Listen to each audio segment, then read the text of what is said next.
Welcome back. Before we begin our spooky adventure tonight, remember to like the video, subscribe to the channel, and share this video with other horror enthusiasts to give us more motivation. I'd love to know where you're watching from and what time it is, so leave a comment below and cheer me on YouTube. Chapter 1. The Trip I Thought Would Fix Me. I should probably start by saying I wasn't some thrill seeker looking to get myself killed in the woods. That seems obvious now, but whenever I've told even the shortened version of this story, there's always somebody who looks at me like I was asking for it just by being out there alone. Like driving into the backcountry by yourself is the same thing as walking into danger with your arms open. It wasn't like that. I wasn't trying to prove anything. I wasn't chasing some survivalist fantasy. I wasn't one of those guys who buys a hatchet, watches a few videos, and suddenly thinks he's meant to live off-grid. I was tired. That's the plainest way to put it. At the time, I was living on the outskirts of Missoula, in one of those beige apartment complexes that look temporary even when people stay in them for years. It was quiet on paper, but not in the way a place should be quiet. Not real quiet. Not the kind that settles your head. It was the kind made up of distant traffic. Somebody's dog barking 2 buildings over. Doors slamming. Engines starting at 6 in the morning. Televisions bleeding through walls. And phones vibrating on kitchen counters every 10 minutes like little warnings that life was still there, waiting to bother you again. I was 34, working a job that wasn't hard in the heroic sense, just exhausting in the way that flattens you over time. I handled procurement for a regional construction supplier, which meant my days were mostly spent under fluorescent lights, answering calls from irritated contractors, apologizing for delays I didn't cause, rechecking order sheets, and trying to sound calm while 3 different people talked to me like their emergency was the only thing in the state that mattered. By the end of most days, my brain felt hot and used up. Not dramatic, just worn thin, like I'd been sanded down from the inside. That spring had been worse than usual. We were short-staffed. One guy quit without notice, and the workload got divided among the people too stubborn or too underpaid to walk out. Around the same time, my relationship ended in the kind of adult, civilized way that somehow leaves you feeling worse than if someone had screamed and thrown plates. Aaron moved out over 2 weekends. We divided furniture like accountants closing a file. No cheating, no explosion. Just 2 people looking at each other across too many quiet dinners and realizing we had stopped making each other feel less alone. After she left, the apartment changed in a way I still have trouble explaining. It didn't feel emptier exactly. It felt watched. Not literally, just exposed. Every room had too much air in it, too much evidence that a life had shifted shape. Her coffee mug's gone. The bookshelf with one section suddenly hollow. The hook by the door where her rain jacket used to hang, bare and weirdly noticeable every time I came in. So for a while, I did what a lot of people do. I stayed busy, worked too late, ate takeout in my truck, let laundry sit in the dryer overnight, told myself I was fine because I was functioning. Then one Thursday afternoon, I was in the supply office listening to a forklift back up outside while my phone buzzed 4 times in a row. Email, group text, weather alert, spam call. And I felt this ugly flash of anger at all of it.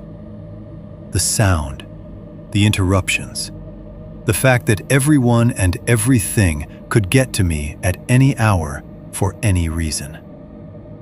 I remember putting the phone face down on the desk and staring at the scratched laminate for a few seconds, thinking, I need to go somewhere. None of this can reach me. That was really it. Not a grand decision. Not some cinematic breaking point. Just the kind of thought that comes into your head when you're so mentally crowded that silence starts to feel like medicine. I had been to a small backcountry lake north of Seeley Lake once before, years earlier, with a friend from work named Tyler. He was the kind of guy who knew 6 decent fishing spots for every one he'd admit out loud. We'd gone in late summer, stayed one night, caught almost nothing, drank cheap beer too warm to be enjoyable, and left the next morning smelling like smoke and pine. What I remembered most about the place wasn't the fishing. It was how quickly the world had fallen away once we hiked in. No road noise, no campsites jammed together, no coolers the size of bathtubs or Bluetooth speakers ruining the point of being outside. Just a trail, a patch of lake, and enough distance from everything else to make your own thoughts sound different. That memory came back to me hard that Thursday. I still waited another week before committing. That's the part people miss when they imagine solo trips as impulsive. I thought it through. I checked the weather twice. I made a list. I looked at satellite images and old forum posts. I chose that lake for practical reasons, not because it sounded spooky or remote in some reckless way. The trail from the pull-off wasn't that long, just over a mile if I remembered right. But it was long enough to filter out people who wanted convenience.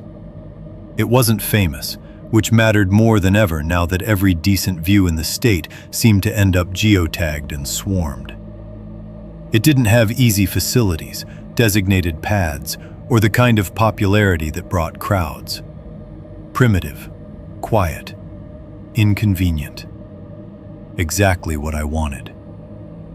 I took Friday off, left early Saturday morning, and packed the truck in a way that would have looked boring to anyone expecting adventure.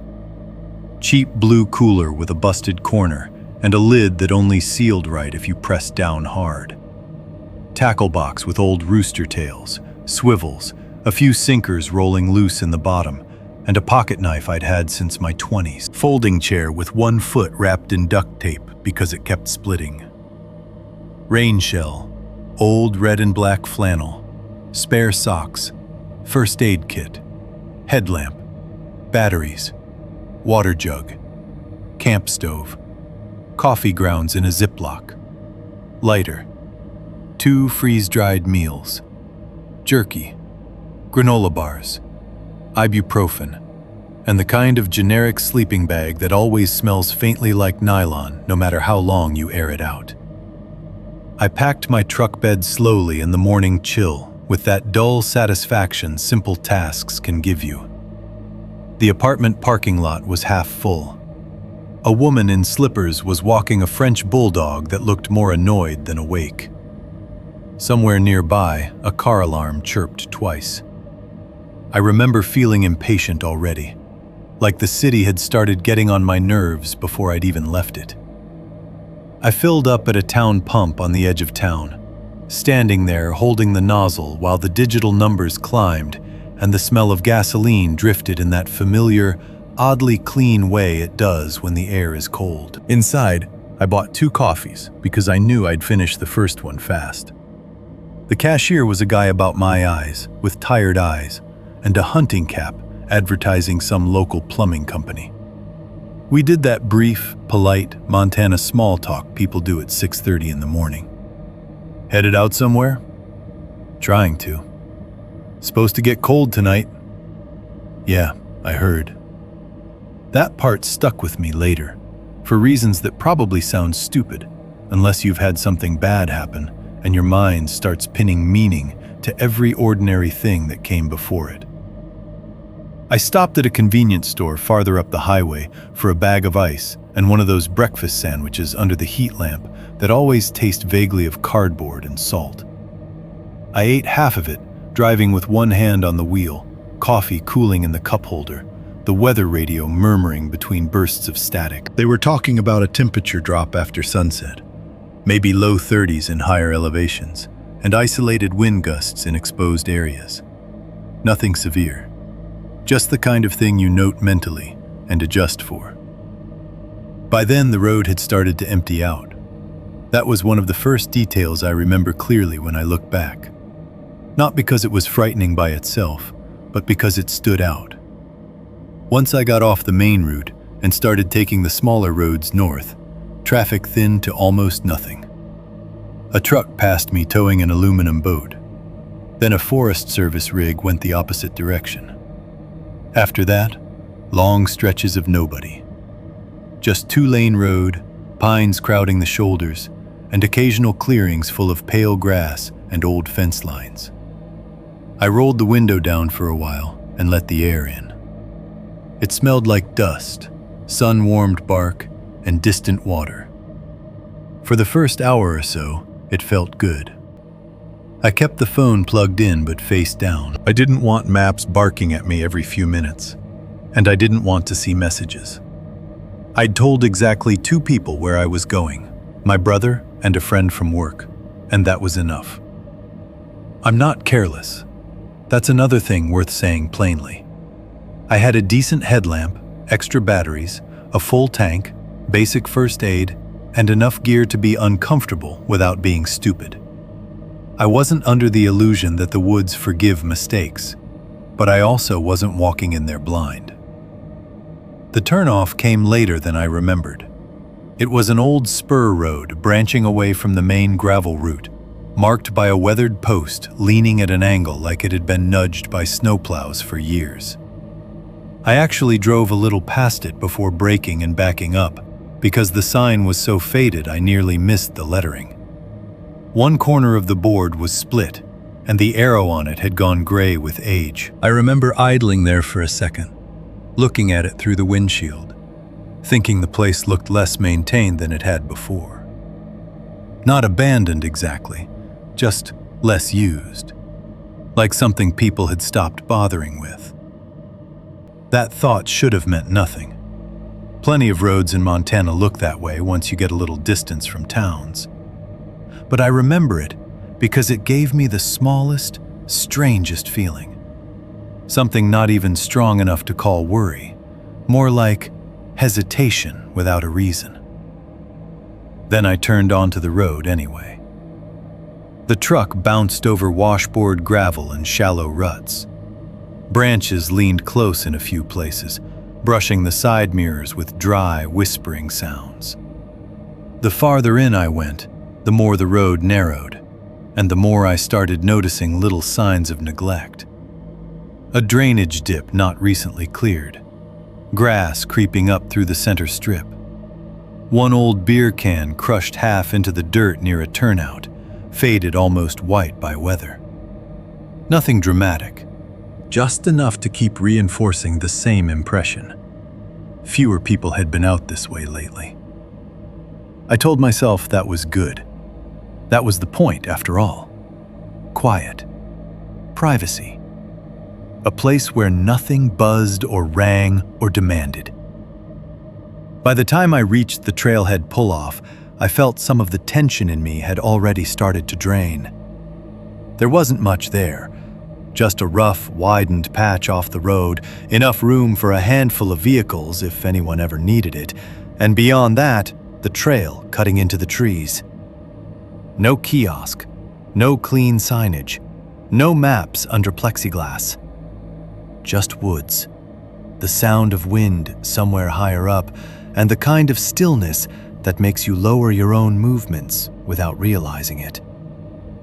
I parked, shut off the engine, and sat there for a moment with both hands still on the steering wheel.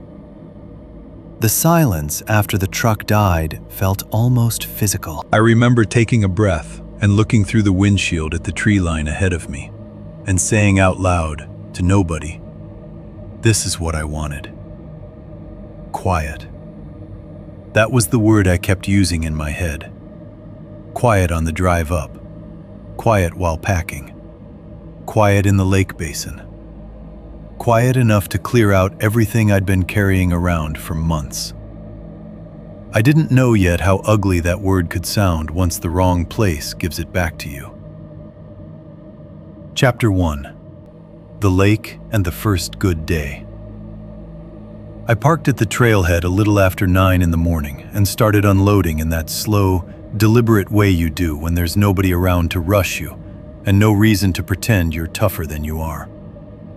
The air had that early fall bite to it, not brutal, not even especially cold, just sharp enough to wake you up in places coffee doesn't quite reach. I stood there for a minute with the truck bed open, looking at the trail disappearing between the trees, listening to the engine tick as it cooled. No voices. No doors slamming somewhere nearby. No highway noise. Just wind moving high above me where I couldn't see it, and a few dry needles dropping now and then through the branches. I pulled on my pack, clipped what I could to the outside, took one last look around the empty pull-off, and locked the truck. The sound of the doors clicking shut carried farther than it should have. That was one of the first things I noticed once I started down the trail, how the silence changed after I left the truck behind. It wasn't just that it got quieter, it got deeper, more complete. Back at the pull-off, there had still been the faint mechanical feeling of the world, metal cooling, gravel under my boots, the suggestion of roads somewhere beyond the trees. 100 yards in, that was gone. The woods absorbed everything. Even my own movements seemed to flatten out and disappear faster than they should have. The first part of the hike was on dry, compact soil, broken with old roots and small, loose stones. My boots made a steady scraping sound there, regular and easy. And now and then, I'd scuff through a patch of dust fine enough to puff up around my ankles. The trail wasn't hard to follow, but it definitely wasn't one of the better-kept ones. Grass leaned into it in narrow sections. Branches had fallen and been moved just enough for passage, not cleaned up. A few low spots showed signs of runoff, where water had cut shallow grooves across the path and then dried. It felt used, but not much. Like a place people still went to once in a while, though fewer than before. I liked that. The farther I walked, the more the ground changed underfoot. Dry earth gave way to softer patches where dampness had settled in under the shade. Pine needles thickened on the trail in places until my steps stopped scraping and started making that muffled, almost padded sound you only get in certain woods. It was a good sound. The kind that makes you feel separate from roads and buildings and all the flat, hard surfaces people spend their lives on. The smell changed too. At first it was dust, sun-warmed bark, and that dry resin scent pines give off when the air is cool but the trunks have already taken some morning light. Then, after maybe 15 or 20 minutes, another note started mixing in underneath it. Colder, cleaner, with that mineral edge you get from open water. Not strong at first, just enough that I knew the lake was ahead before I could see it. There's something satisfying about that smell when you've hiked in with gear on your back. It feels earned somehow. Your shoulders hurt a little, your lower back's damp, and then the air tells you, before your eyes do, that you're close. I remember smiling to myself. That probably sounds corny, but it's the truth. I was alone, mildly out of breath, carrying too much because I always bring one or two things I don't end up needing, and I still remember feeling lighter than I had in weeks. The trail curved around a thicker stand of spruce, dipped slightly through a damp section where the ground darkened and held more needles than dirt, and then opened all at once into the clearing by the lake. The first view of it stopped me for a second. It wasn't some huge, dramatic alpine thing with cliffs and snowfields and postcard scenery. That wasn't what I'd come for. It was a medium-sized backcountry lake, ringed by dark timber, the water smooth except for slow-moving ripples sliding across the surface under a light wind. The far shore sat in a line of spruce and pine thick enough that the trees looked almost black at their bases, like the trunks were planted in shadow even in daylight. Closer to where I stood, the clearing opened into a rough, usable camping area. Nothing official, just a patch of flatter earth with enough space for a small tent, a fire ring made of old blackened stones, and a decent view of the water through breaks in the shoreline brush. It looked exactly like the kind of place I'd hoped it would be. Maybe a little smaller than I remembered, but that was it. I stood there with the pack digging into my shoulders and took it in piece by piece, already mapping it the way you do when you know you'll be spending the night somewhere. The best tent spot was back from the water by maybe 20 feet, on a patch of mostly level ground where the roots sat close to the surface, but not enough to ruin sleep if I positioned myself right.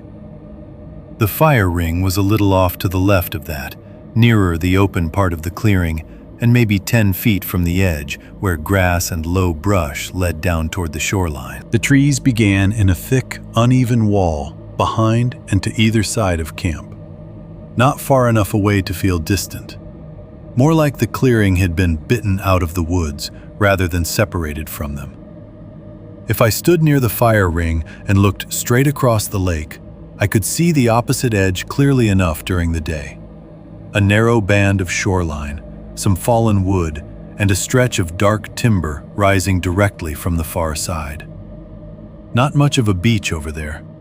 More like roots, rocks, and tree trunks crowding the waterline.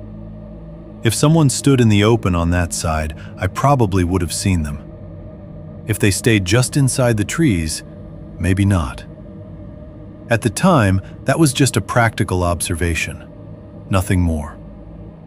I dropped my pack and got to work. Setting up camp always helps me settle in because it gives your hands things to do while the rest of you catches up. Tent first. Stakes driven in where the ground would allow it, then adjusted around the roots I couldn't move. Sleeping bag unrolled, pad inflated. Gear sorted into the categories it always ends up becoming in camp, whether you plan for it or not. What has to stay dry? What needs to stay close? What can be left in the open? What should go inside the tent before dark? Cooler in the shade. Tackle box near the chair. Rain shell where I could reach it if the weather turned. Headlamp hung just inside the tent entrance so I wouldn't be feeling around for it later. Once the basics were done, I stood up and noticed the silence again. Not total silence. Woods never really give you that. There was wind moving lightly over the water, a faint tapping somewhere high in the trees, and once in a while, the tiny, dry click of branches rubbing together. But it was a silence with room in it. No human noise at all. No far-off conversation. No engines. No music from another site. Nothing reminding me other people were close. I made an early lunch, standing near the fire ring with the camp stove balanced on a flattish rock, because I hadn't bothered leveling anything properly yet. Just instant noodles with cut-up jerky thrown in to make it feel more substantial than it was. The steam rose sharp and salty in the cool air. I ate out of the pot itself, sitting in the folding chair and looking at the lake. It hit me somewhere around then, maybe while I was chewing, maybe while watching the water move, that it was the first time in weeks my mind had shut up. No rehearsing conversations. No replaying the end of things with Aaron. No work problems queuing themselves up in my head like cars at a stoplight. Just the lake, the smell of the stove cooling, a little ache in my shoulders from the hike, and the deeply unremarkable satisfaction of having nowhere else to be for a while. I actually laughed once under my breath for no reason I could explain. After eating, I put together the rod and walked the shoreline looking for the best place to cast. The ground near the water was a mix of packed dirt, small stones, and wind-flattened grass, with a few low bushes and half-exposed roots where the bank had worn away. There was a decent spot, slightly right of camp, where the shore curved inward enough to give me a clean angle away from the brush. I spent a couple hours there, casting out and reeling in, moving a little, trying again. I caught 2 small trout not worth keeping, and lost 1 lure on something submerged near the far edge of my cast range. None of that bothered me. The point had never been to come home with fish. The point was being there, with no one expecting anything from me. At some point in the afternoon, I noticed the woods across the lake looked darker than they should have. It wasn't dramatic.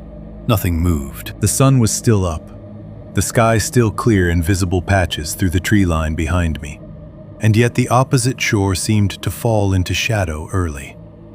Not all of it, just certain sections between the trunks, especially where the spruce crowded together. Those gaps looked dense in a way that made distance hard to judge. Looking over there, I had the odd feeling that the darkness started closer to the edge than it should have, as if the tree line wasn't simply a line, but a depth opening up. I remember staring for a few seconds and then looking away because there was nothing to actually look at. You can do that to yourself outdoors if you spend too long scanning one place. Your eyes start building shape out of contrast, possibility out of stillness. I knew that, so I wrote it off and kept fishing. Later, while I was back at camp sorting gear before evening, I heard something move in the brush behind me. A quick sound, light. Close enough to notice, but not heavy enough to set off alarm. I turned and saw only the edge of the spruce line, some low branches, and a patch of brown needles where the clearing ended. No second sound followed. No continued motion. I stood there with a spoon in one hand and told myself it was a squirrel or a bird working through the undergrowth. Probably was. Still, I found myself looking a little longer than necessary before going back to what I was doing. That was the only thing about the site that never fully relaxed with me, even that first day. The way the clearing wasn't very big. It gave you a view of the lake and sky, yes, but the trees stayed close, especially behind camp. Close enough that when I sat in the folding chair, I could feel the woods at my back like an actual presence. Not threatening, not then, but watchful in the neutral way wild places can feel when they're just standing there, being themselves.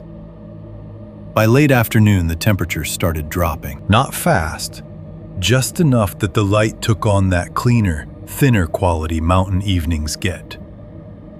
I put on the old flannel and made dinner before full dark. Another simple meal boiled in the little stove pot while I sat on a rock by the fire ring and watched the lake shift color. The blue flattened into steel, then softened at the edges into a warmer reflection where the lowering sun caught it. The tops of the trees across the water held light longer than the lower trunks, and for a while, the far shore looked split in two. Gold near the crowns, nearly black beneath. That same odd overdarkness was there again on the opposite side. Not stronger, just noticeable in the same way. Pockets between trees where my eyes seemed to stop. I remember thinking I'd build a fire after dinner, but I didn't rush it. The evening felt too gentle to interrupt right away. The wind had almost died, leaving only slow ripples on the lake, and the whole clearing had taken on that temporary warmth places sometimes get just before the cold really sets in. Not warm in temperature, warm in color. In the way things look for 20 or 30 minutes at the end of a good day, right before the last of the light drains out. I sat with my hands around a cup of instant coffee and watched the sunset work itself through the trees. It wasn't one of those blazing western sunsets people post online with captions like, "They've discovered the sky." It was better than that, honestly. Quieter. The light went amber along the trunks, then thinned out over the water until the lake reflected more gray than color. A few clouds far above picked up a faint, soft pink that lasted maybe 5 minutes. Then that was gone too. By the time I finally lit the fire, the first stars were starting to show. The flames took quickly because the wood around the ring was dry and old, probably leftovers from previous campers. Smoke rose straight up at first, then drifted sideways toward the shore in a thin stream I could smell every time the air shifted. I sat there longer than I needed to, not doing much but feeding the fire now and then, and listening to the small sounds camp makes at night. The metal pot settling as it cooled. A zipper pull tapping lightly against the tent. Once, again, something moving in the brush beyond the clearing, brief and minor enough that I barely turned my head this time. Animal, I told myself. Out there, almost everything is an animal until it isn't. That first night, though, I never gave the sound much weight. The lake stayed calm. The woods stayed dark. Nothing stepped into view. Nothing called out. Nothing broke the feeling that I had managed, at least for one day, to get exactly what I came for. When the fire burned down low, I doused it carefully, checked my gear one last time, and climbed into the tent. The ground wasn't perfect. One root pressed against the pad under my calf if I stretched out wrong, and the sleeping bag zipper kept catching on the lining near my shoulder. But I didn't care. The cold air outside made the inside of the tent feel close and sheltered. I could smell nylon, faint smoke in my flannel, and the clean mineral scent drifting off the lake through the mesh. I switched off the headlamp and lay there in the dark, with my hands folded on my chest, listening. At first, I heard what anyone hears their first few minutes in a tent at night. Every small noise amplified by fabric and stillness. Water touching shore in soft, irregular taps.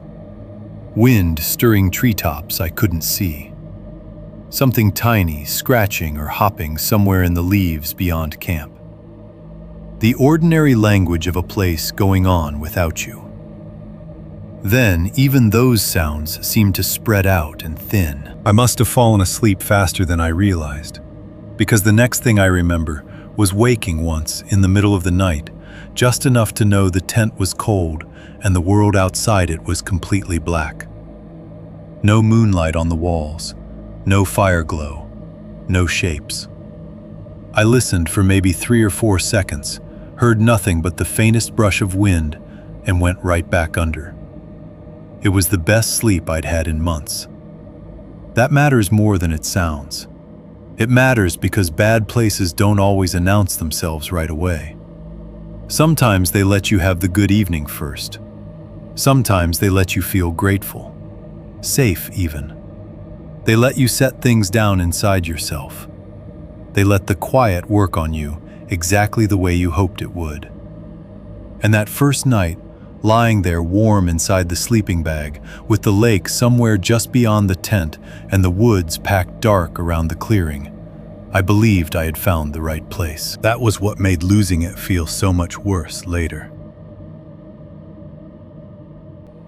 Chapter 1. The second campsite.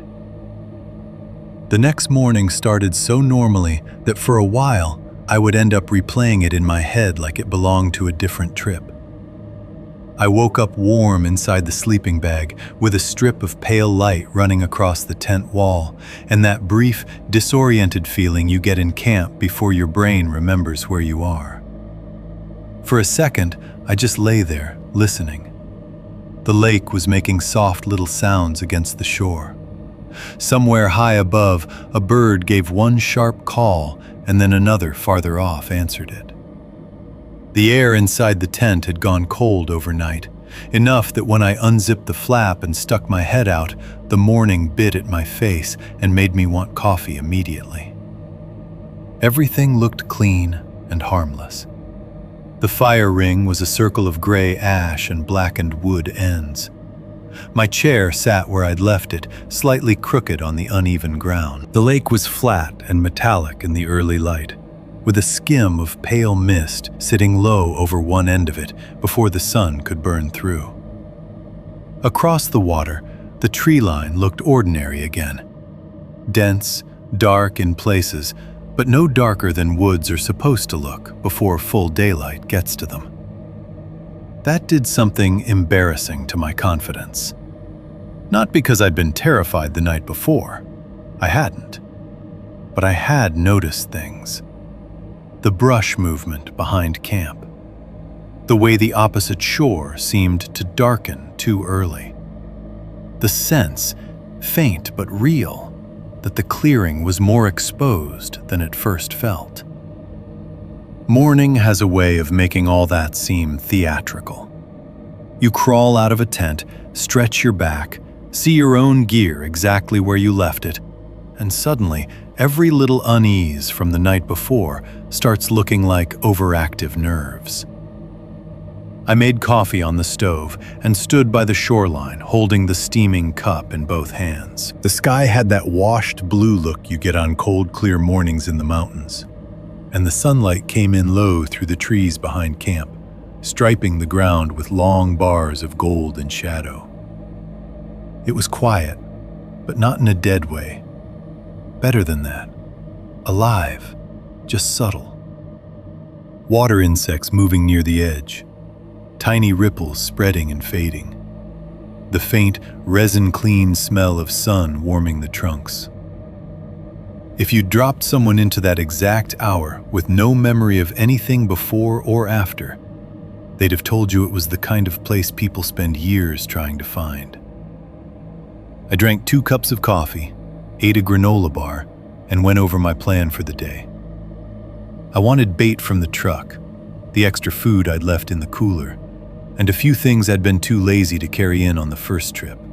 Another bottle of water, my better fillet knife, and the compact tarp I usually bring but don't always set up unless weather looks questionable. Nothing urgent, nothing dramatic. I could have made do without all of it.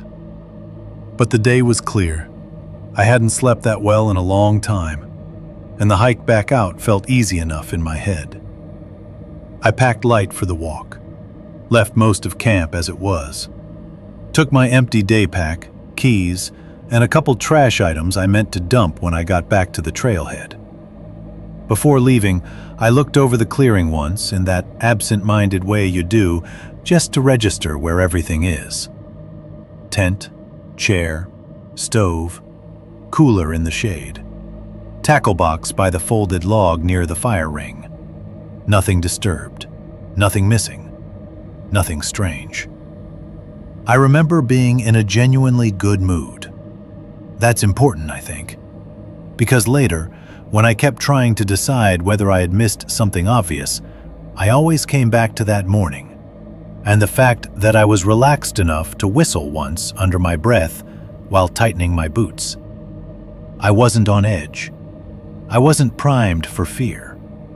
If anything, I'd settled in so fast that the place already felt partially mine. The walk out to the truck was uneventful in the most forgettable way possible.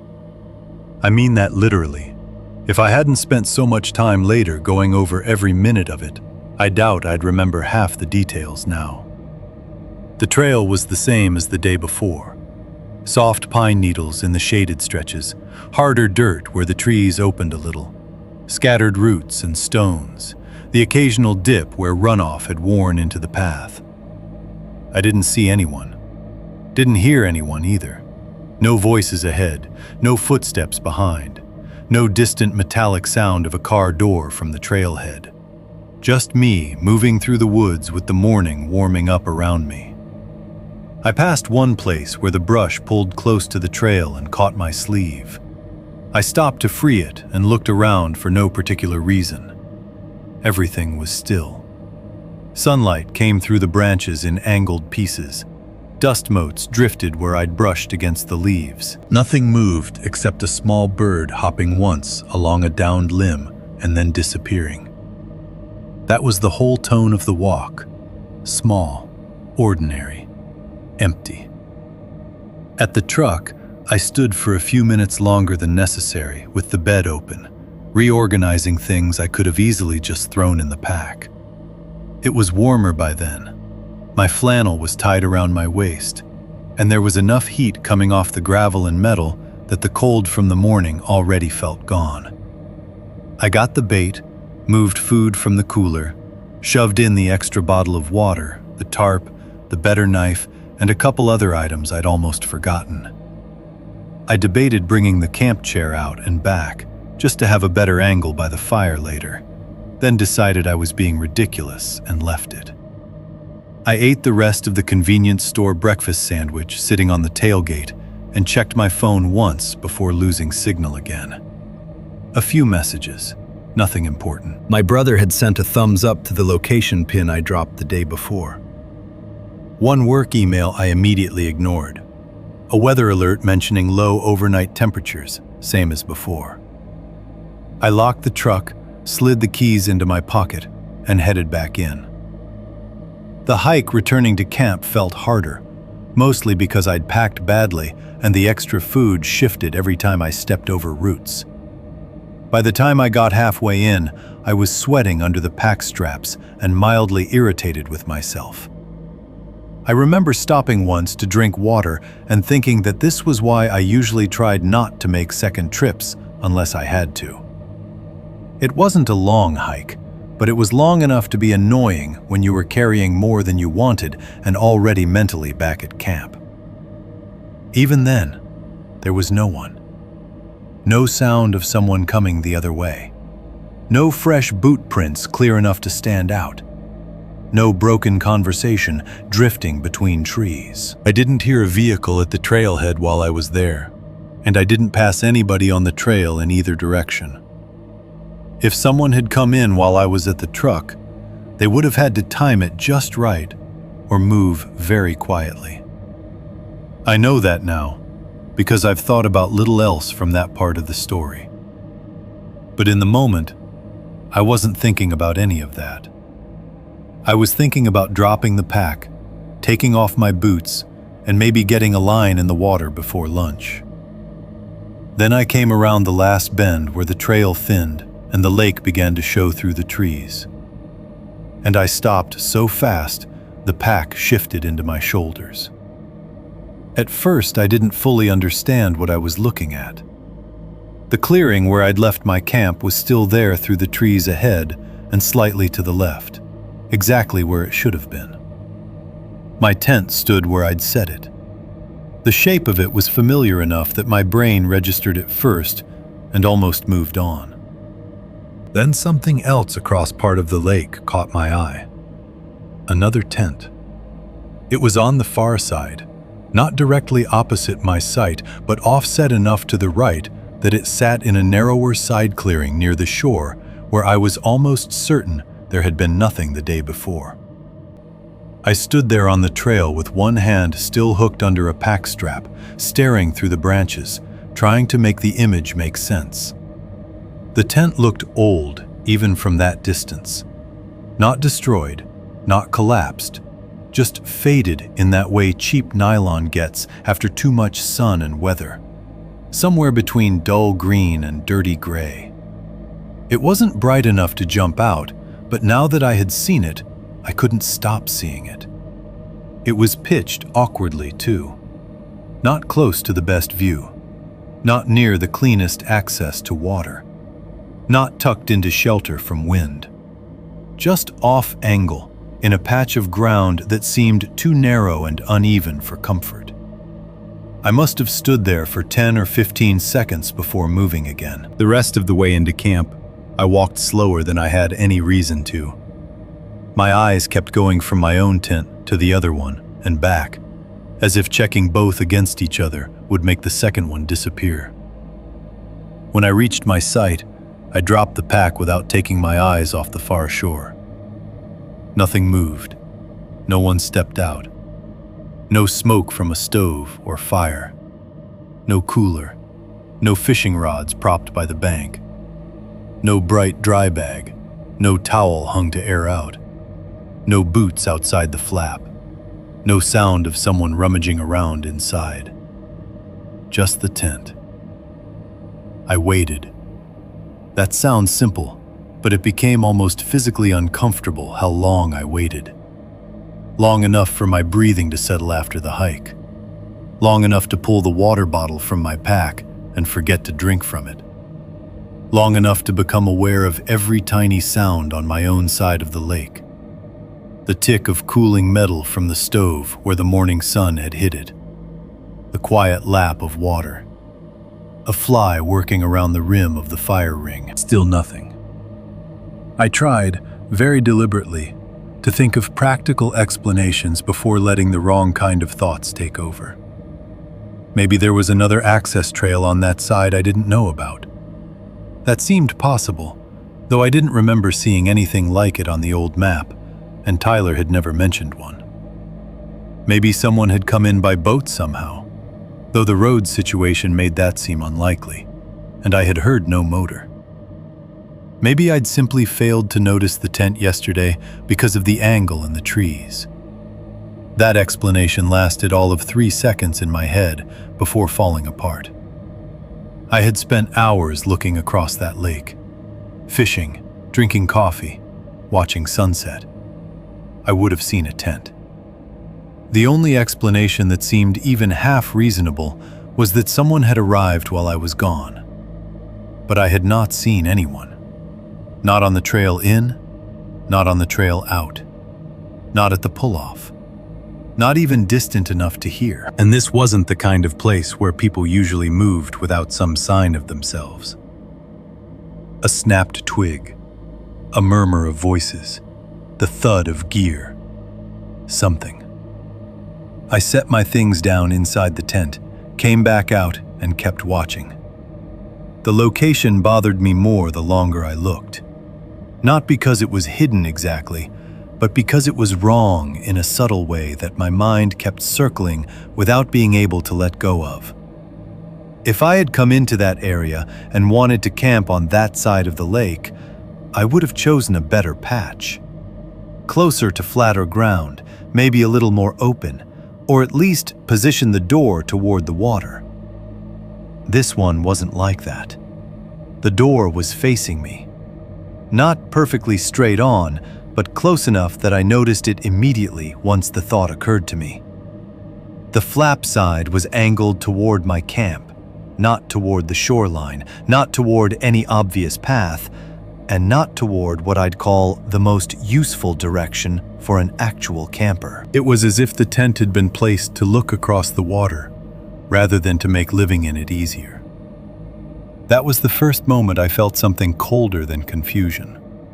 I remember shading my eyes and squinting, trying to make out more detail through the distance and glare. The fabric near the base looked wrinkled, but not wind-stirred. The shape was intact. No vestibule open, no gear spill, no sign of recent use. If someone was inside, they were perfectly still. If no one was inside, then the whole thing had a strangely deliberate emptiness to it. I told myself I was being weird.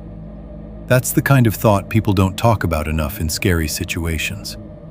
Before fear settles in, there's almost always a phase where you're embarrassed by your own attention. You want the world to go back to being explainable, and one of the easiest ways to do that is to accuse yourself of overthinking. I did exactly that. I unpacked the extra food, I stowed the bait, I forced myself to move through camp tasks in a normal order. Every 30 seconds or so, though, I looked back up. The tent never changed. At one point, I even considered walking around the lake to check on whoever was there, just to put the whole thing to rest. Casual wave, friendly, "Hey, didn't realize anybody else was out here."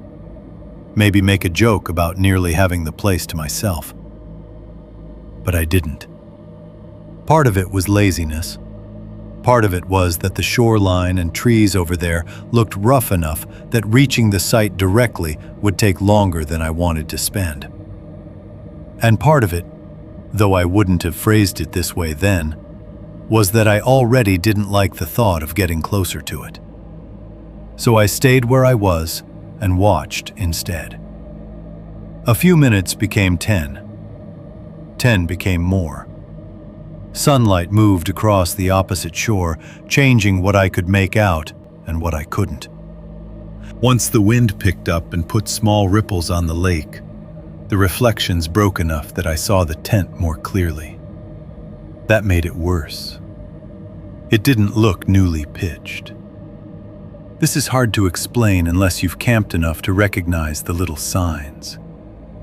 A tent someone has just set up usually leaves evidence of effort around it, even at a distance. Ground scuffed by boots, a bag dropped nearby, brush disturbed. Some sense that a person arrived there and did things.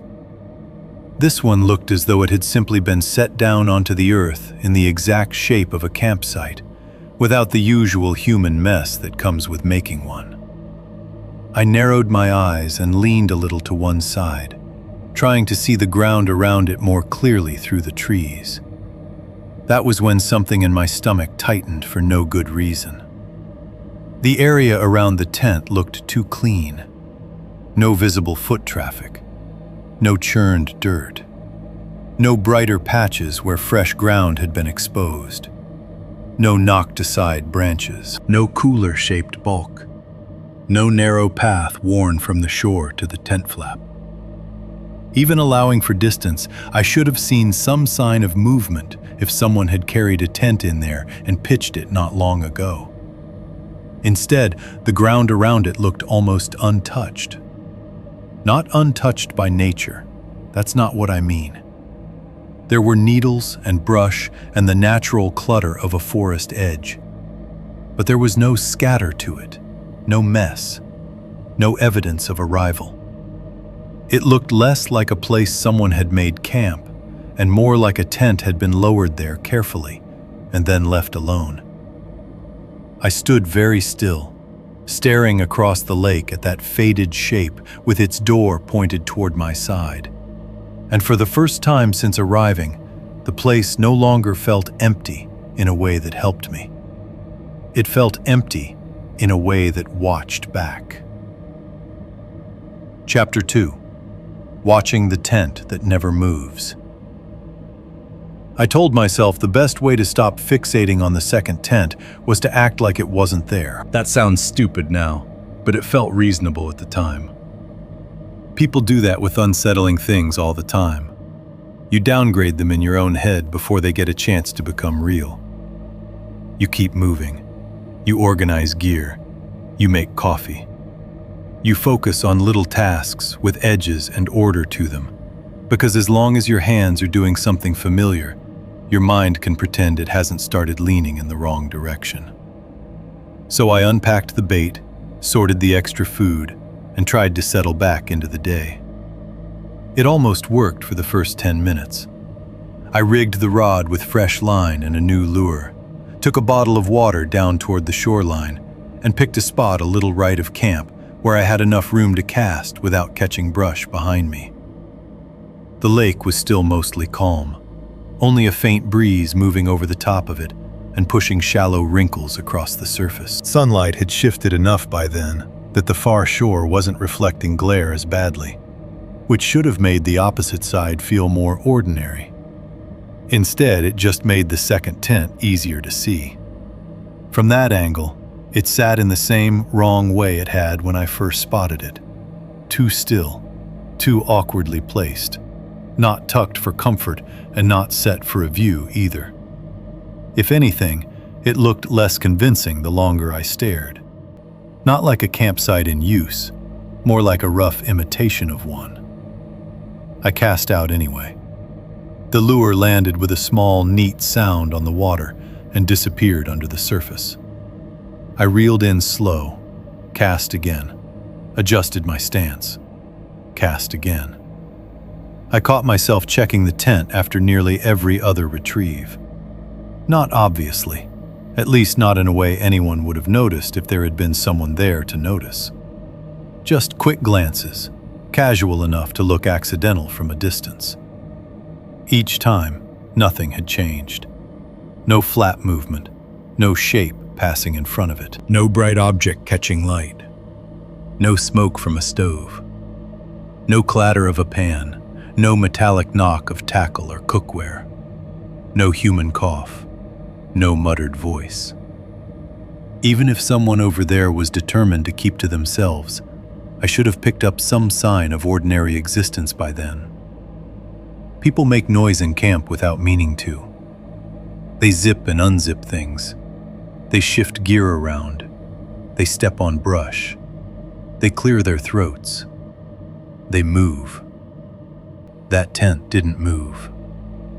I reeled in, thumbed the line, and cast farther left. The afternoon had become one of those clear mountain days that almost make you resent your own nerves. The sky was bright. The air had warmed enough to pull the chill out of my hands, and the lake looked too clean and harmless for the kind of thoughts beginning to collect at the back of my mind.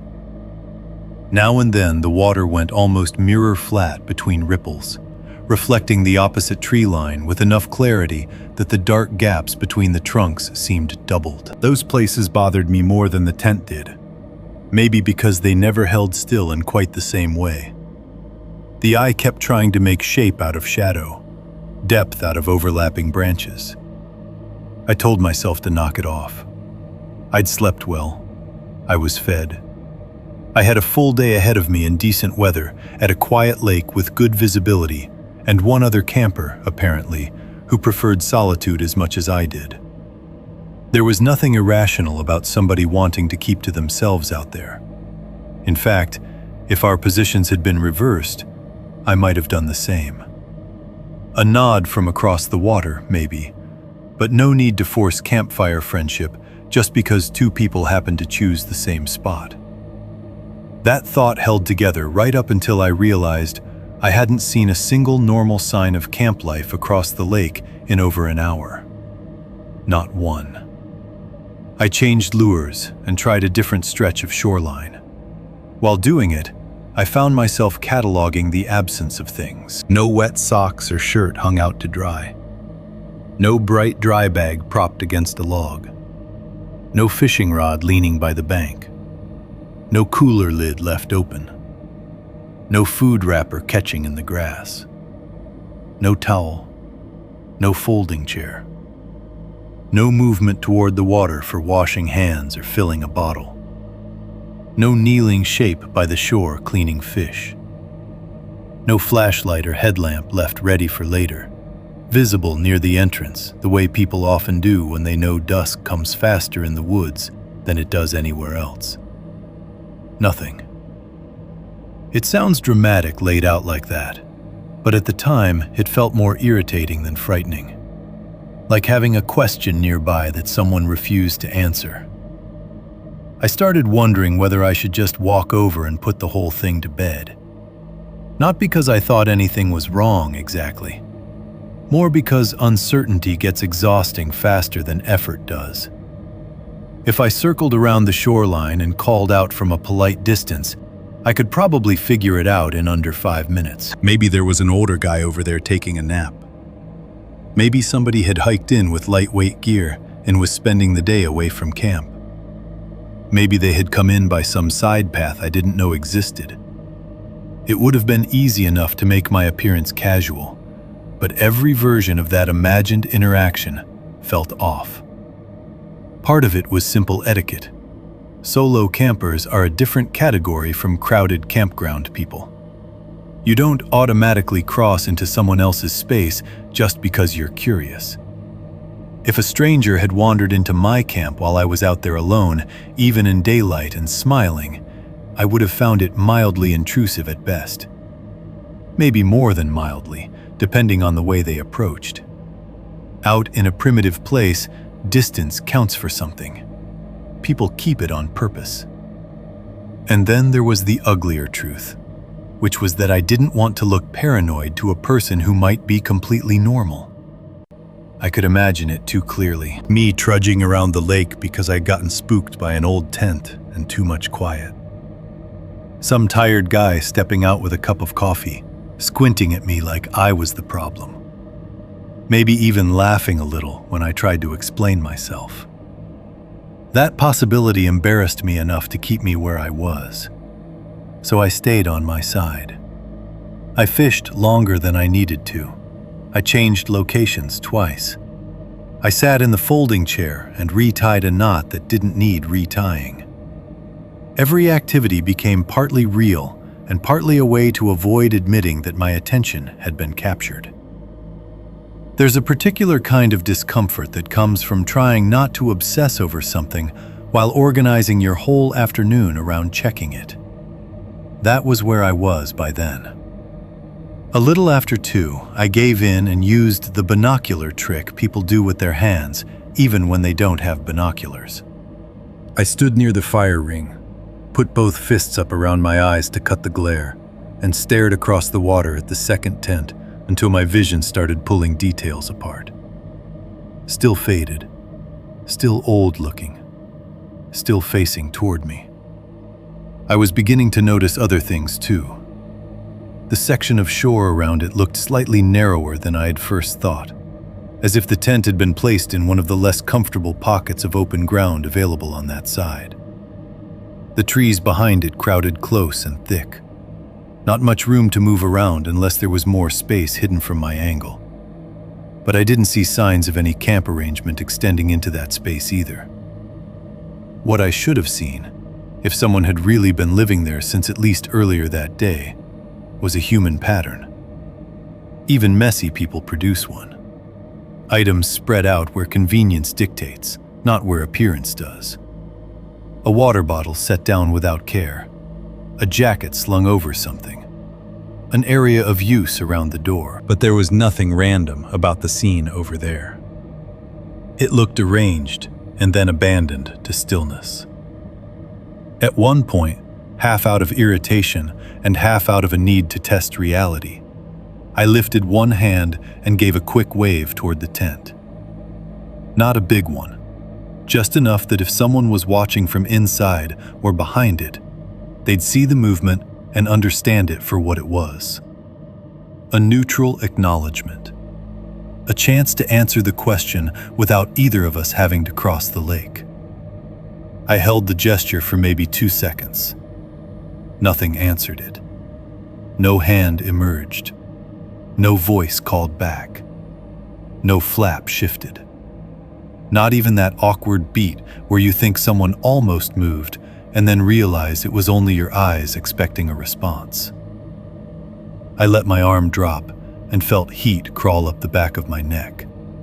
The kind of private embarrassment you get when you've accidentally made yourself visible to something that chooses not to recognize you. That was the first time the whole thing really began to bother me in a more personal way.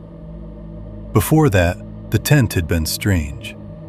After the failed wave, it started to feel directed somehow, even if I couldn't have explained why. Not hostile, not yet, but deliberate in a way that made me newly aware of my own visibility.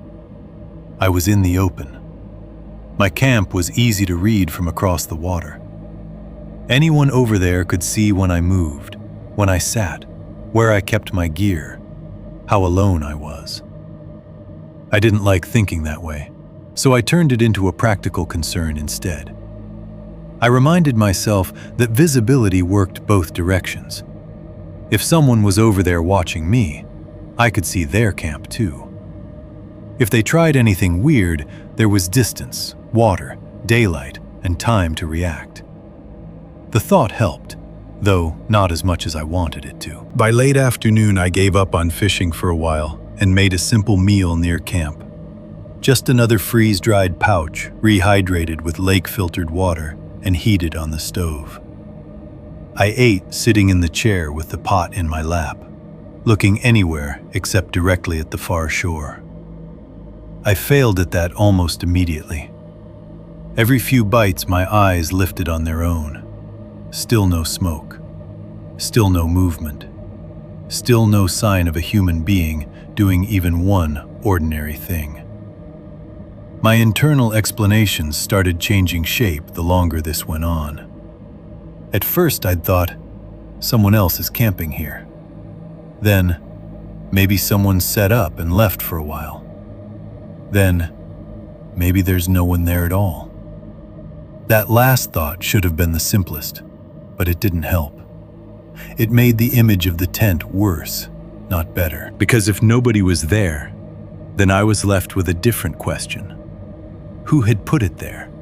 And why in that exact spot, facing my camp, without any visible trace of the work involved? I kept trying to engineer innocent explanations out of scraps. Maybe the brush and angle were hiding the activity area. Maybe the occupant was sleeping off a hangover. Maybe they were farther inland gathering wood. Maybe there was another person, and I'd only seen one tent. Maybe they were just strange. Plenty of people are strange. The trouble was that none of those explanations lasted more than a minute once I held them up against what I was actually looking at. Toward evening, the light began to flatten again, and a familiar coolness moved in under the trees behind camp. The lake lost some of its afternoon brightness and settled into that dead calm I'd noticed the night before, the kind that makes the far shore look both close and unreachable at the same time. I remember staring at one long black opening between the trunks across the water, and having the unpleasant thought that if someone stood just inside it, I might never notice until they moved. That thought had barely landed when I heard a sound from behind me, a sharp, dry crack. Not loud, not a huge branch coming down, more like a stick or dead limb snapping under weight. I turned so fast the chair legs scraped dirt. The sound had come from the tree line at the back of my sight, or at least I thought it had. Close enough that my body reacted before my mind did.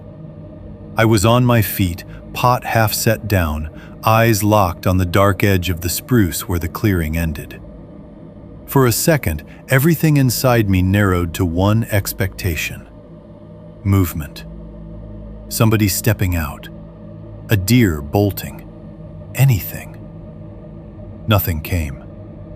The trees stood there in the same still way they always had, with their lower branches shadowed and dense. The ground beyond the clearing showed only needles, roots, and darkness, gathering in layers where the trunks stood close.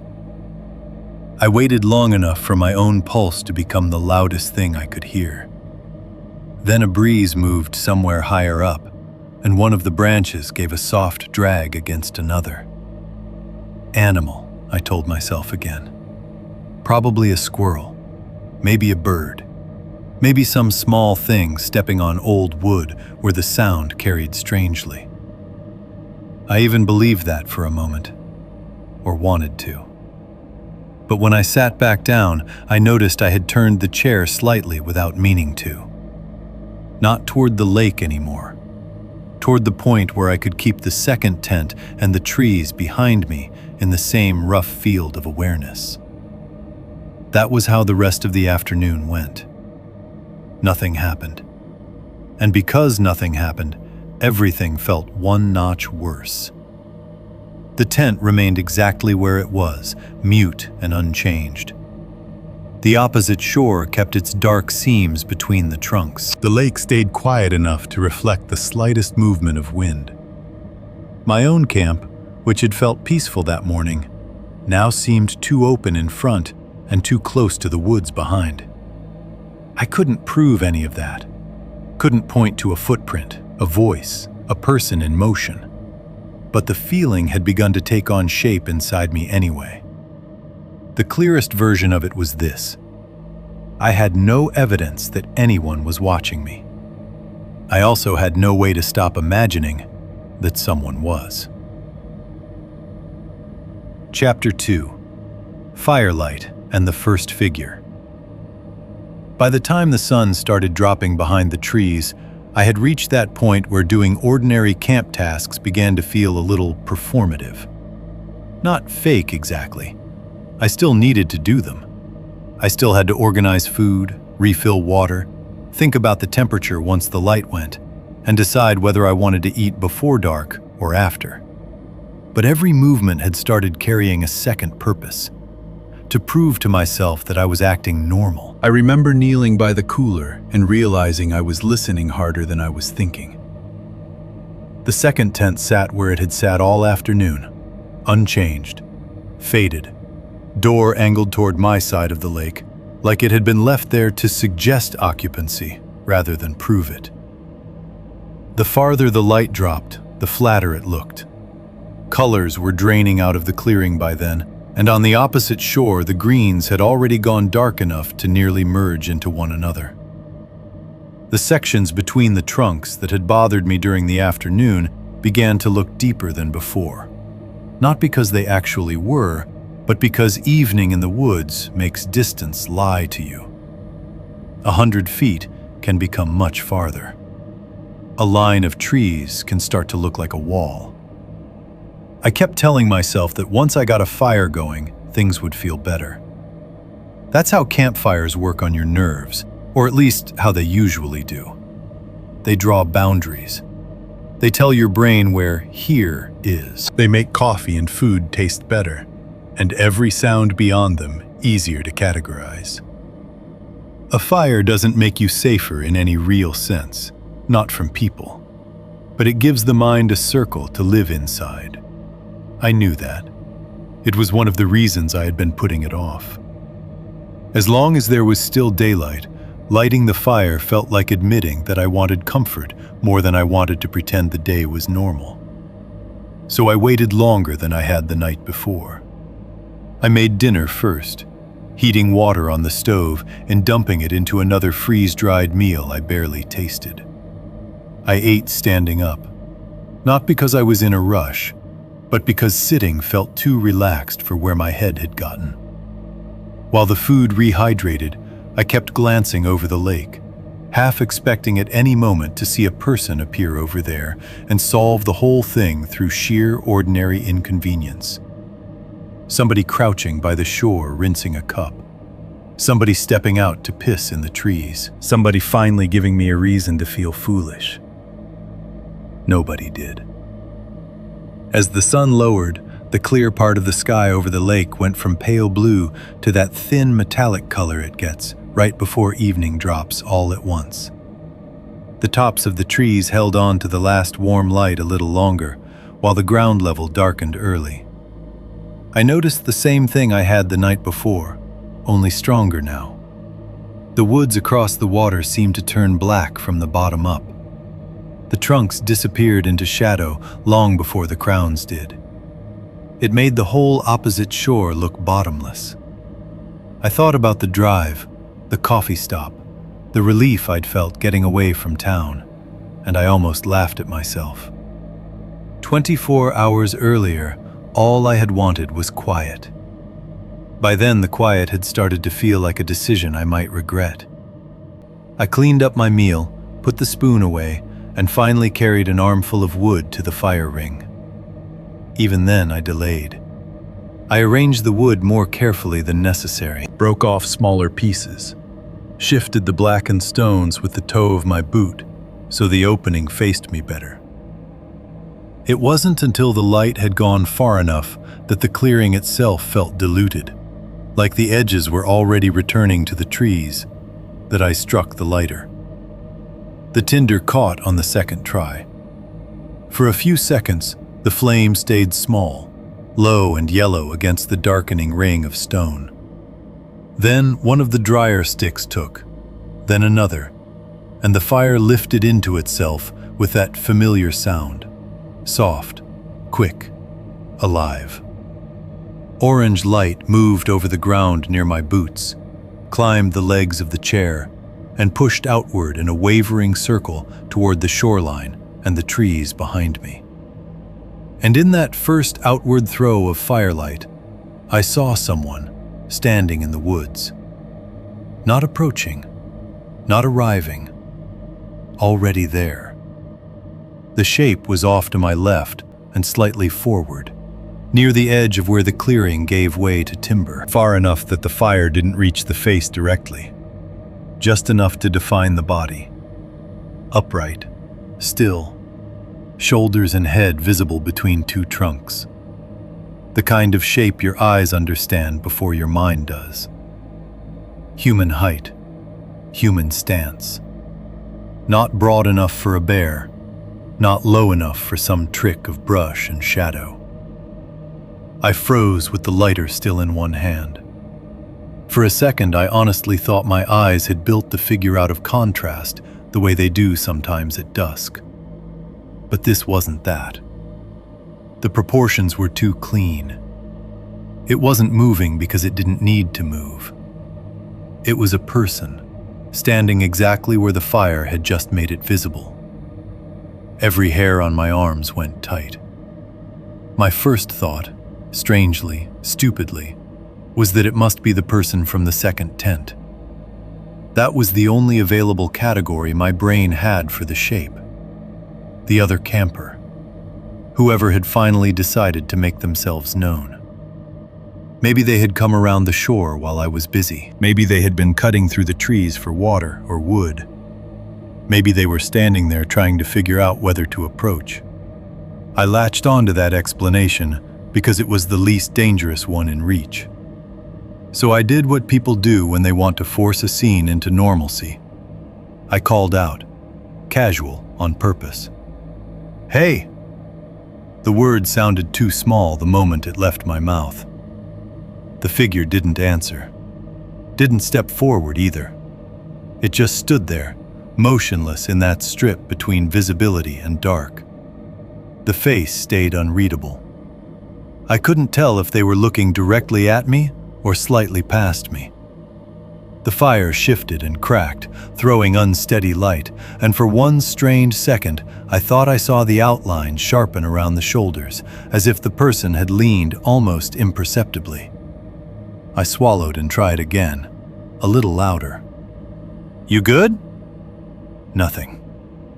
The pause that followed stretched in a way pauses normally don't. Not because it was objectively long, maybe 3 seconds, maybe 5, but because there was no social shape to it. No embarrassed laugh, no explanation shouted from the dark, no sign of a person caught mid-decision. Just a human outline holding still, in a place where, by any ordinary logic, stillness had already become a kind of answer. I felt my body change before my thoughts fully did. My weight shifted off the fire ring and onto the balls of my feet. My shoulders tightened. Something old and practical in me started quietly taking inventory. Where the knife was, how far the tent was, where the headlamp hung, what direction the truck trail lay behind me through the trees. None of that was panic yet. It was the prelude to panic. The body trying to decide whether it had already missed the moment when concern should have become action. I kept trying to explain the person to myself in ways that preserved ordinary human behavior. Maybe he was drunk. That was one possibility. If someone had hiked in with booze and spent the day by himself, maybe he was just standing there in that heavy, blank way intoxicated people sometimes do, trying to decide whether he knew me, or should speak, or even cared that I had spoken first. Maybe he was shy. That sounded less convincing, but I reached for it anyway. Some people hate interacting in the woods. Some people take solitude seriously enough to act almost offended by the presence of others. Maybe he had come around to see who was in the clearing, and then regretted it the second I acknowledged him. Maybe he was just weird. That one I believed the most, because it explained the least. A weird guy in the woods with a badly placed tent and no interest in conversation. Fine. Uncomfortable, but fine. Then the figure moved. Not forward, not sideways into better view. Back. Just one slight shift at first, like a person taking half a step deeper between the trees. Then another. Not hurried, not startled. He didn't react like someone who'd accidentally wandered into firelight and suddenly realized he'd been seen. He moved like someone who had already gotten what he came for and was done being visible. The body receded into the dark so smoothly that for a second I thought the woods had simply swallowed him whole. I stared at the place where he had been, waiting for him to reappear farther down, to circle out toward the shoreline, to say something from beyond the trunks. Nothing happened. There was no sound of retreating footsteps, no branches shoved aside, no voice calling from a distance.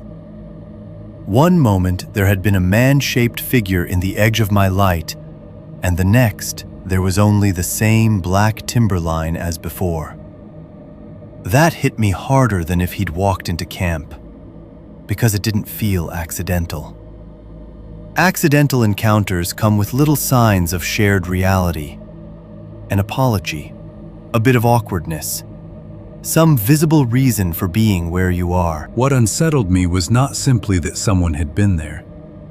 It was that he had apparently been standing still in the dark just outside my camp until I lit the fire. That thought slid into me cold and stayed there. I crouched by the fire and added another stick I didn't really need to add, mostly because it gave my hands something to do. The flame climbed, popped, settled.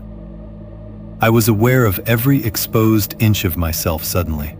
My face lit by fire, my chest, my hands, the pale shape of my tent behind me, all of it visible from farther out than I wanted to think about. I no longer felt like a man camping by a lake. I felt like a point of light pinned to a map someone else was reading. I moved the knife out of the tackle box and set it within easier reach by my chair. Then I changed how I sat. Before, I had been leaning back without thinking, legs stretched, posture loose.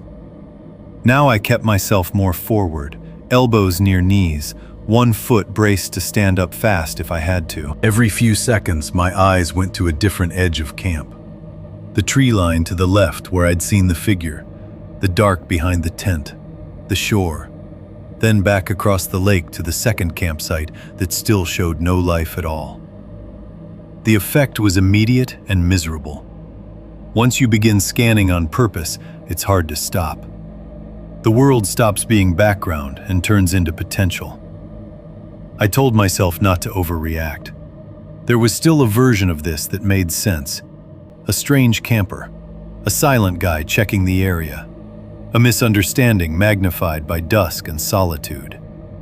The problem was that my body had already made its decision about the encounter, and my mind was lagging behind, trying to negotiate with it. That's when the sound came from behind me. A sudden hard clatter, metal on rock, close enough that I jerked around so violently one of the chair legs caught and skidded. My boots slipped in the dirt, and I nearly went over backward before catching myself with one hand. The pot. I saw it a second later, tipped awkwardly near the edge of the fire ring where I must have set it badly after dinner. The heat from the stones, or a slight shift in balance, had finally made it settle and knock against one of the rocks.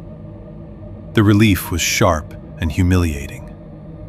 I stood there breathing too fast, half turned toward the tent, half toward the woods, pulse hammering in my throat over something as stupid as cookware shifting in campfire heat. But the embarrassment didn't last long, because it had proven something I would rather not have known. I was wound tight enough by then that any sudden noise inside the clearing could send my whole body into blind reaction. I righted the pot, crouched again, and listened. The woods beyond camp gave me nothing back. No footsteps, no voice, no movement. The figure did not return. The second tent across the lake stayed mute and darkening. The lake itself had gone almost completely flat in the last of the light, becoming one dark, cold sheet, broken only where the fire reflected in it as a thin, shaking stripe near shore. I looked around the camp and understood, more clearly than I had at any point since arriving, what the fire really was. Not comfort, not safety. A marker. A weak ring of visibility in a much larger dark. useful mostly because it showed where I was. Beyond that ring, the woods remained exactly what they had been before: close, patient, and unreadable. And now I knew for certain that at least one human being had already been standing just outside it, watching me before I knew to look. After that, the campsite stopped feeling like a place I had chosen. It started feeling like a circle I was sitting inside. Chapter 2: Signs Around the Edge. After the figure disappeared, I stayed exactly where I was for a full minute without meaning to. I didn't decide to stay still. My body just did it for me. One hand half curled near the knife, shoulders tight, eyes fixed on the section of trees where I had last seen the outline fade back into the dark. The fire popped once, sending a brief spray of orange sparks up into the air, and I flinched at that too. Beyond the firelight, the woods gave me nothing back. No retreating footfalls, no branch movement, no voice. Not even the ordinary little noises I had been hearing all evening seemed willing to continue for a while. It was as if the whole place had paused to see what I would do next. That thought was dramatic, and I knew it was dramatic even while it passed through my head. But once fear gets enough purchase in you, even your own self-correction starts sounding weak. I kept trying to pin the encounter to something explainable. An odd camper, bad timing, somebody standing there for reasons that would make sense if I knew them. And every explanation kept collapsing under the same simple fact. He had already been there before I lit the fire. That detail wouldn't let go. I crouched beside the fire ring and fed in one more stick, mostly because I wanted the extra light while I thought. Then I stood, took the flashlight from inside the tent, and decided to make a careful check around camp. Not a full search. I wasn't about to go marching into the woods after a stranger I'd seen once at dusk. But I couldn't sit back down and pretend I hadn't just watched a person step out of view after standing motionless near my sight. I needed, at the very least, to know whether there was anything around the clearing I had missed. So I moved slowly along the edge of camp without fully leaving the firelight. That part matters. I stayed within the weak reach of the flames as much as I could, sometimes only 1 or 2 steps beyond the brightest area, and then back again, sweeping the flashlight in short, careful arcs. The beam looked unnaturally white against the warm glow of the fire, flattening roots and low brush into sharp contrasts that made everything seem arranged. I checked first near the left side of camp, where I had seen the figure, then behind the tent, then along the darker edge where the clearing blended into the spruce. At first, all I found was normal forest clutter. Needles, roots, damp patches of earth where the ground held moisture longer under shade, a few wind-fallen branches, some old blackened wood near the fire ring from previous campers. Every few seconds, I had to stop myself from swinging the flashlight too fast. Panic wants speed. It wants to flood every corner at once. But too much motion in a beam at night just creates shadows and false impressions. I forced myself to go slower. That was when I noticed the cigarette butt. It was half ground into the dirt near a root about 10 feet from my tent, tucked close enough to the edge of the clearing that it could have been missed during daylight if you weren't looking for anything. The paper was damp and stained darker from soil, and the filter was flattened at one side, like somebody had twisted it under a heel rather than casually flicked it. I bent, keeping the flashlight on it, and stared for a second longer than necessary. I didn't smoke. I never had. That alone didn't mean much, obviously. Campsites accumulate trash. People leave small messes behind, even in places they claim to care about. If I had found the cigarette butt near the fire ring, or in an obvious old ash patch, I probably would have shrugged and forgotten it. What bothered me was where it was. Not where someone would naturally stand and smoke while relaxing, but at the edge of the clearing, facing inward. I told myself that still meant very little. Then I saw the boot impressions. Calling them prints makes them sound clearer than they were. They weren't the crisp, TV detective kind of tracks you could photograph and hold up as proof. They were partial depressions in the softer dirt near the tree line, shallow enough that I only really picked them up once the flashlight hit them from the side. The ground there held shape better than the pine needle sections, and under the beam I could make out a couple flattened areas with the suggestion of tread. Not fresh enough to look wet or sharply edged. Not old enough to have disappeared into the ground entirely either. Used, but not ancient. That was the best I could do with them. I crouched again, studying the angle. One looked as if it had turned slightly toward my camp. Another was too incomplete to read. They could have been from anyone. Previous campers, a hiker cutting through, maybe even prints I'd made unconsciously and forgotten. But I didn't think so. The tread pattern didn't look quite like mine, and more than that, the placement bothered me. They sat in the sort of position a person might naturally stop in if they were standing still and looking into the clearing. I became aware then of how exposed my tent looked from that side. In daylight, camp had seemed practical and open. Under flashlight and firelight, it looked arranged for observation. My sleeping space, my gear, the chair, the ring of stones, everything visible at a glance from the darker edge beyond. It made me hate my own setup in a way I hadn't before. Not because I'd done it wrong, but because any campsite becomes intimate the second you imagine a stranger studying it from a few yards away. I moved farther along the perimeter. Near a low branch at the back right side of camp, I found a twig snapped cleanly at an angle that made my stomach tighten. Again, by itself it was nothing. Branches break. That is what they do. But the end of it pointed inward, toward my sight in a way that felt directional, as if somebody had pushed through there carefully, rather than brushing by without purpose. The break wasn't bright and fresh, but it wasn't weathered either. I touched it with 2 fingers and it gave slightly, still holding a little moisture inside the exposed wood. I stood there longer than I should have, flashlight beam fixed on the splintered tip, thinking how easy it would be for every one of these little things to mean absolutely nothing. That was the worst part, really. If I had found something undeniable, a dropped glove, a fresh track, a voice from the trees, it would have simplified the fear. Instead, I had a handful of details too small to carry certainty by themselves and too suggestive to dismiss once seen together. A cigarette butt, half prints, a branch broken at the edge of sight. Nothing that would convince anyone else.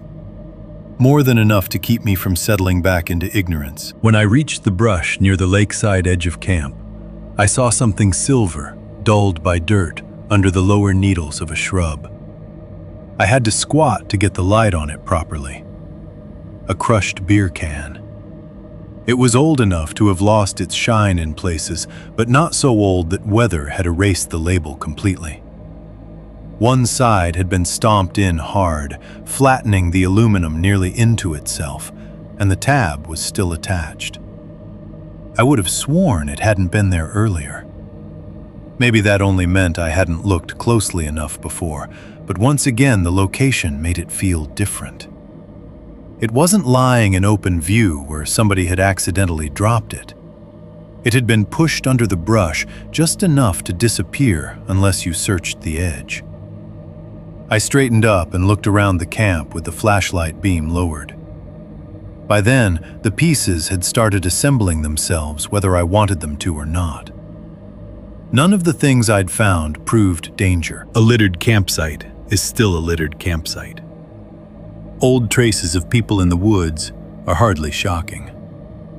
But taken together, and taken after the silent figure at the edge of the firelight, they created a shape I couldn't stop seeing. Someone had been around this clearing. Maybe not that night. Maybe not recently enough to matter, but enough to leave signs in the places a person leaves signs when they aren't using a camp, just orbiting it. I clicked the flashlight off for a second and immediately regretted it. Without the beam, the fire seemed smaller than before, its light not reaching nearly as far as I had imagined. The trees crowded close around the edges, and beyond them, everything became one continuous mass of dark. I turned the flashlight back on and made myself breathe slowly through my nose until the tightness in my chest eased a little.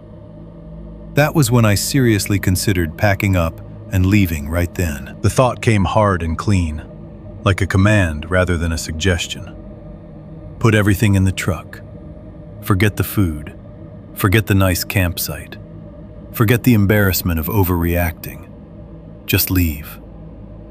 But the minute I turned it into an actual plan, the practical problems rushed in. It was fully dark now, except for the fire and the flashlight. The trail out wasn't difficult in daylight, but it was uneven, rooty, and narrow in places. Over a mile in the dark feels longer than it does under the sun, especially if you're carrying gear and trying not to break an ankle while your nerves are already scrambled. I'd have to choose between making multiple trips or abandoning a lot of equipment. Even if I packed only essentials, I would still be walking away from the only stable light source I had into woods where I now knew, at minimum, that one person had been watching me. Panic hiking to the truck with a backpack and flashlight suddenly felt less like self-preservation and more like volunteering for the worst version of the night. So I stood there at the edge of my own campsite, caught in the stupid familiar trap fear sets for you. Staying felt wrong. Leaving felt worse. Rationality won, though only barely. I told myself the best thing to do was remain alert, keep the fire controlled, preserve my energy, and make decisions in the morning with daylight and a clear head. I still had my truck keys. I had light, shelter, water, a knife, a headlamp, and enough common sense not to go blundering into the trees because something felt off. If the person I'd seen meant me harm, charging around in the dark would only help him. That line of thinking calmed me enough to function again. I returned to the fire ring, sat down carefully, and looked across the water toward the second tent. At first, I could still make out its faded shape as a lighter patch against the far side. The longer I stared, though, the less definite it became. Night was thickening at the ground level, swallowing contour and detail one layer at a time. The water between us had gone nearly black, holding only a thin, restless smear of reflected fire. I decided to lower the fire. That might sound backwards, but there was logic to it. A high, bright fire made me visible from much farther away while wrecking my night vision. The stronger it burned, the less I could see beyond its edge. So I used a stick to spread the wood apart, let the flames settle lower, and kept only enough heat and glow to maintain coals with occasional small flame. The change was immediate. Shadows moved closer. The clearing dimmed. More of the lake returned to view as my eyes adjusted, but at the same time the woods seemed to lean inward, as if reducing the fire had also reduced the distance between me and everything I could not see. The campsite no longer felt like a place in the woods. It felt like a weak pocket of tolerable visibility inside something much larger and more patient. I sat forward in the chair with the knife near my thigh and listened harder than I have ever listened in my life. Every sound took on too much importance. A shift of cooling metal from the stove. The tiny tick of bark splitting in the low fire. Water touching shore in a rhythm so faint it sounded almost imagined. Once or twice, I thought I heard something from across the lake. Nothing distinct, just the suggestion of movement too far away to identify. Each time, I held my breath, and heard nothing else. Minutes passed that felt stretched and thin. Eventually, I stood one more time and turned toward the opposite shore. The second tent was still there, I thought. Or maybe I only knew where it should be. Its shape had flattened into the darkness so completely that for one strange moment, I could not tell whether I was actually seeing nylon in outline or only remembering them well enough to impose them on the dark. It looked less like a campsite now and more like a darker angle inside the trees, a suggestion rather than an object. I narrowed my eyes and tried to pick out the door, the sloping side, anything. Nothing separated cleanly. The tent had become so dark and flat-looking against the tree line that for a second, a real second, long enough to feel it, I honestly could not tell whether anyone had ever been there at all. Chapter 3: A Long Night Without Sleep.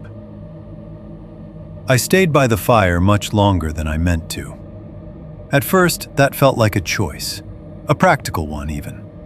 The kind you make when you tell yourself you're being cautious instead of afraid. I kept the flames low, fed only enough wood to hold heat and a little light, and sat in the folding chair, with my elbows on my knees, staring past the coals at the black line of trees, and then over the lake, and then back again. Every time I considered going into the tent, some part of me resisted. It wasn't that I thought nylon walls and a zipper would protect me from anything a determined person wanted to do. It was simpler than that. Inside the tent, I wouldn't be able to see. That was the whole problem. As long as I stayed by the fire, I still had some fragile illusion of participation in what was happening around me. I could hear things and place them roughly in space.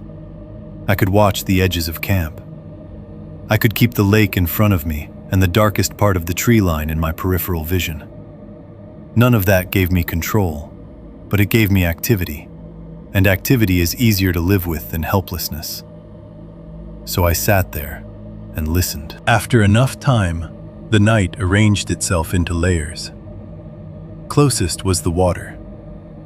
The lake had a small, repetitive voice at night, quieter than I would have guessed if you'd asked me earlier that day. Not waves exactly, there wasn't enough wind for that, but a soft, irregular touching sound where the shore curved and the water moved against stone, root, or packed dirt. Sometimes it came in 2 or 3 faint taps close together. Sometimes a longer hush, as if a flat hand had been drawn over wet glass. Once I began listening for it, I realized it had been there all along, hidden by everything else I had been thinking. Above that was the wind in the needles. Not constant, it moved in passes. A slight stirring high in the pines, then silence, then another drift of sound beginning somewhere behind camp and sliding across the lake-facing trees. In daylight, those sounds had seemed clean and harmless. At night, they stopped feeling like one thing. Every rise and fall made me wonder whether something else had moved underneath it, using the wind as cover. Then there were the little man-made noises from camp. The occasional metallic tick from the stove or pot as the metal gave up the last of the heat it had taken from dinner. A faint shift from the folding chair when I changed position. Once, a quiet settling sound from inside the tent as the cooling air tightened the fabric in places. Those were almost worse than the natural sounds because they came from my own space. Every time one happened unexpectedly, my nerves lunged toward it before my mind could identify it. And beneath all of that, beneath water, wind, and cooling metal, there were the pauses. That was what wore me down. The pauses felt wrong in a way I could never have defended out loud. Nothing in them was audible. That was the point. The night would establish its little pattern. Water, wind, a distant creak of branches. And then all at once there would be a blank stretch that seemed too complete, as if the woods had taken a breath and decided not to release it yet. The sound would always return, Of course it would. But by then, my body would already have tightened itself against the possibility that the silence had opened because something was listening back. A few times I thought I heard movement. Not clear movement. Never enough to stand and say, yes, somebody is walking there. Just the suggestion of it. A soft disturbance from beyond the reach of the fire. Once from my left, somewhere near where I'd seen the figure. Another time behind the tent, a faint enough sound that I couldn't tell whether it had come from the ground or from a low branch brushing another. Each time I went motionless and waited for the follow-up sound that would either confirm the danger or dissolve it. Each time, nothing confirmed. That was part of what made the whole night feel so poisonous. Fear without shape is exhausting in a way real emergencies sometimes aren't. If someone had stepped directly into camp, at least my body would have known what it was answering. But dread is different. Dread keeps asking for readiness without reward. It asks your muscles to stay tight for hours around things that may not even exist. At some point, I checked my phone for the time and saw there was no service. I knew there wouldn't be, but the dead signal bars still bothered me more than they should have. It was a little after 10. That surprised me. It felt later. The dark had stretched enough that I'd expected midnight at least. When I looked up again, the lake and the opposite shore had become almost one surface, black against black, with only subtle differences in texture separating water from trees. I thought about the second tent and tried not to picture it. That worked for maybe 30 seconds. Then my eyes went there on their own, searching for the shape I had spent all afternoon memorizing. Most of the time, I could no longer tell whether I was really seeing it or just mapping it onto the dark by force of repetition. Once, I thought I saw the angled line of the door flap. Then I blinked and lost it completely. The uncertainty made it worse. If I had been asked in that moment whether the tent was still there, I honestly couldn't have answered with confidence. A little before 11, I finally admitted the fire wasn't helping anymore. Not enough to justify how exposed it made me feel anyway. I let the wood burn down lower, spread the coals so they would hold some heat without throwing a visible blaze, and sat for another 10 or 15 minutes to make sure I wasn't doing it too fast out of panic. But the truth was already obvious. I was tired, cold around the edges, and getting no less afraid by keeping watch. If anything, I was feeding the fear by continuing to sit there like a man waiting for confirmation. So I stood, took the flashlight and knife, and went into the tent. The inside felt immediately smaller than it had the night before. Not physically smaller, of course, but limited in a way that changed the air. I zipped the flap, then paused with one hand still on the zipper pull, listening. The tent fabric held the dark close. My own gear had become shapes I knew by memory rather than sight. I switched the headlamp on for a moment, checked that everything was where it should be, then switched it back off and lay down fully dressed except for my boots. I kept the knife in my right hand and the flashlight next to my thigh. That sounds theatrical when written down, but it didn't feel theatrical there. It felt childish and necessary at the same time. I didn't believe either object would solve a real problem if one entered the tent. But I could not make myself lie there empty-handed. For a while I did nothing but listen through nylon. The sounds were worse from inside because the tent distorted them. Water became softer, less placeable. Wind lost height and turned into a broad pressure against the ears. Small noises nearby seemed larger because the fabric caught and translated them. I began noticing every contact point between the tent and the outside world. The tautness of the walls, the lines, the zipper track, the little places where sound could travel and be transformed into something else. Once, maybe 15 minutes after I lay down, I heard what I thought were footsteps. They were faint. A slow, careful pressure in the ground somewhere near camp, rather than the clean crunch people imagine when they think of footsteps at night. More sensed than heard at first. I went still so completely that my jaw started aching from the way I clenched it. The sound came again. One soft compression, then another, then stopped. I stayed frozen. No third step came. After maybe 30 seconds, I shifted my head slightly on the sleeping bag, and I swear the instant I moved, the sound ceased in a way that felt responsive. As if whatever had been there had paused because I had. That might have been imagination. In fact, it probably was. But in the dark, with all your attention narrowed to an area of a few square feet and the layers of fabric between you and everything else, probability stops doing much for your nerves. I kept listening until the muscles in the back of my neck started to burn. Nothing followed. I told myself it had been the cooling earth settling under roots. A small animal. A branch dropping softly. Anything but deliberate steps that had stopped the moment I moved. That explanation satisfied my mind just enough that my body did not believe a word of it. Sometime later, I have no idea how much later, I saw a shadow pass over the tent wall. Even now, I'm not completely sure about that one. I had been staring at the faintest suggestion of lighter gray fabric in front of my face. Eyes adjusted enough to make out the sloping shape of the tent interior, when something changed the darkness for half a second.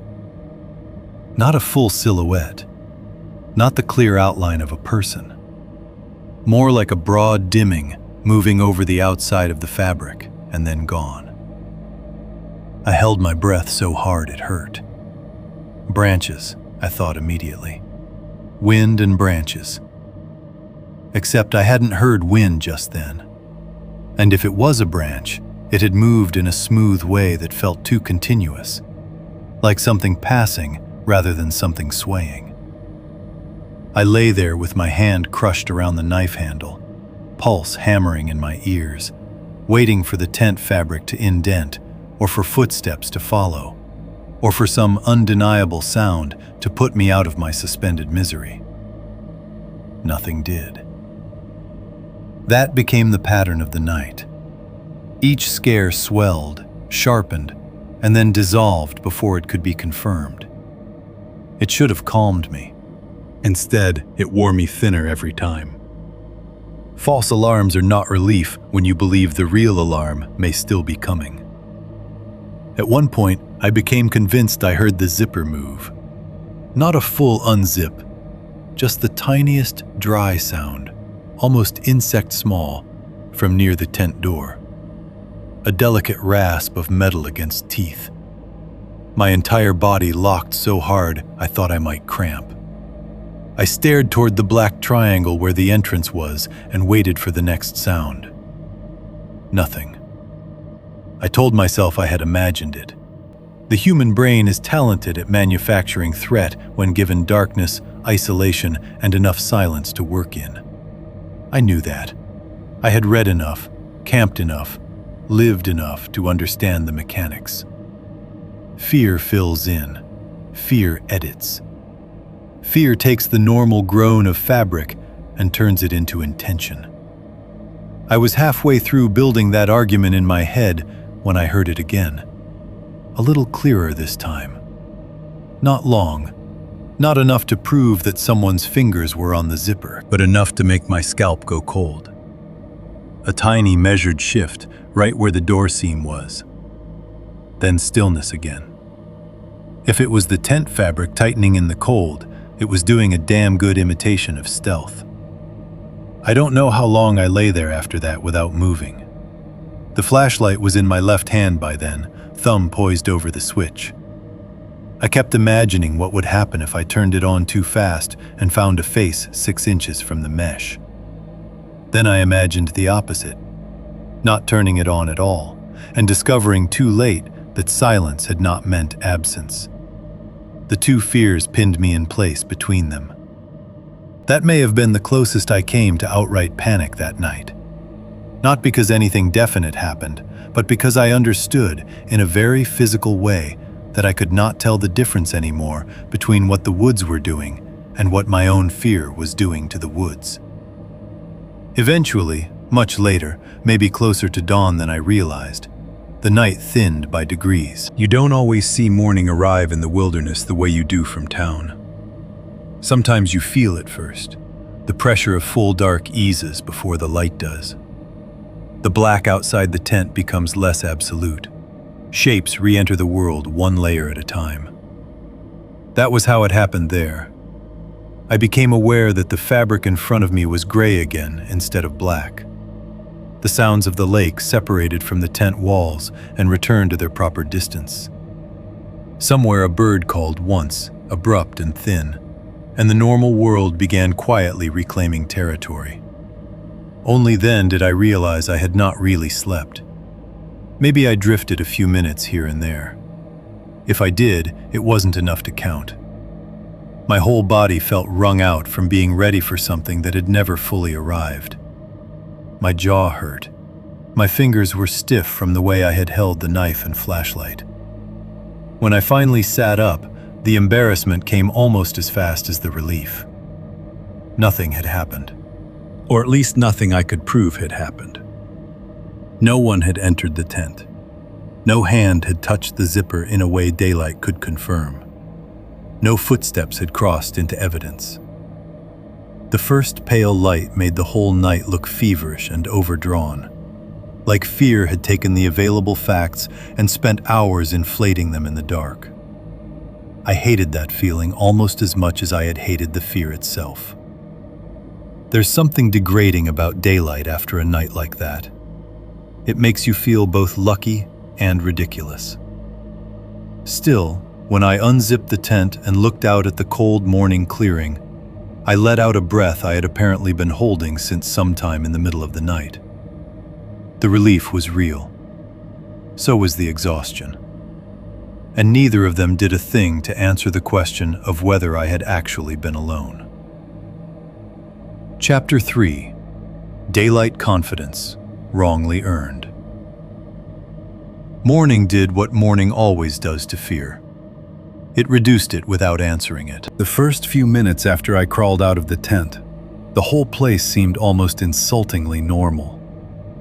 The lake was pale and cold-looking under the early light, the kind of flat silver blue that makes everything around it appear cleaner than it really is. My fire ring was just stones and dead ash again. The folding chair looked stupidly harmless. The dark edge of the spruce behind camp, which had felt close and sentient in the night, was only a line of trees doing what trees do, standing there, indifferent, full of shade because that was where the sun hadn't reached yet. I stood near the shoreline with a cup of coffee warming my hands and felt that ugly aftertaste of a sleepless night. Relief tangled with embarrassment. Nothing had happened. Or if something had happened, it had happened in exactly the way fear likes best. Just outside proof. Just beyond the point where you can hold it up to daylight and make it answer for itself. That made me feel foolish almost immediately. Not completely. I wasn't ready to write off the figure I'd seen by the fire as imagination. That had been too clear, too structured. But everything that had followed, the possible footsteps, the shadow over the tent, the zipper noise, had become thinner in memory the second the sun hit the clearing. I hated how quickly my own mind began trying to revise me. Maybe the night had amplified everything. Maybe the figure had been some guy from the other side of the lake who walked off because he didn't want company. Maybe the rest had been tension, cold, sleep deprivation, and an overactive imagination trapped in a nylon box. A sane person could build that argument pretty easily in the morning. Standing there with coffee steam coming up into my face and the light clean on the water, I could almost believe it myself. Almost. I kept looking across the lake anyway. The second tent was still there. In daylight, it looked more real and less believable at the same time. Real because I could see it plainly now. No guessing at shapes, no forcing lines into the dark. Less believable because the details that had been hidden by distance and evening had become visible enough to trouble me in new ways. From my camp, it still had the outline of an occupied shelter, the general suggestion of a person's temporary presence. But there was a flatness to it now, a kind of emptiness pressing through the shape. I drank the rest of my coffee and told myself I was going to spend the morning gathering more wood and checking the shoreline for a better fishing angle. That was technically true. It just wasn't the whole truth. What I actually wanted was an excuse to move around without admitting to myself that I was investigating the other camp. I wasn't ready to march over there directly, and I still had enough of a social instinct left to resist the idea of walking into a stranger's sight uninvited. But daylight had made me bolder in the stupid way it does. The kind of boldness that isn't courage so much as the temporary relief of having survived the dark. I figured if I widened my route enough, moved along the lake, checked driftwood, looked for a good place to cast, I could get a different angle on the second tent without technically approaching it. So that was what I did. I left the main camp area and started working my way around my side of the shore, moving slowly where the ground let me and cutting back from the water where brush got too dense. The farther I went from my own sight, the more the geography of the place changed in my head. From camp, the second tent had seemed placed almost directly opposite me. Once I started shifting position, I realized it sat in a narrower pocket than I'd first thought. A kind of side clearing, half open to the water and half choked by trees. That alone made its location stranger. If someone had chosen to camp over there for comfort, they had better options. Not many, maybe, but better. Slightly flatter ground farther up. Cleaner shoreline a little farther to the left. More open sight lines in 2 or 3 places where the trees thinned just enough. Instead, the tent had been pitched in a spot that felt neither convenient nor scenic. It was visible from where I was, yes, but not ideal for much else. I stopped behind a stand of low brush and looked at it for a long time. The fabric was older than I'd thought.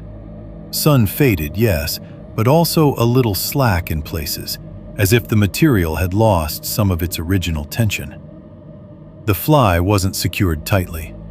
One side sat lower than the other in a way that made me wonder if one of the supports inside was bent or mismatched. It was still standing well enough to read as functional at a glance, but the closer my angle got, the more it looked like a tent only doing the minimum work required to remain tent-shaped. And then the practical absences started standing out. No cooking setup. Not even something cheap and compact. A burner, a pot, a fuel canister, a cup. Nothing. No bedroll or sleeping bag visible through the entrance area or any mesh panel. No backpack leaned nearby. No food bag hung or stashed. No supplies stacked beside the door. No water bottle. No chair. No towel. No rod. No boots. No random personal clutter people always create even when they think they're being neat. The whole thing looked weirdly unsupported too. I crouched a little lower and narrowed my eyes. The pegs and guy lines were minimal, or at least appeared that way from where I stood. Most tents, especially old ones, advertise their presence through the little geometry of how they hold themselves up. Lines stretched at angles, corners tugged down, tension created by use. This one seemed to rely on surprisingly little. Enough to keep it upright, not much more. I don't know how to describe the feeling that gave me, other than to say the tent looked less like shelter and more like an object pretending to be shelter. That thought bothered me so much, I immediately argued against it in my own head. Maybe the rest of the gear was hidden farther back in the trees. Maybe the person camping there preferred to keep things out of sight. Maybe what I was reading as absence was just angle. Maybe. My mind kept generating explanations, and my gut kept rejecting them one by one.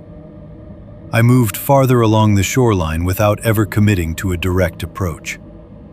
That was important to me at the time, though I'm not sure why. Maybe I still wanted the protection of denial. If I didn't walk straight to the site, then I could tell myself I wasn't really trespassing into a situation that didn't concern me. I was just checking the area, observing, being cautious. The truth was that I was circling because I wanted information without confrontation. As I widened out, I started noticing signs that people had used that side of the lake before. Not fresh signs, not obvious recent activity. Older traces.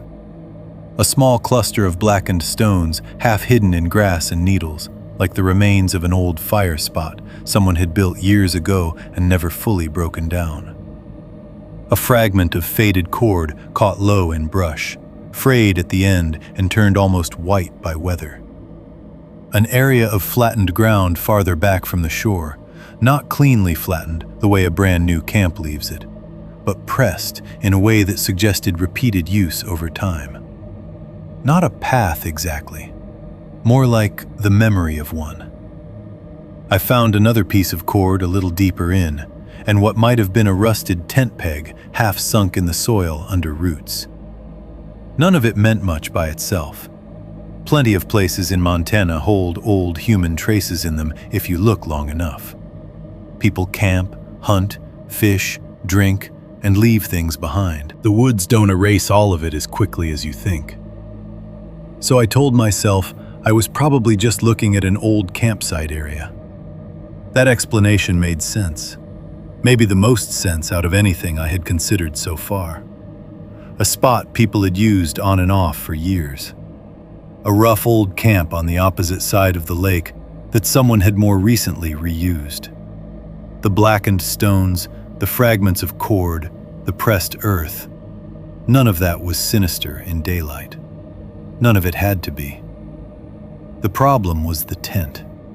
Because even if the area had been used before, the tent still sat in it wrong. It faced my camp too precisely. That detail kept surviving every attempt I made to reason the rest away. If the person over there had simply chosen a poor patch of ground because they arrived tired or late, fine. If they were using an old site and keeping their gear hidden, strange, but possible. If the tent was damaged and half functional, that also fit with reality. But why was the door angled so neatly toward where I slept? Not toward water access, not toward the best open space, toward me. I stood in the brush with the sun on the side of my face and felt something cold move through my stomach. The thought that followed was so simple, I almost missed how much it changed. Someone wanted me to see it. Not just notice there was another camper nearby, specifically see the tent. Register it. Think about it. Keep checking it. Build part of my attention around it. Once the idea arrived, I couldn't get rid of it. It explained too much, too neatly. The awkward placement, the visibility from my sight, the lack of normal camp clutter. The way the thing read as occupied from a distance, but increasingly empty the closer I studied it. I imagined how it must have looked when I came back from the truck. Visible enough to stop me, ordinary enough that I wouldn't leave immediately, strange enough to keep my mind busy for hours. That realization should have sent me straight back to camp to pack. Instead, like an idiot, I stayed out there longer. Daylight confidence is a stupid thing. It makes you think observation is control. It convinces you that because you can see more clearly, you understand more clearly, when often all you've really done is put better detail on something that was already wrong. I moved a little farther around, still not closing the final distance, and tried to force myself to look at the tent as nothing more than fabric, poles, and bad choices. From one angle, I could see just enough through a slack section near the entrance to confirm what I had already suspected. No bedroll. Or at least none that I could make out. No obvious bundle of blankets, no sleeping pad shape, no heap of clothes. No sign of a person's weight having occupied the floor recently. The interior looked dim and hollow, full of folds and shadow but not lived in. The image that came to me then has stayed with me more stubbornly than some of the worst things later on. A tent that looks occupied from far away and empty when you get close enough to understand it. There's something deeply wrong about that. I backed off after that, not all at once. I didn't run or even move quickly. I just felt the morning confidence break apart under me, piece by piece, until I no longer wanted to gather wood or check the shoreline or pretend I was doing anything but staring at something I had no good reason to trust. I headed back toward my own camp, taking a wider line than necessary, as if distance alone might reduce what I had already concluded. When I got back, my sight looked exactly as it had before. My tent, my chair, my cooler in the shade, my scattered practical little life by the lake. It should have comforted me. Instead, it made me newly aware that the other site had been arranged in relation to mine. Not adjacent, not random, related. I set down the wood I'd collected, only as a prop for my own nerves, and stood there looking across the water again. The second tent hadn't changed, but the meaning of it had. By then, I no longer believed I was just sharing a quiet lake with another solitary camper. I had started to believe the tent was there because someone wanted my eyes on it. Chapter 3. The thing buried under normal details. By the time I got back to my campsite, the morning had already lost whatever false confidence it had lent me. The lake was still bright. The air was still clean. Nothing visible had changed. But that was exactly the problem. My camp looked normal in the same way a room can still look normal after you notice something in it doesn't belong. The folding chair stood where I'd left it. The cooler sat in the shade. My tent flap stirred once in the light breeze and then settled again. Across the water, the second tent remained fixed in that same wrong position, angled toward me with its quiet, staged-looking emptiness. I set down the little armful of wood I'd gathered mostly for appearances and stood there longer than I meant to, looking at my own gear like it belonged to someone else. I knew, even then, that I should probably leave. Not in a dramatic sprint, not with the kind of blind panic that gets people hurt, but in the practical, adult sense. Pack while there was still good daylight. Make one trip to the truck with essentials. Maybe abandon a few low-value things if I had to. Drive into town, sleep badly in a motel, tell myself I'd overreacted and accept the loss of the weekend. That was the sensible version. The problem was that sensible decisions get tangled fast once you've already spent a full day talking yourself out of fear.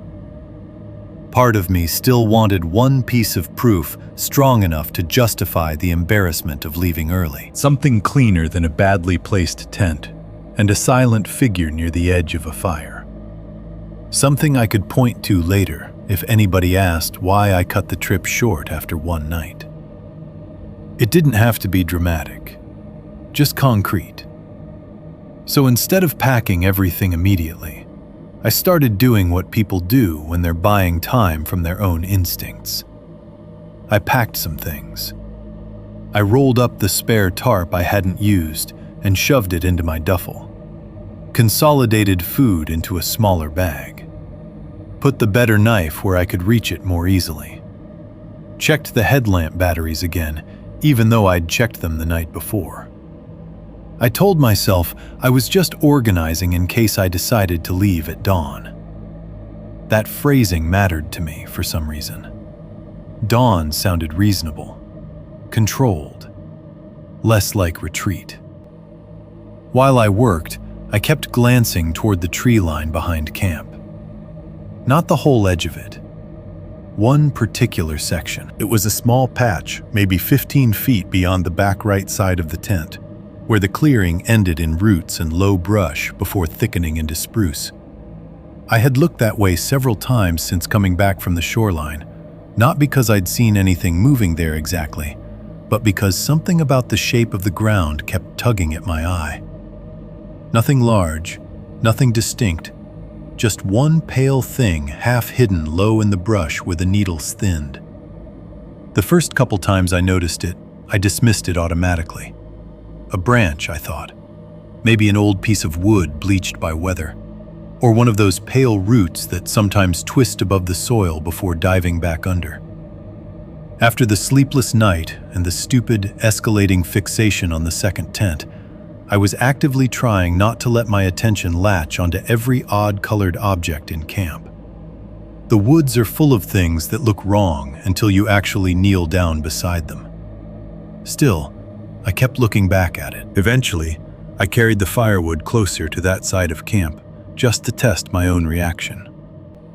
The object stayed where it was, low and half obscured under a lacework of brown twigs and dark needles. It wasn't bright white, more like a dull, weathered ivory with dirt worked into it. Its shape was mostly hidden, but the visible part had a curve to it that I didn't like. Too smooth for bark, too regular for a broken limb. I stopped a few feet away and squinted. Animal bone, I thought next. That explanation arrived quickly and with enough authority that I almost accepted it on the spot. There are bones in the woods. Deer die. Smaller things get dragged off. Birds pick things clean. I had seen enough weathered vertebrae and leg bones over the years not to be shocked by the color or texture of something pale on the ground. But even from where I stood, there was something wrong about the shape. It didn't look long enough for the kind of leg bone I would expect to notice first. It wasn't branched like antler. And the visible arc had a thinness to it that made me hesitate rather than step closer. Not fragility exactly, more like delicacy.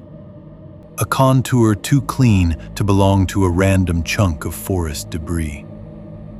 I told myself with growing irritation that if it bothered me that much, I should just go look at it.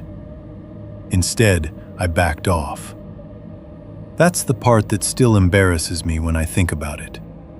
I had spent half the day circling another campsite at a distance because I was too polite or too wary to commit to the obvious. Now I was doing a smaller version of the same thing inside my own camp. I took 2 steps back from the object, glanced toward the lake as if the answer might be waiting there, and returned to packing the easier things instead. A person can only hold a certain amount of vague dread at one time. After that, the mind starts making bargains. Mine sounded like this. Leave early tomorrow, first thing. Don't wait around for another night. Keep essentials packed. Sleep dressed. Leave as soon as there's enough light to walk safely. If nothing happens before then, fine. If something does, you're already partially ready. That became the plan. Not because it was the best plan, but because it was halfway between admitting fear and maintaining dignity. It let me stop short of running while still honoring the fact that my confidence in the place was gone. I even began rehearsing the steps in my head while moving through the rest of camp. Coffee skipped, tent down fast, dry goods in bag, cooler left if necessary. 1 trip, maybe 2 if the light allowed. Don't overcomplicate it. Don't debate once the sun comes up. That rehearsal calmed me more than it should have. The human brain loves a future escape. It can make a coming departure feel like safety in the present, which of course it isn't. By mid-afternoon, I had assembled enough of a plan that I could move around camp without visibly hurrying, though the whole time I remained aware of the pale object near the brush, the way you stay aware of a person in a room who hasn't spoken yet. I tried fishing again for maybe half an hour and gave up almost immediately. My line kept drifting towards snags. I couldn't concentrate on the water. Every time I cast, my eyes slid back toward camp and then across the lake. The second tent still looked empty, though from a distance it retained just enough of a living shape to keep me from dismissing it entirely. The opposite shore was too bright to seem sinister in the afternoon, but that somehow only made it more irritating. Like the whole place had chosen the least convenient possible form of wrongness. Enough to unsettle, not enough to resolve. Eventually, I came back and started dinner earlier than I needed to. I told myself it was practical. Better to eat while there was still plenty of light. Better not to be fumbling with a stove and food after dark if I was already on edge. The truth was that I didn't want evening to sneak up on me the way it had the night before. I boiled water, opened another freeze-dried pouch, sat in the chair, and forced myself to eat slowly. All the while, I kept glancing toward the patch of brush where I had seen the pale thing. That tiny cycle repeated so often, it became automatic. Bite, chew, look at the brush, look away, listen, swallow, look again. Nothing moved there. Nothing had to. The object was enough. The fact of it.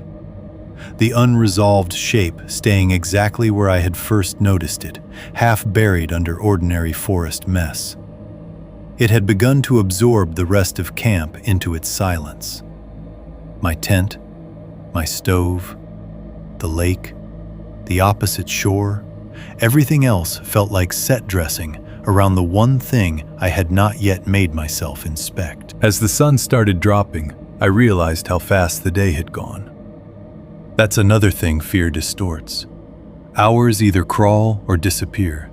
There doesn't seem to be much in between. 1 minute, I was sitting in full afternoon light with my half-packed gear around me, and the next, the warmth had started draining off the clearing.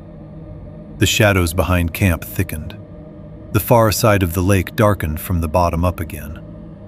Evening did not so much arrive as gather. I stood and took the flashlight from inside the tent before the light got worse. For a minute, I simply held it without turning it on. Then I walked toward the brush. I didn't go all the way at once. I stopped twice in those few yards, once to listen and once because my own nerves annoyed me enough to make me hesitate out of spite. The pale object was where it had been, low in a bed of needles and dry twigs under a small branch. From this angle, I could see a little more of it, enough to confirm that it was not wood. The surface was too smooth, too matte in the fading light, and too evenly curved in a way natural branches rarely are once they've snapped and weathered. I crouched, not close enough to touch it. It could still have been animal bone. I clung to that. Deer. Maybe part of a pelvis, some strange fragment worked free and left by scavengers. There are plenty of bones in the outdoors that look alien until you've had time to study them. But something in me had already started backing away from that explanation. I used a fallen stick to move a few needles aside. That tiny action changed the object immediately. More of it emerged from the brush, and with it came a shape that made my throat tighten. Not large, smaller than I had thought.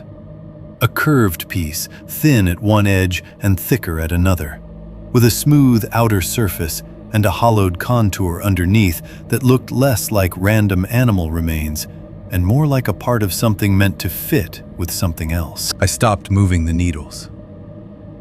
The woods behind me had gone very quiet. Or maybe they only seemed quiet because all my attention had tunneled forward. The flashlight was still off in my left hand. I switched it on and played the beam over the object once, briefly, then wished I hadn't. The white light flattened detail but sharpened the wrongness. The curve was too clean, the color too bone true. And along one edge there was a break line that looked dry and old, not chewed, not splintered like most of the animal fragments I had seen before. I felt the immediate, stupid urge to explain it away harder. Maybe a deer skull fragment. Maybe some partial jaw. Maybe I was seeing human resemblance because that was what fear had trained my eye to search for. I wanted one of those things to be true, badly enough that I almost stood and walked away again without deciding. Instead, I lowered the beam and looked with my natural vision in the fading light. That was worse. Without the harsh flashlight glare, the object settled into itself more naturally. The curve became subtler, but more convincing. The smoothness was undeniable. There was a proportion to it that did not feel animal, or at least not obviously animal. I still couldn't say with certainty what I was looking at, but I knew what it no longer looked like. Not a branch, not just debris, and not, unless I was badly fooling myself, the kind of forest bone you glance at and forget. I straightened slowly, the stick still in my hand, and took one step back from the brush, then another. The clearing behind me had dimmed enough that camp already looked partially unreal. My tent had gone from bright nylon shelter to a pale, angular shape between trees. The lake held the last of the sky in a dark sheet. Across the water, the second tent was only barely visible. I stood there with the flashlight hanging useless at my side, and understood that I had crossed some line internally, whether the object was human or not, because I could no longer dismiss it.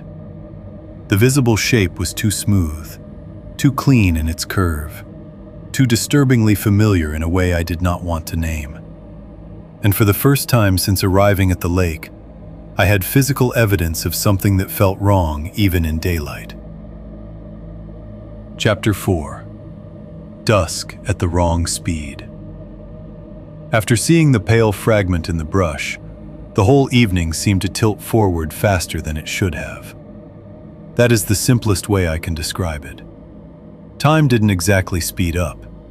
It just stopped moving in the ordinary sequence of a campsite settling into night. Usually there are stages.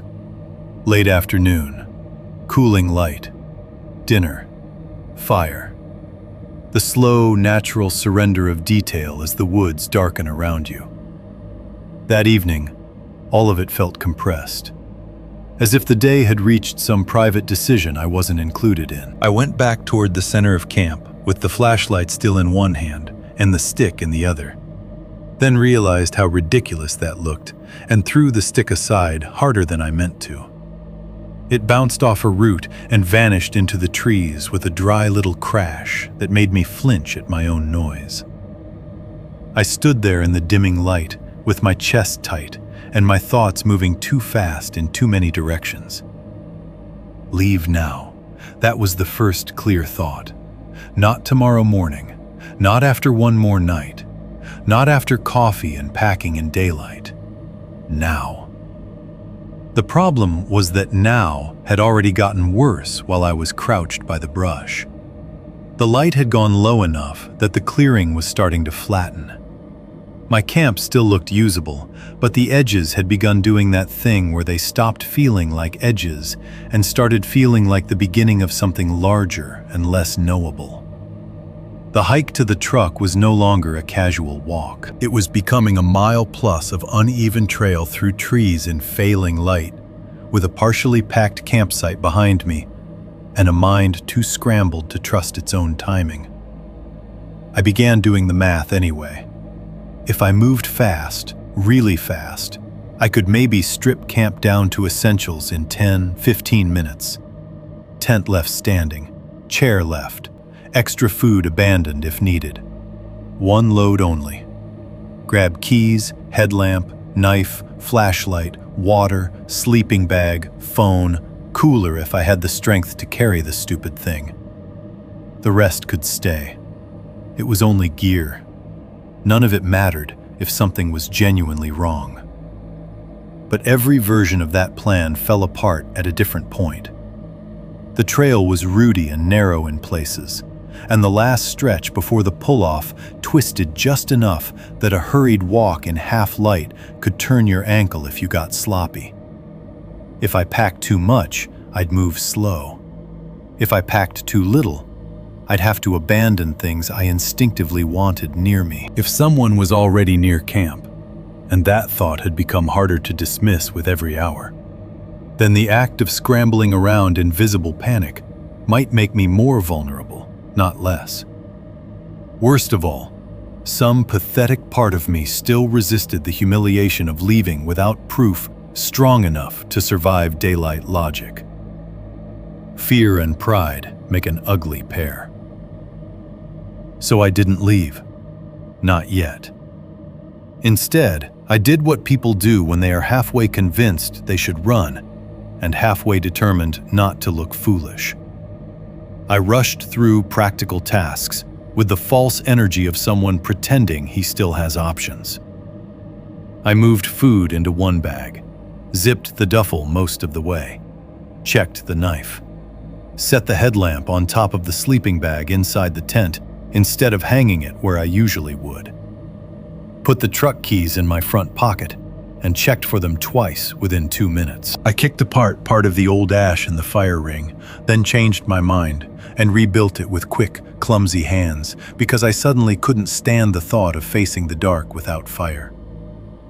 That was the other shift from the night before. I had waited too long to light the fire then, trying to preserve the illusion that I wasn't scared. This time I lit it early. Earlier than I planned, earlier than was practical, while there was still enough light in the clearing that the flames looked almost theatrical at first. But I needed the structure of it, needed the ritual.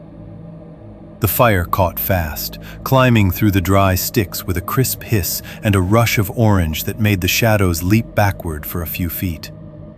The effect should have comforted me. Instead, it made the woods feel like a wall. That was what changed once the flames were up. The clearing didn't look larger the way it sometimes does under firelight. It looked bordered, defined too clearly against the darkness behind it. The spruce line beyond camp became one dense vertical mass with almost no depth to it, as if all the separate trunks had fused into a single black barrier just outside the ring of visible ground.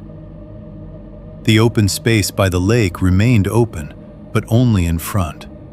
Behind and to either side, the place had started feeling less like a natural campsite and more like a small lit room with no real walls. I stood by the fire ring with one hand on a piece of wood and looked from my tent to the tree line and back again.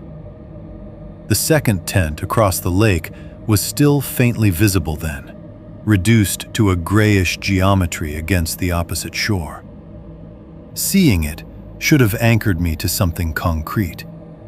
Instead, it added another layer of wrongness to the scene.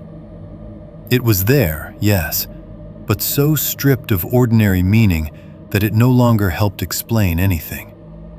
It was like looking at a prop left behind after a performance you hadn't understood. I heard movement not long after that, not close enough to startle me into jumping, at least not at first. More like the suggestion of bodies reordering the dark. It came from the tree line off to my left, near where I had seen the figure the night before. I turned slowly toward it and narrowed my eyes, trying not to let the firelight blind me. For a second, I thought it was only the usual problem. shadows shifting as flames moved, branches stirring higher up, my own nerves manufacturing pattern out of uncertainty. Then I saw it again. Movement. Not one shape this time. Maybe more than one. I say maybe because I could never get a clean count in that moment. It wasn't like watching people walk across open ground. It was darker and more fragmented than that. A displacement in the spaces between trunks. One vertical shape where there had been none a second earlier, then another farther over, or perhaps the same one changing position. The kind of sight that makes your brain lurch forward and your body go cold before either of them can agree on what exactly they have recognized. I went completely still. The piece of wood in my hand remained half raised, as if I had been about to set it down and forgot how. I stared into the trees until my eyes watered, trying to resolve one outline into certainty. Nothing came out. No voices. No, "Hey," from the dark. No awkward, apologetic explanation from another camper. No sound of people approaching through brush the way ordinary people do when they do not mind being heard. Just the fire cracking softly behind me, and the larger silence holding itself around that patch of trees in a way that made the air feel charged. That was the worst thing about it. The silence had stopped feeling passive. It felt active, as if something beyond the firelight was no longer merely existing there, but waiting, listening back. I don't know how long I stared. Maybe 10 seconds, maybe 30. Time became unreliable the moment I thought I saw more than one figure. My breathing had gone shallow enough that I could feel the pulse behind my eyes. I kept expecting one of the shapes to separate cleanly and step into the clearing. Every second it didn't felt worse. I told myself, carefully, not to do anything abrupt. No yelling, no waving, no rushing toward the tent. If there were people out there, and by then I was leaning hard toward yes, then I did not want to advertise the full extent of my fear. I wanted them to think I was alert, armed, steady, and not especially rattled, even if all of that was only partially true. I shifted the knife closer with the side of my boot and stayed where I was. The movement disappeared, or maybe it only ceased. That distinction mattered more in the dark than it would have in daylight. I could no longer tell if the shapes I had seen had withdrawn, crouched, frozen, or never been shapes at all. The trees resumed their blank, dense arrangement, but the moment did not go away. It stayed in the clearing like a scent. I became acutely aware then of how alone my camp really was. Not in the scenic, solitary sense I had wanted when I drove out, in the physical one. One little patch of ground, one tent, one man, one truck over a mile away, one bad route out if I panicked. No signal. No neighboring camps close enough to shout to. No reason to expect help. The fire was no longer a comfort. It was a statement of location. I forced myself to move again because standing frozen felt too much like surrender. I crouched and adjusted the wood in the ring, not because it needed adjusting, but because the act gave me something ordinary to do in the middle of an atmosphere that had ceased to feel ordinary. Then I stepped toward the tent, intending to grab the headlamp and maybe start putting on my boots properly for a fast exit if the situation worsened. I made it 2 steps. Then something behind me, or from the lakeside, or maybe from the back corner of the tent, made a sudden sharp sound that sent me spinning so fast I nearly lost my footing. It was a single hard clack, followed by a scrape. My body reacted before my mind did. I turned with the knife already half in my hand, convinced for one bright instant that somebody had stepped into camp while I was watching the tree line. I remember the exact shape of that instant. The fire at the edge of my vision, the lake black beyond it, my tent looming pale to the right, and the full conviction that when I completed the turn, I was going to see a person. I didn't.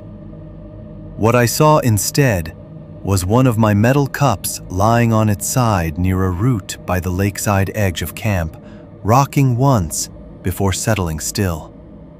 Wind, I thought immediately. Or maybe the uneven ground finally letting it slide from where I had left it too carelessly. Or the folded chair leg nudging something when I moved past. The explanation came fast because it wanted to. Because relief wanted to get there before anything else. But even then, with the cup visible and no one standing beside it, I couldn't tell for certain whether the sound had come from that and only that. The scrape that followed had seemed too directional, as if something had disturbed the cup and then shifted away. I stood there staring at the patch of ground around it, knife fully out now, every muscle in my body lit up and useless. The fire threw moving shadows over the dirt and roots, changing small things into larger ones and then back again. The trees behind camp remained black and tight. The lake gave me nothing. No voice, no second sound, no obvious confirmation of either danger or innocence. Eventually, I stepped forward and picked up the cup. It was cold. That detail has no real importance. It only stayed with me because my hands were shaking enough by then that I noticed everything they touched. I set the cup beside the fire ring instead of where it had been before, and looked once more toward the tree line to my left. Nothing moved. That should have lowered the tension a little. It didn't. Because by then, the clearing had changed in a more permanent way.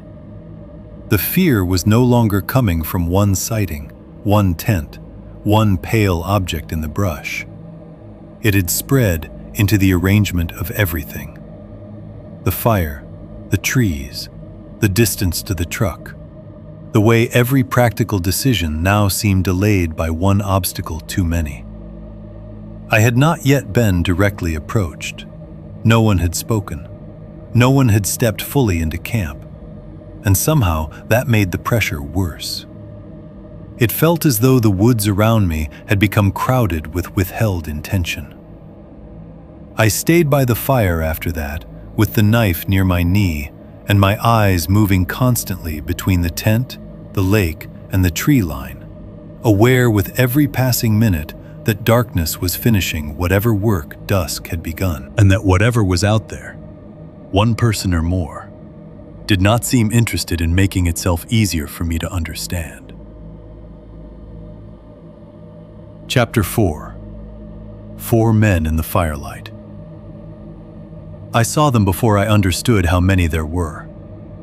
At first, it was only movement at the edge of the trees again, the same kind of partial shifting I had been straining to read for the last half hour. Shapes interrupting the dark just enough to suggest bodies without fully giving themselves over to the firelight. I had gotten so used to second-guessing every flicker of motion that for one stupid second, I almost told myself it was the same thing again. Branches, shadow, nerves, the flames making everything outside their reach look alive. Then one of the shapes stepped forward, far enough for the light to catch a shoulder. Another came 2 or 3 feet to his right. Then another. By the time the 4th emerged, I was already standing. I don't remember making the decision to get to my feet. 1 second I was half crouched near the chair, knife near my knee. The next I was upright, with my pulse hammering in my throat, and the whole campsite suddenly rearranged into something much simpler and much worse than it had been a moment before. There were 4 of them. Adult men, all of them. Not teenagers screwing around. Not some scattered, uncertain group who had wandered into the edge of my light by mistake. They came out of the trees with the slow, steady momentum of people who already knew where they were going and had no reason to rush. They were maybe in their 30s or 40s, Hard to say exactly, because the fire shifted across their faces and left parts of them in shadow, but old enough to look fully settled into themselves. Not boys, men. They wore ordinary outdoor clothes. That made it worse. Dark jackets, workwear layers, worn jeans or canvas pants, boots made for dirt and cold. Nothing theatrical. No bright hiking colors, no reflective straps, no headlamps, no lanterns, no fishing gear in hand. No visible reason for being out in the dark except themselves. If you had passed them separately at a gas station during deer season, you might not have looked twice. Maybe one had a beard that hadn't been trimmed recently. Another looked broad through the shoulders under a dull brown coat. One wore a cap so dark it erased the line of his forehead whenever the fire dipped. Their faces were ordinary enough to be worse than threatening ones. That's one of the things I still remember most clearly. If they had looked wild, drunk, obviously unstable, my mind would have had somewhere immediate to put them. But their faces weren't like that. They were blank in a way that refused easy interpretation. Tired, maybe. Weathered. Expression held back. Nothing exaggerated. Nothing I could point to later and say, that was the moment I knew. They just looked like men who had stepped out of the woods and seen no reason to introduce themselves. They kept walking. Not quickly. Not aggressively in the obvious physical sense, but there was no hesitation in it. No social uncertainty. No stopping at the edge of camp to call out first the way normal people do. They entered the firelight like it belonged to them as much as it did to me. I heard myself speak before I had worked out what I wanted to say. "What do you need?" It came out firmer than I felt, which at least was something. None of them answered. The one on the left turned his head slightly and looked at my cooler. Not at me, at the cooler. Another let his eyes slide toward the area near the tent where I had stashed part of my gear. A third's gaze dipped once to my right side, my hand maybe, or the pocket where the truck keys sat. The fourth looked directly at me with a level expression so neutral it felt wrong. I became sharply aware of the fact that I had not put the keys somewhere hidden. They were in my front pocket, yes, but the repeated checking, the nervous hand movements, the way I had organized my things all evening. Suddenly, I could see how readable I had probably been. A lone man in a clearing, one truck somewhere behind him, one obvious setup, one obvious route out. I took one step sideways, subtle enough that I hoped it looked casual, really just putting the fire ring a little more between us. The men continued coming. My mouth had gone dry. I kept talking because silence at that point felt like giving up the last piece of normal structure available. "You guys need directions?" Nothing. The question fell into the clearing and died there. I tried again, a little louder. "Everything okay?" Still nothing. That was when I understood, not fully, but enough, that we were not operating inside the same social reality anymore. If 4 men appear from the trees near a remote campsite after dark and say nothing, every ordinary script starts failing at once. You can feel it happen. The reflexes trained by grocery stores, gas stations, offices, roads, all the places where people maintain the fiction of predictability. They reach out and find nothing to hold. Even aggression is easier to place than what those men were giving me. Aggression has shape. Voices rise, someone curses. You can answer to it. What they were doing felt emptier than that, as if speech was unnecessary because whatever mattered had already been decided before they entered the clearing.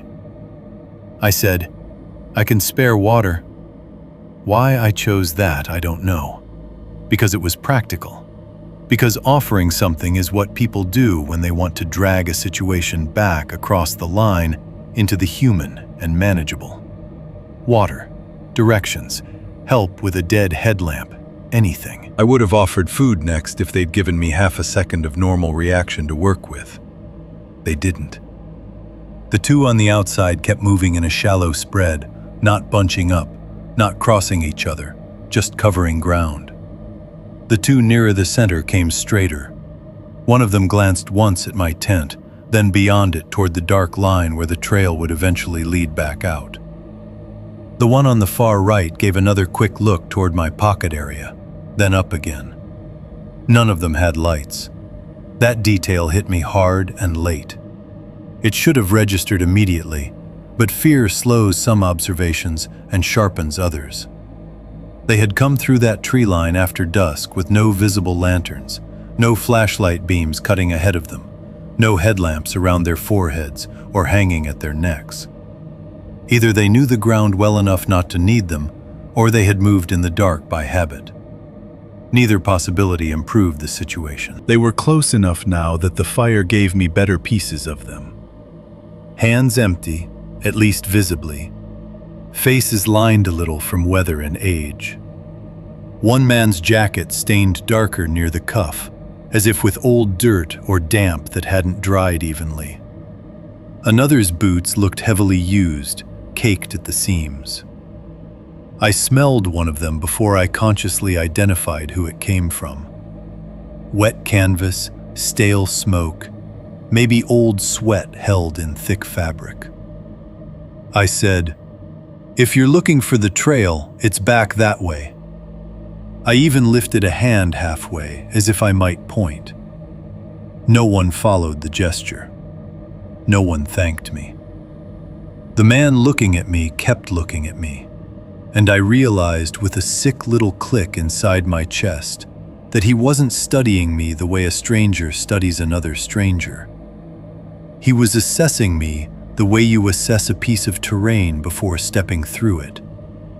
Weight, distance, resistance, use. Then the formation changed. Not dramatically. That was part of what made it terrible. Two of them peeled off as naturally as water separating around a stone. One drifted left behind my line of sight toward the cooler and chair. The other angled around the right side toward the tent and stacked gear. The remaining two kept coming in front of me, slow and direct, enough that I had to decide whether to back up or hold my ground. I held it. Not bravely, more because I knew the moment I started giving ground, the shape of the encounter would change in a way I might not be able to recover from. My whole body wanted to move, but I planted my boots and made myself stay where I was. "What the hell do you want?" I asked. Nothing. One of the men behind me now had reached my gear. I heard rather than saw his boot scuff something near the duffel. Another movement at the cooler, fabric shifting. The smallest noises possible, but unmistakably camp noises, only not mine. It's hard to explain how quickly that violated the scene. A stranger touching your belongings in a remote place does not feel like theft first. It feels like erasure, like they have stepped over the line where your version of reality was supposed to count.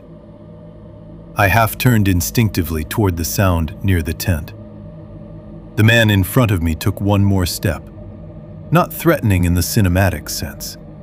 He didn't lunge, didn't ball his fists, didn't bare his teeth or square up. He simply closed distance with the calm of someone who expects space to yield. The second man beside him matched the movement a beat later. That calm was worse than obvious menace. Shouting would at least have acknowledged me as another person in the scene. Their silence did the opposite. It reduced me to a problem being managed. An object among objects. Something to be positioned while the rest of camp was evaluated. I said, "Don't touch my stuff." The words sounded thin. Not weak, exactly. Just disconnected from the actual balance of things. Behind me, one of them kept moving through my campsite with the same steady lack of urgency. I heard the hard little knock of my tackle box being nudged or lifted. The cooler lid gave a soft, rubbery shift. Another zipper moved. The man directly in front of me was close enough now that I could see details I would later wish I had never noticed. The pale seam at the corner of his mouth, a nick on one knuckle. The way his eyes never flashed with temper or confusion or anything easy to classify. They remained flat and almost bored, which made the whole thing feel prearranged. I tried one last time to force us back into the world where speech mattered. "You guys lost?" No one answered. "I'm serious. If you need something, just say it." Nothing. That was the moment social reality finally broke for me. Not when I first saw them. Not even when they ignored my first question. It happened there, standing in front of two silent men, while two more moved through my gear, as if I had already ceased to have a claim over any of it. Something in me let go of the expectation that this would resolve through human language. I understood, all at once and with a horrible clarity, that I was no longer in a conversation. I was in a situation. The difference is larger than it sounds. Conversations still assume mutual recognition. Situations do not. Behind me, one of the men gave my chair a small shove to get it out of his way. It tipped, hit the ground, and stayed there. None of them even glanced at the sound. The two in front kept advancing, and I realized, with the fire at my side and the dark pressing close at the edges of camp, that whatever they had come for, they had not walked out of the woods expecting to ask permission. Chapter 4. Beyond the Fire Ring. The first shove was almost mild. That was what made it so confusing for half a second. I had braced for something obvious. An arm cocking back, a threat, a sudden burst of violence that would at least announce itself honestly. Instead, the man nearest me put one hand against my chest and moved me backward with the practical force you'd use to slide a piece of furniture out of the way. Not hard enough to knock me down. Hard enough to make the meaning unmistakable. I stumbled one step and caught myself. "Hey!" The word came out sharp, offended before it became frightened. The second man stepped in before I could regain the little ground I'd lost. He didn't swing either. He simply crowded the space, shoulder angled, body forward, forcing me to keep moving unless I wanted to collide with him and turn the whole thing into a direct fight I already knew I'd lose. That was when survival thought finally took over from social thought. Not courage, not strategy in any noble sense. Just a fast, ugly recognition of scale. 4 men, 1 of me. No signal, no close help. 1 mile of dark trail between me and the truck. Whatever this was, it had already moved beyond the stage where polite resistance mattered. So I did the only thing that still felt remotely useful. I kept talking. Talking felt like life. As long as I was speaking, some part of the situation still resembled the world I knew. Words meant there was still a thread connecting me to ordinary cause and effect. Silence, theirs especially, felt like the opposite of that. Silence felt like I had already been demoted into something manageable. "Take whatever you want," I said quickly, hands open just enough to show I wasn't reaching for anything stupid. "You want the cooler? Take it. Food, gear, whatever, just take it." The man closest to me watched my face with the same blank focus as before. The other one pushed again. This time I gave ground because not giving it would have meant trying to plant myself, and fight a force I had no chance of beating physically. My boots slid in the dirt and pine needles. The fire ring shifted to the side of my vision. I could feel the warmth of it less already. "Seriously," I said. "Take the truck if that's what you want. Keys too, just—" I didn't finish because one of them grabbed my upper arm. Not violently at first, firmly. Fingers locking above the elbow through my flannel and jacket in a grip that told me more than any shouted threat could have. Human hands feel different when they stop belonging to normal interaction. Even before pain enters it, something in the body knows the difference between contact and control. I twisted instinctively, and the man tightened his grip. Behind me, the other two had begun going through my camp in earnest. I heard the soft, brutal little sounds of ownership being erased, zippers opening, hard plastic shifting, the cooler lid dragged and released, my duffel knocked partly over, something metallic falling and landing in the dirt with a muted clink. Every one of those sounds felt personal, in a way theft from a distance never does. It wasn't about the value of the objects. It was hearing other people inside the pattern of my camp, moving through it without hesitation, while I was physically being separated from it. "Take it," I said again, louder now. "Take all of it. I don't care." One of the men in front of me smiled. It was barely there.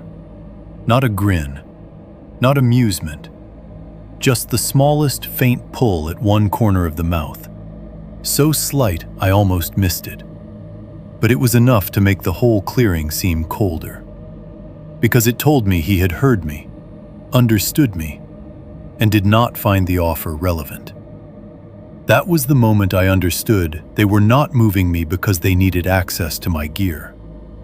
They were moving me because they wanted me somewhere else. My stomach dropped so hard I felt it in my legs. I stopped trying to argue ownership and started arguing utility instead. "You don't need to do this," I said. "You want my stuff? Fine. There's cash in the truck. There's food. There's gear. Just take it." The hand on my arm jerked me back another step, then another. I could have tried to wrench free then, maybe not. But the trouble with moments like that is that you feel all the possible futures at once, and most of them end with you on the ground under multiple bodies. They had not yet hit me. They had not yet drawn anything obvious. I was still upright, still conscious, still mobile. Some cold, practical part of me decided that those facts, pathetic as it sounds, counted as assets. So I let my feet keep moving while I searched desperately for a better opportunity than a blind, immediate struggle. The firelight weakened almost at once. That was something I hadn't fully appreciated while sitting beside it night after night. How quickly a campfire stops mattering once another person starts pushing you away from it. A few backward steps and the warmth thins. A few more and the world rearranges around you. The lit circle I had been living inside all evening collapsed behind me into a patch of orange and moving shadow, while the trees ahead became more solid and the ground underfoot less readable. I heard my tackle box spill. The sound was instantly recognizable. Small objects scattering inside hard plastic, then a rough rattle as someone either kicked or dumped it.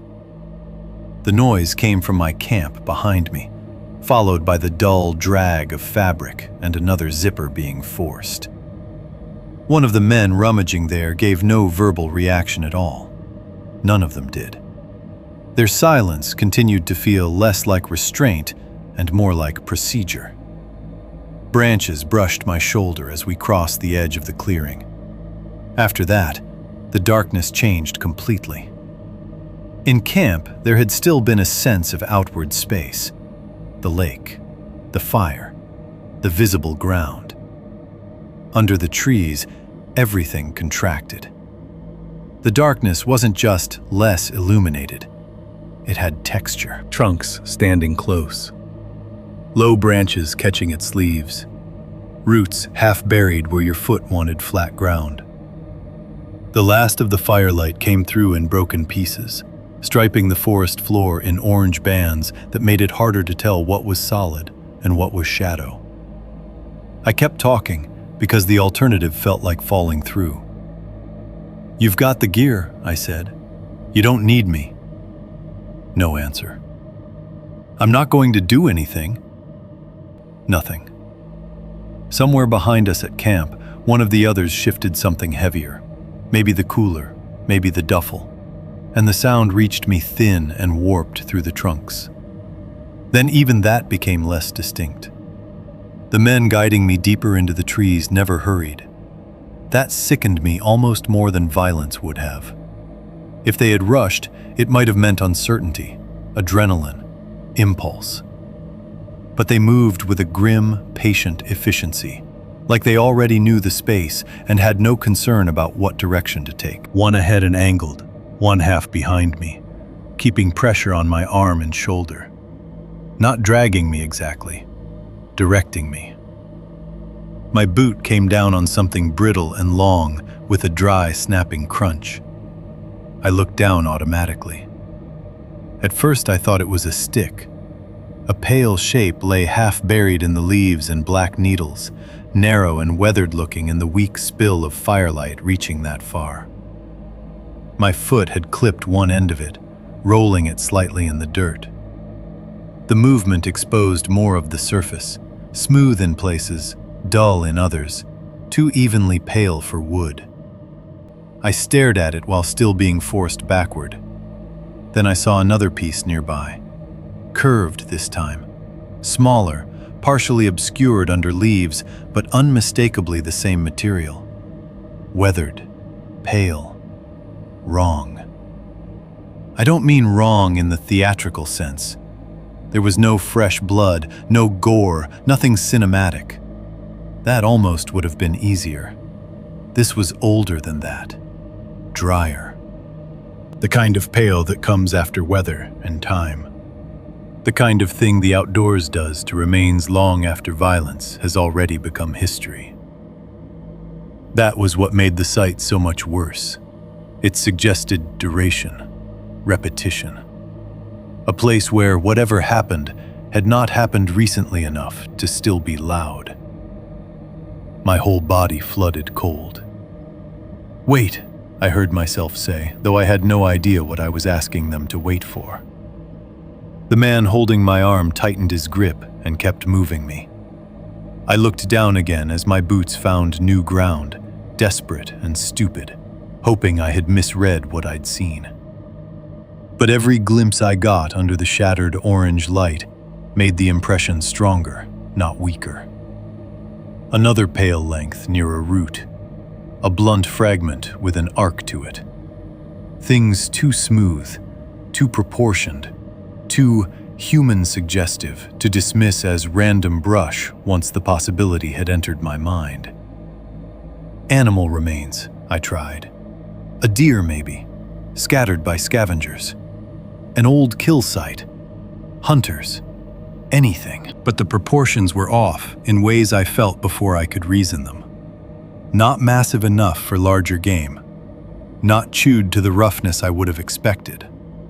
Some of the pieces looked too fine-boned, too delicate. The curved fragment near my right boot had a contour I had seen before, only in anatomy diagrams and museum displays, not in a living forest at dusk. The men stopped. That was the sickening part. Not that they paused because the ground was difficult, or because I resisted, or because they needed to reorient themselves. They stopped with the easy finality of people arriving somewhere familiar. The halt had no uncertainty in it, no searching, no whispered conference between them. They knew this spot. Knew it the way you know the end of a path you've taken before. I could feel the fire now only as a weak orange presence somewhere behind the trunks. In front of me and under me, there was mostly black, layered with those pale interruptions in the leaves that I no longer wanted to inspect closely enough to confirm. The smell was different there too. Not rot exactly, not fresh decay. Just old damp earth, old ash maybe, and the mineral dry smell of weathered bone, if bone can be said to have a smell after enough time outdoors. I turned my head enough to glance back toward camp. The clearing looked impossibly far away, for a distance that couldn't have been more than a minute's worth of forced backward steps. My tent was now a pale shape beside the shivering light of the fire. I could still hear the others moving through my things, faint and intermittent, but the sounds no longer seemed like the center of the danger. They felt secondary, a cover task. "Please," I said. I hate that word in my own memory, but it was there. The man in front of me stepped a little closer, close enough that I could see the firelight catch one side of his face and leave the other in dark. His expression had not changed. No rush, no anger, no drunk instability, just that same emptied-out attention, as if my fear was expected and therefore uninteresting. Then, for the first time since they came out of the trees, one of them spoke. Very quietly. So quietly I almost thought at first I had imagined it. "Don't run this time." The words were calm, nearly conversational, and because of that, they were worse than a threat. Not run now. Not don't try anything. This time. The phrase entered me like ice water. It implied a previous moment, a previous person, another body in this exact patch of trees, under this same dim spill of firelight, hearing the same instruction too late to be saved by it. In a single sentence, the whole place changed around me. The pale fragments underfoot, the men's certainty, the staged tent across the lake, the controlled way they had moved me off my camp. None of it felt improvised anymore. I was standing in a spot that had already held someone else. Chapter 5. The ground gives up its secrets. The moment he said, "Don't run this time," whatever was left of doubt in me collapsed. Not all at once into clarity. That would have been easier.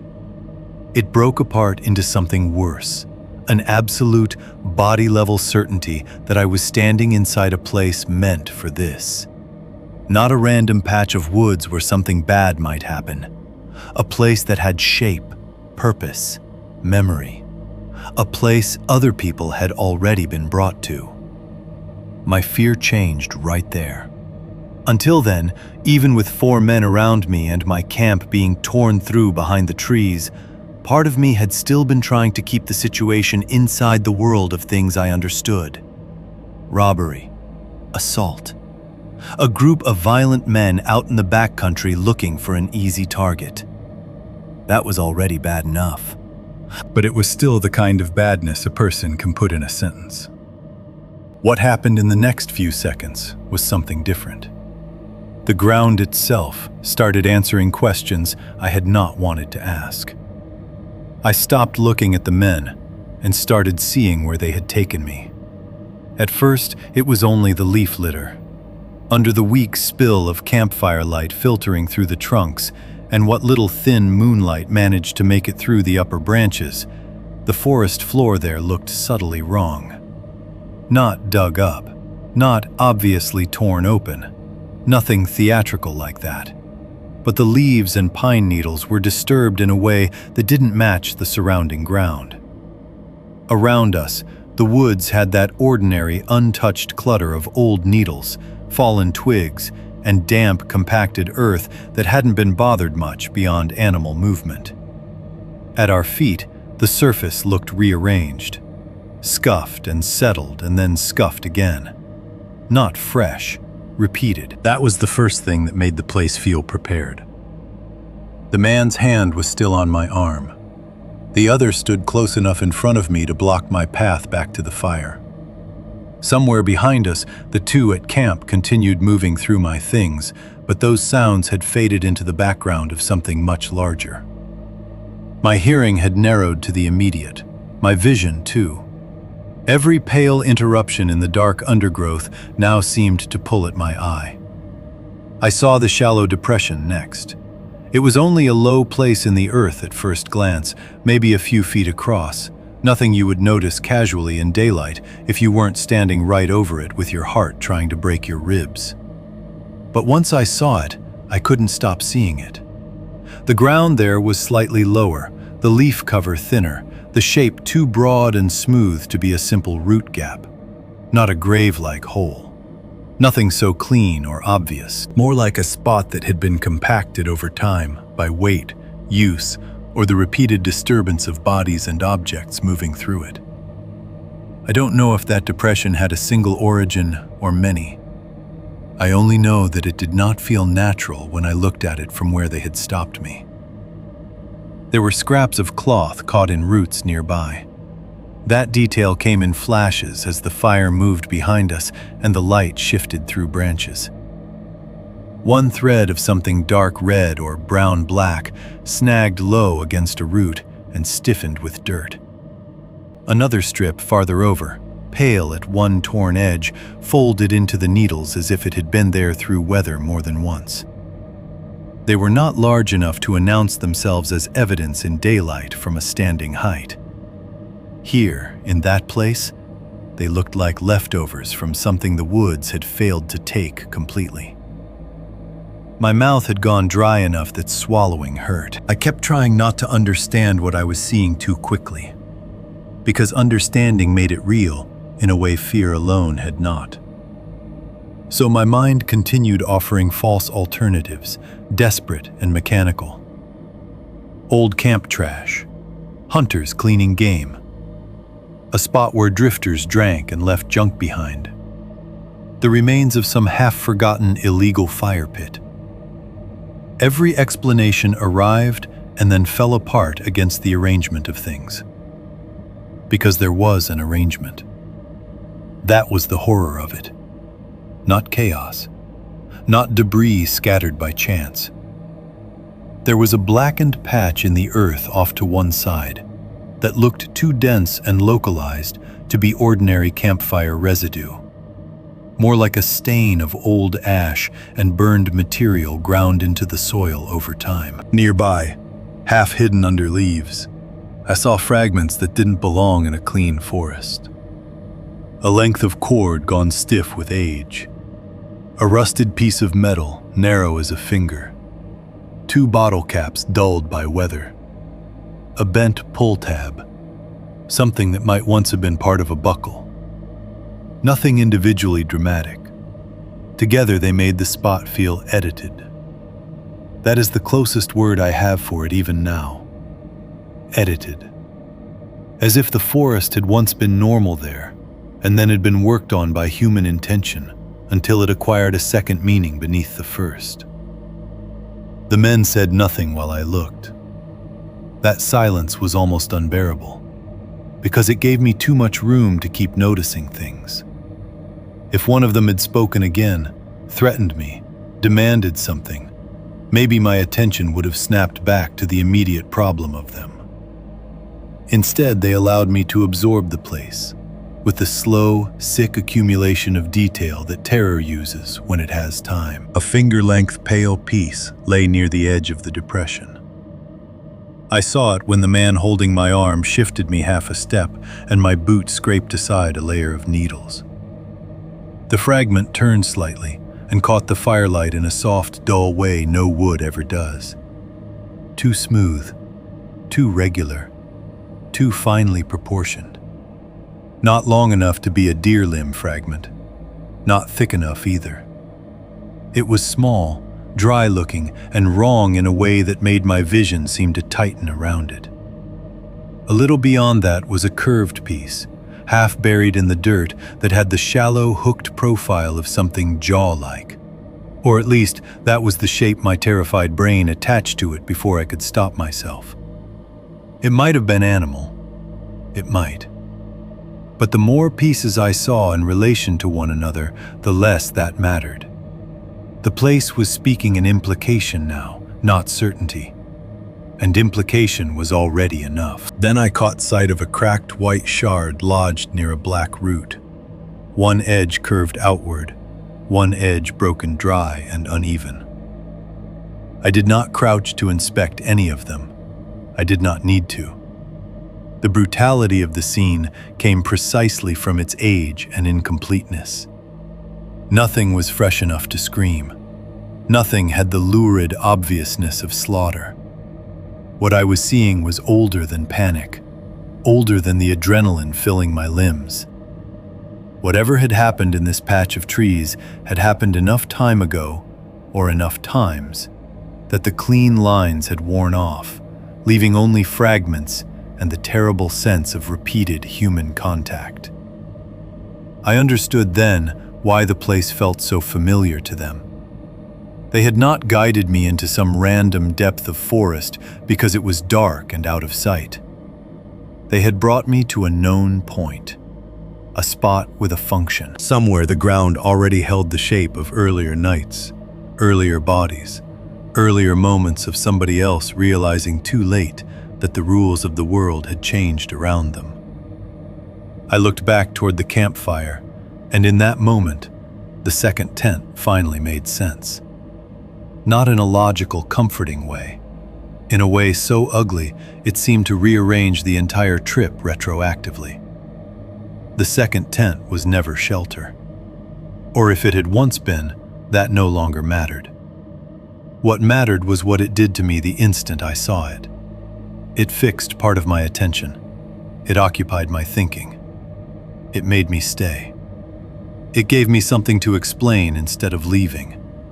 It put the idea of another camper into my head without giving me a person to deal with.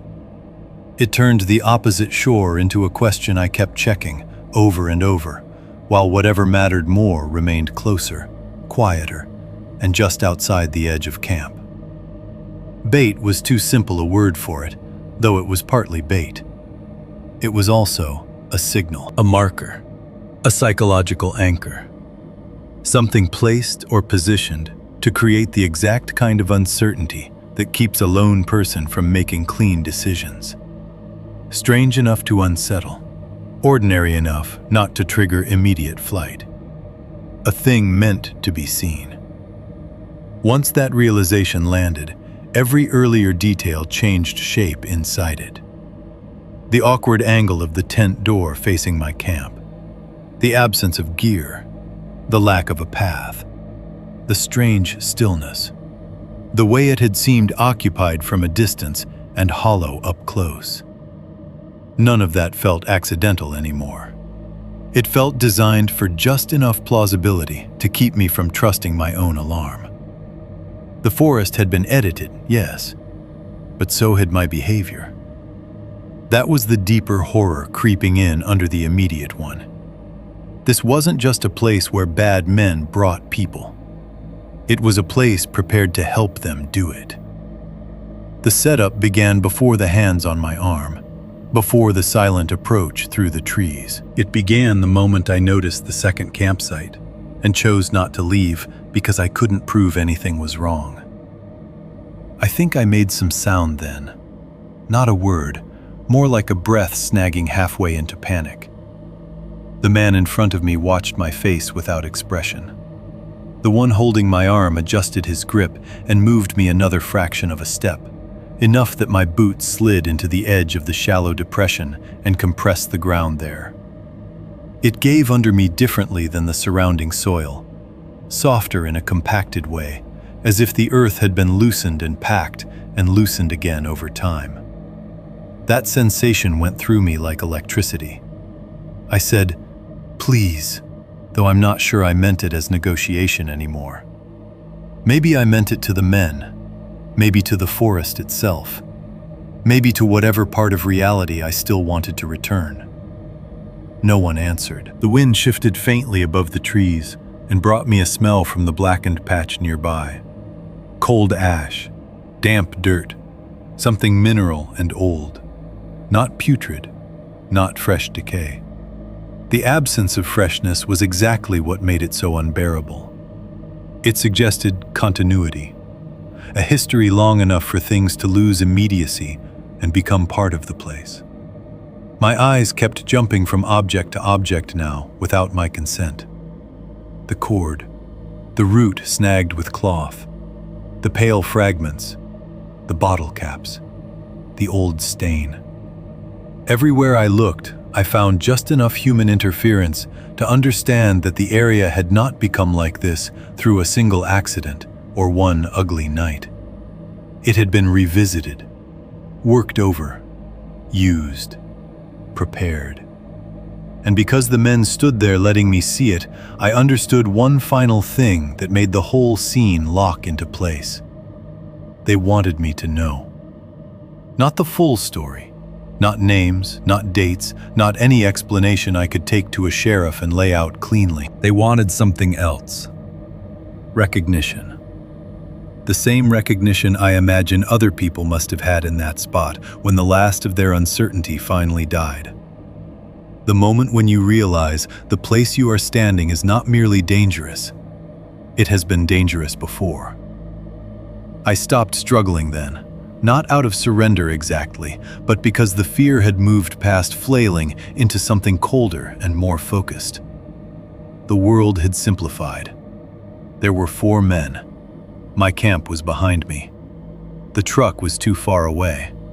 The spot under my boots had been used. The second tent had done its job. And the ground, in its broken, partial way, had just told me that whatever happened next would not be the first time the forest had held it. Chapter 5. Running Blind. I didn't decide to run in any brave or strategic way.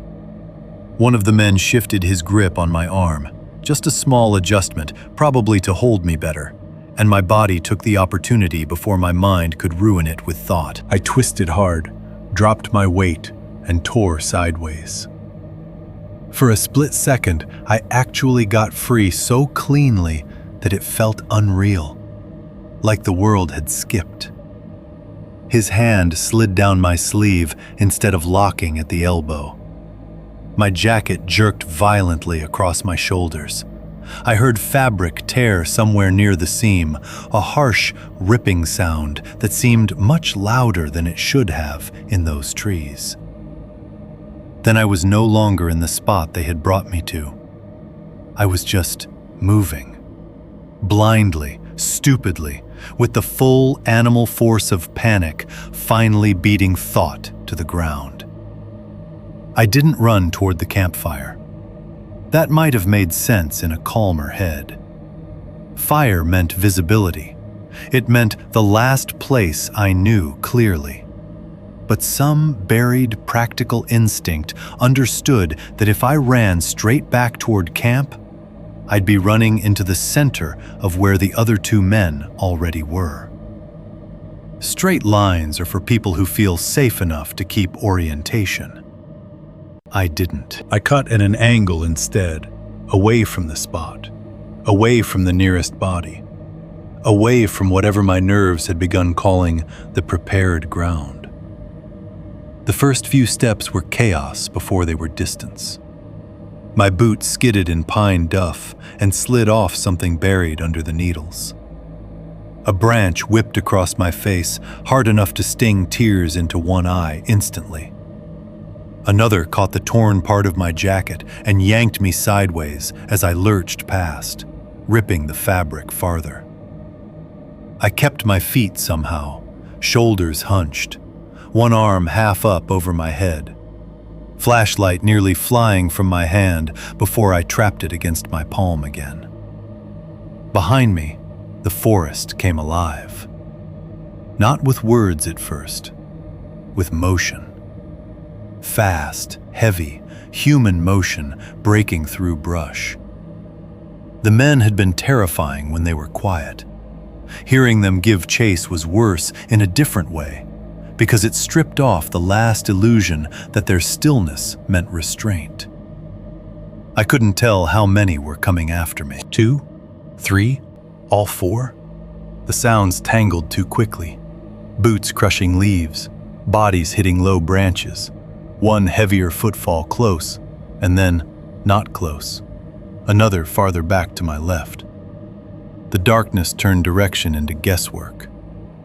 My breath burned almost immediately. That surprised me, even in the moment. I had been moving all day, yes, but fear running is different from any kind of chosen effort. It takes the breath high into your chest and keeps it there. Within seconds, my throat felt cold and scraped raw. I sucked in air that smelled of wet needles, dirt, old wood, and something mineral from the ground I had just fled. A shout cracked behind me, suddenly close. Not words I could understand, just a human bark of sound from somewhere over my right shoulder that hit me like a physical shove. I jerked left on instinct, nearly tripped over a root, and slammed through a cluster of thin saplings that snapped and whipped back behind me. The flashlight slipped then. I didn't lose it completely, but I almost did. My grip opened when one branch hit my wrist, and for one sick pulse of time, the light swung wildly in my hand, beam lashing across trunks and ground and empty black spaces between them. Every flash of illumination made the woods look different and less navigable. I clamped down again so hard it hurt and kept going. The trouble with running through forest at night is that you cannot do it well and see anything useful at the same time. If you aim the beam too far ahead, you miss the roots under your boots. If you keep it low, you become blind to what's at chest height and run full force into branches. I kept jerking it between both, using it more like a strobe than a guide, and the result was a series of broken images. Dirt, needles, a trunk, black open space, another trunk, a slope I did not remember being there, brush glittering pale for half a second before it vanished again. I heard someone very close behind me then. Close enough that I felt the distance collapse inside my body before I fully processed the sound. A hand brushed the back of my jacket. Not a grab, not quite. More like fingertips hitting fabric and losing purchase as I pitched forward through a narrow gap in the trees. The contact lasted maybe less than a second. It terrified me more than a blow would have, because it told me exactly how near one of them had gotten. I veered harder left. Again, not out of conscious planning, just instinct refusing to stay predictable. Straight ahead, there had seemed to be a darker opening between trunks, maybe the beginning of a line that could have taken me back toward the trail. Instead, I cut across it because I couldn't stand the idea of being read. Somewhere in the panic, I had understood one thing clearly. These men knew the woods better than I did.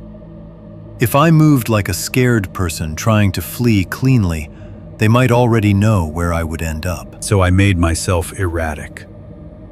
Branches hit my face again. Needles scraped my cheek. My boots slipped on a mat of wet duff, and I pinwheeled one arm to stay upright, flashlight beams skidding crazily across the trees. For a few strides, I thought I had gained a little distance. The sounds behind me thinned, then spread out.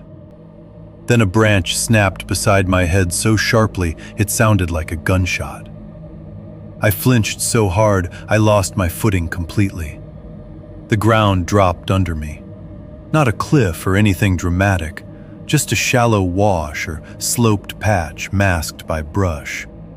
And I went down, shoulder first, into leaves, mud, and roots. The flashlight slammed into the dirt and went half dark as my thumb struck the switch. My knee hit something hard enough to flood my leg with white pain.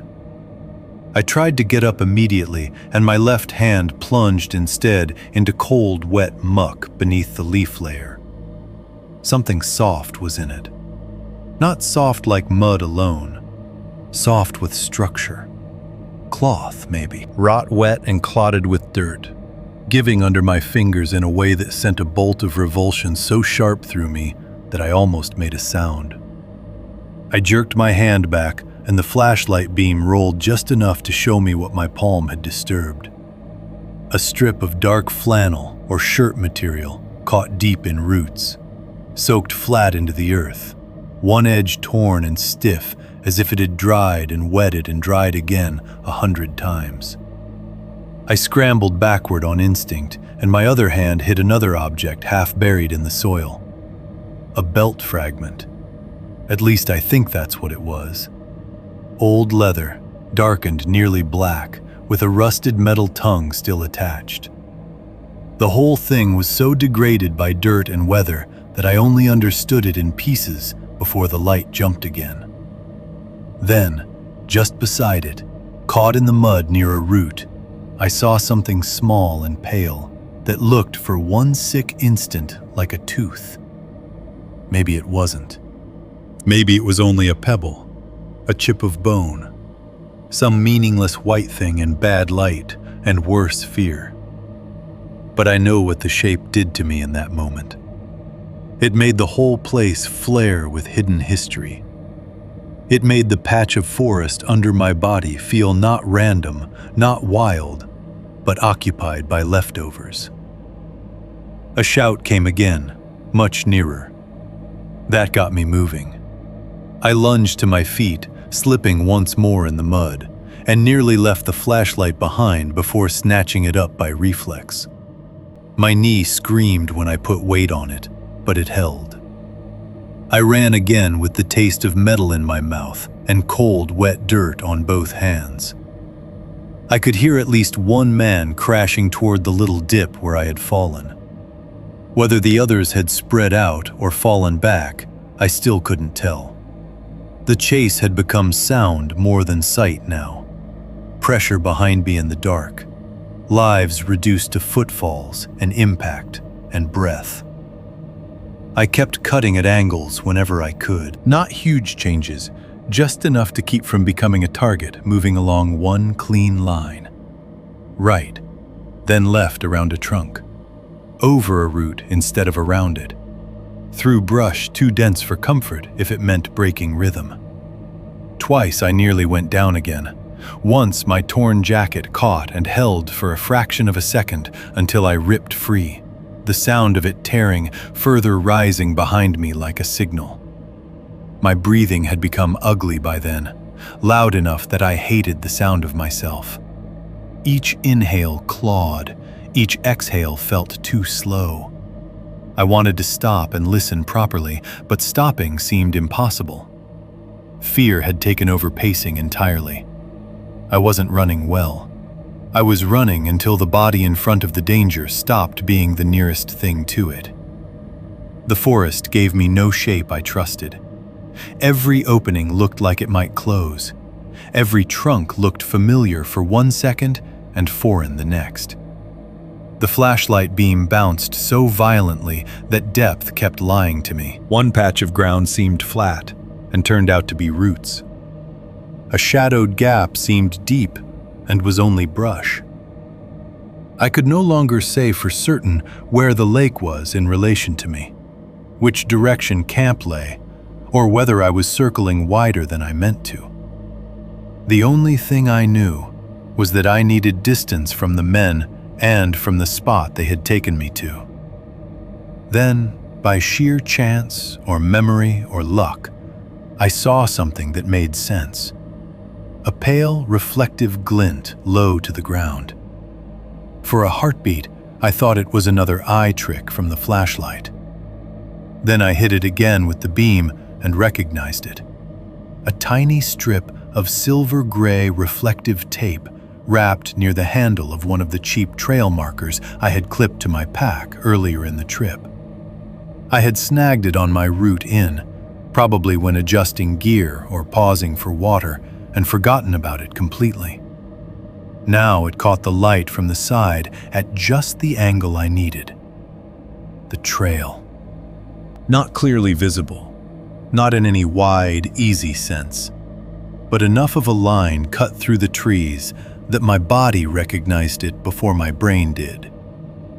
Slightly clearer ground, fewer low branches. the faint memory of the turn I had taken coming in. I lurched toward it. My foot landed on firmer dirt. Then again. The path was still dark, still treacherous, but it had direction. And direction in that moment felt like civilization. I hit the line of the trail and followed it without checking whether it led exactly where I thought. There was no time. Behind me, the sounds of pursuit shifted. One set of footfalls came closer, then veered, as if the runner had overshot or hit brush. Another stayed deeper in the trees. I thought I heard someone crash into something solid and curse under his breath, but I can't swear to that. The forest swallowed and distorted everything. I ran. The trail did not make me safe. It only made my panic more legible. But at least it gave my feet a chance. Roots still reached across it. Rocks still rolled under my boots. Once I clipped a low branch so hard it spun me halfway sideways and nearly sent me off the path again. But the ground was more consistent, and that let me build a little speed. The chase changed then. It became less visual and more auditory, almost abstract. I stopped seeing anything behind me except the occasional whip of my own light across trunks. Instead, I measured danger by what I could hear. A footfall, then none. Brush breaking to my right, then silence. Then a single burst of movement so near I thought for certain someone was about to hit me from the side. It never quite happened. Or not yet. The worst part was not knowing whether they had given up. If the sounds faded, had I lost them? Or were they quiet now because they knew the trail too and no longer needed to rush? Was only one of them still close? Or had all four spread out through the dark in ways I could no longer map? Fear makes every absence suspicious. The less I heard, the less I trusted it. Still, I kept moving. One foot, then the other. Flashlight low, then up. Breath burning. Knee throbbing. Jacket torn open at the shoulder. Dirt and wet rot ground into my palms. Somewhere behind me, the woods held men I could no longer count. And somewhere ahead, if I had not already missed it in the dark, was the only road out I had. Chapter 5. The Truck and the Figure in the Headlights.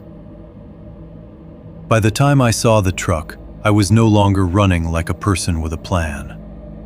I was running on collapse. The trail had narrowed and widened and bent in ways I barely registered. Trees had become impacts more than scenery.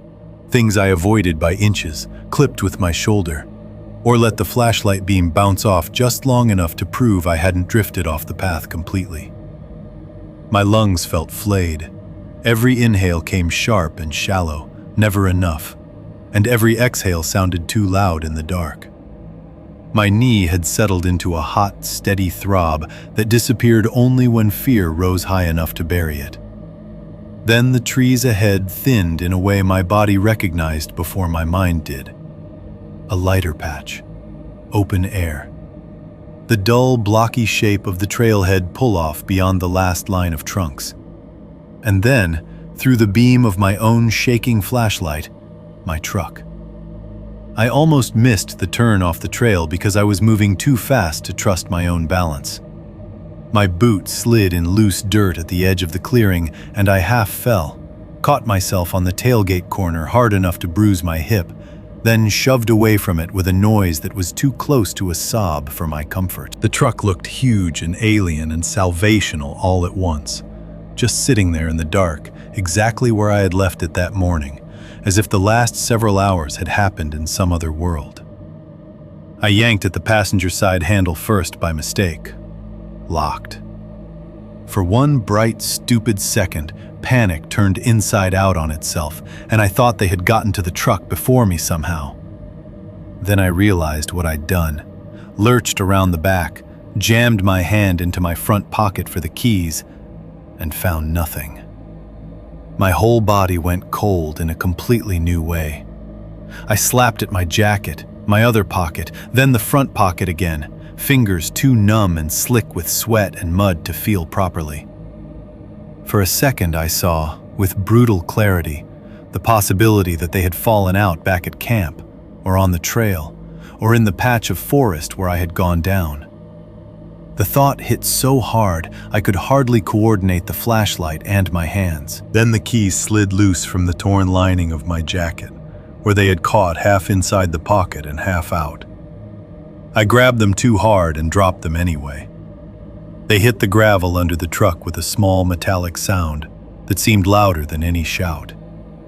I went down on one knee instantly, flashlight beam jerking wild over tire, axle, dirt, and weeds, heart hammering so hard I could feel it in my teeth.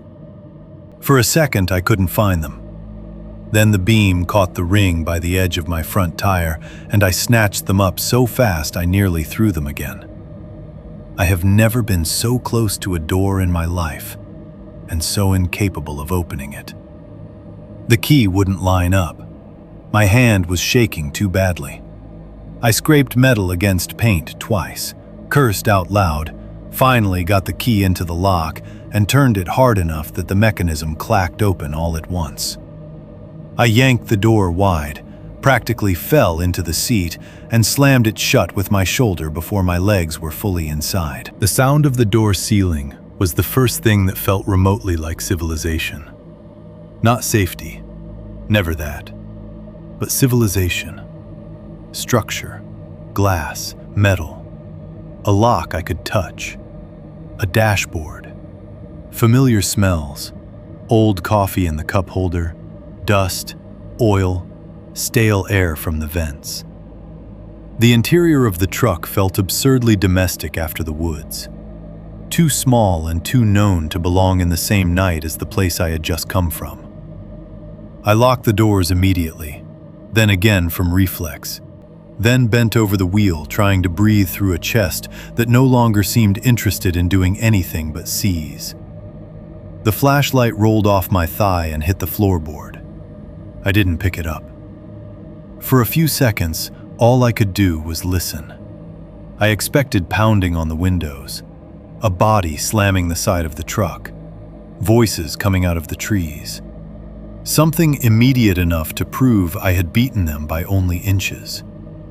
Instead, there was nothing. Not true silence. My own breathing was too rough for that. But nothing external I could identify. No footsteps on gravel. No hands on glass. No sudden emergence from the trail. That lack of confirmation unnerved me almost more than impact would have. I jammed the key into the ignition and fumbled it there almost as badly as I had at the door. The engine turned once, coughed, then caught. The dashboard lit up in dim, familiar colors. I threw the truck into gear with my foot half slipping on the pedal, then stopped because I realized I had not turned the headlights on yet. That tiny delay felt monstrous. I hit the switch. The beams flared forward across the pull-off, over scrub grass, old ruts, the broken signpost at the turnoff, and then across the mouth of the trail I had just come out of. A single person was standing there, not running, not waving, not bent over from pursuit, just standing still in the headlights at the trail entrance, exactly where the beam found him. He was far enough back that the light flattened him into outline and clothing rather than face. Human height, jacket, legs slightly apart, arms down. No visible light in his hands. No gesture. No flinch from the sudden brightness. He stood there the way people stand when they are not surprised to be seen. For one frozen moment, I could not tell whether it was one of the four men or someone else entirely. That possibility, someone else, flashed through me almost as fast as the first. Another camper, the owner of the second tent, a fifth person. One of the men who had chosen not to chase, but to wait instead. None of those options improved the scene. All of them made it worse. The figure did not move. That was what broke the moment open. If he had charged the truck, I would have had something simple to answer to. If he had raised a hand or shouted, I could have processed the human intent of it. Instead, he remained still in the headlights, not resisting the beam, not stepping forward into better definition, just letting me see that there was a person there, and that the person was in no hurry. I hit the gas. The truck lurched hard enough to throw me against the seat back. Gravel sprayed under the tires. I didn't bother making a clean turn. I swerved out of the pull-off at an ugly angle, cut across the rough edge of the turnout, and nearly clipped the leaning signpost before the front wheels found the old access road. The truck bounced violently over the first washboard section, suspension slamming, gear in the passenger footwell shifting with a metallic rattle. In the rearview mirror, the headlights turned the dust into a pale, moving sheet. For 1 second, I thought I saw the figure still standing there in the center of it. Then the angle changed, and the trees took the view. I drove far too fast for that road. I knew it while I was doing it. Knew that one bad rut or a hidden rock at the wrong speed could roll me into a ditch or leave me axle broken in a place that was only marginally better than the lake. But fear had reduced all calculations to one principle: put distance between myself and that trailhead before anything else in the woods reached the road. The truck bucked over potholes and shallow washouts, headlights hammering through the darkness in uneven cones that made every bend look sharper than it was. Branches scraped along the passenger side once with a horrible fingernail sound that made me jerk the wheel too hard and send the tires skidding in loose gravel before they caught again. I forced both hands onto the wheel and tried to breathe in shorter, more controlled pulls. Behind me, I kept expecting headlights. That became its own kind of torture. Every time I looked in the mirror and saw only my own dust and darkness, I imagined I had checked too early. Every rise in the road made me sure that on the next downhill stretch, there would be a pair of lights suddenly cresting behind me, gaining. I knew there had been no visible vehicle at the trailhead besides mine. I also knew that men who stage a second campsite and move silently through the forest at night may not depend on obvious things. Fear does not respect logic once you have seen enough of the world's underside. So I kept checking. Mirror, road, mirror, road. No headlights. Still, I did not slow down.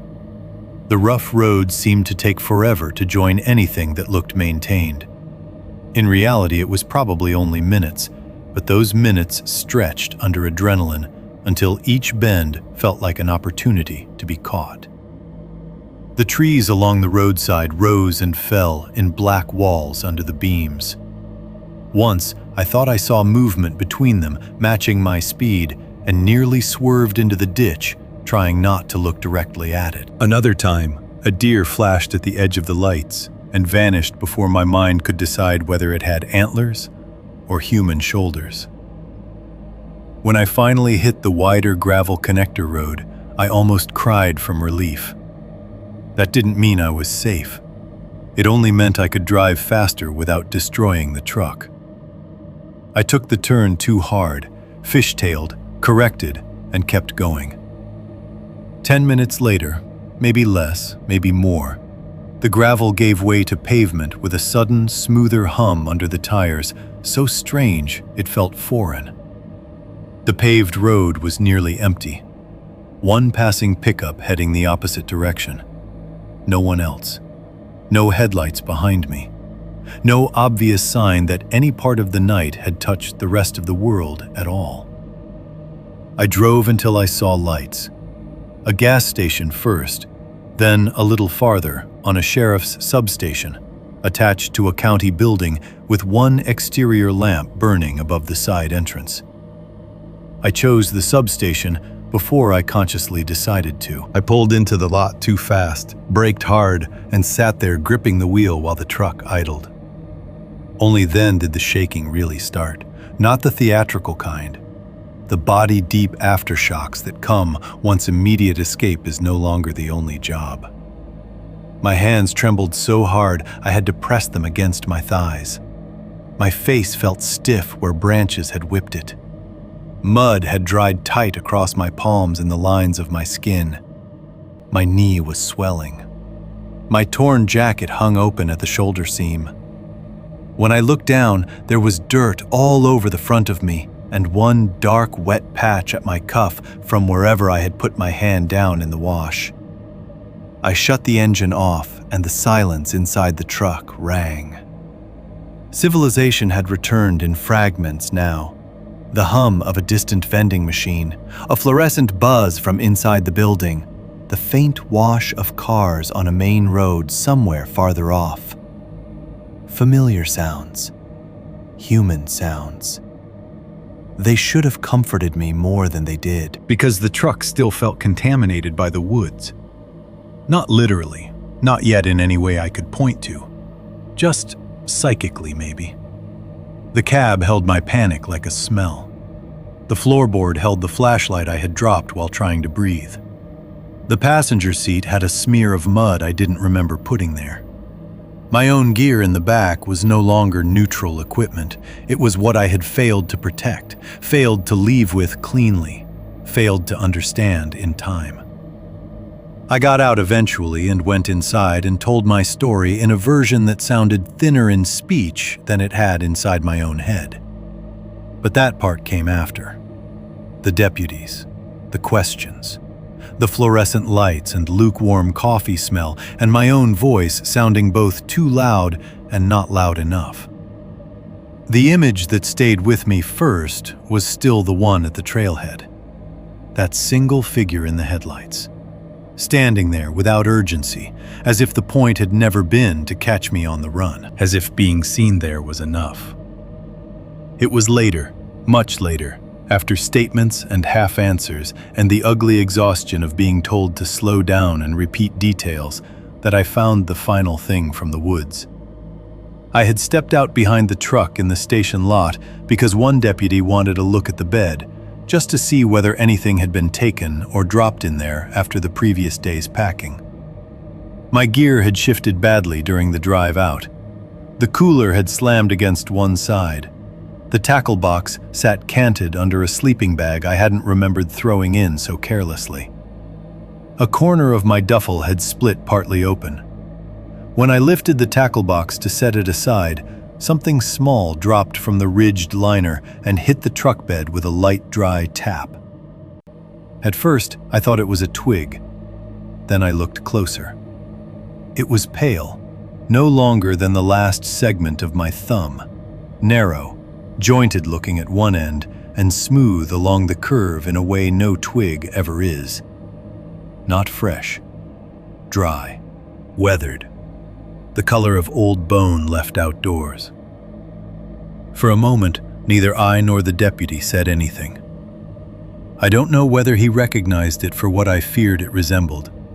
I only know what happened inside me when I saw it lying there under the parking lot light, miles from the lake, and utterly impossible to explain away as a trick of darkness. It should not have been in my truck. And somehow, without knowing when, I had brought it back with me. Chapter 6. The Report Nobody Wants. The sheriff's substation looked exactly like the kind of place where unbelievable things go to sound smaller. That was my first clear thought after I got inside. Not because anyone there was cruel, not because they rolled their eyes or treated me like an idiot. It was the building itself, mostly. The fluorescent lights buzzing softly overhead. The off-white walls that had probably once been brighter. The cheap molded chairs lined against one side of the room. A bulletin board with community notices curled at the corners. A coffee maker on a side counter, breathing out the stale, burnt smell of something that had been sitting on the warmer too long. Everything about the place suggested paperwork, minor incidents, routine disputes, and slow, practical procedures. It was made for reality in forms and statements. What I had walked out of the woods with did not fit that shape well. A deputy in his 40s let me in through the side door, after I knocked harder than I meant to. He took one look at me, and his expression shifted from mild annoyance to alert concern in less than a second. "You hurt?" "I don't know," I said, which was the truest answer I had at the time. Under the lights, I looked worse than I'd realized. Dirt ground into both knees of my pants, mud drying in dark streaks across my hands and sleeves, a tear down the shoulder seam of my jacket, a shallow cut across one cheek where a branch had whipped me. My knuckles on the right hand were skinned and starting to crust with dried blood I didn't remember getting. My face felt hot and wrong, like I had been using it too hard for hours.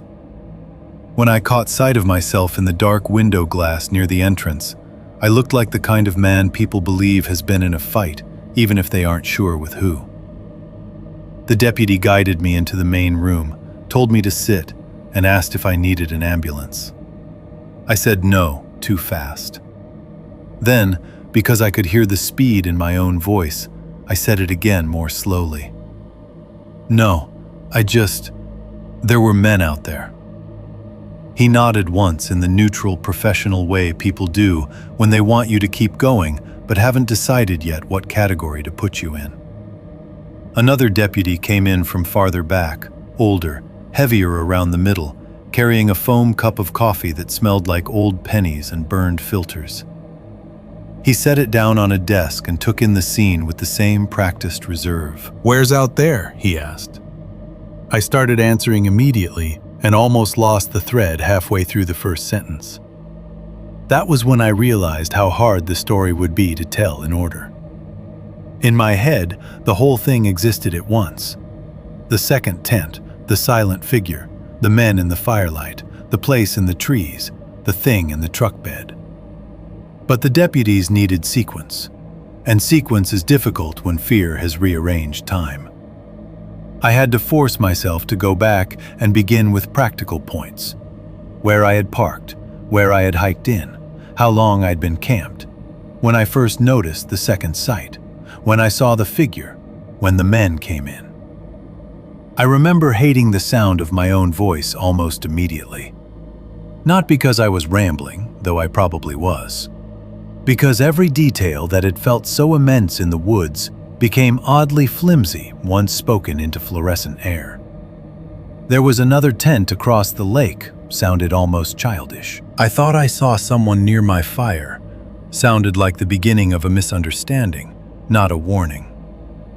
They moved me into the trees was true, but stripped of everything that had made it terrifying in the moment. The silence, the calm, the certainty. Those words alone could have described a bar fight, a prank, any number of things smaller than what I meant. The older deputy interrupted only to ask for specifics. "Name of the lake?" I gave it. "How'd you access it?" I described the turnoff, the trailhead pull-off, the hike in. "Anybody else you saw on the road?" "No." "At the trailhead?" "No." "You been drinking?" The question made heat rise in my face, not because it was unfair, but because it was inevitable. "No." "Any drugs, medication, anything like that?" "No." "How much sleep?" I hesitated there. "Not much last night." He nodded once and wrote something down. That tiny motion made me want to reach across the desk and explain the difference between exhaustion and unreliability, as if one automatically erased the other. Instead, I gripped the edge of the chair hard enough to feel the cheap plastic flex and kept going. I told them about the men, or tried to. That was harder than it should have been, because what made them terrifying was not what they did first, but how they didn't do it.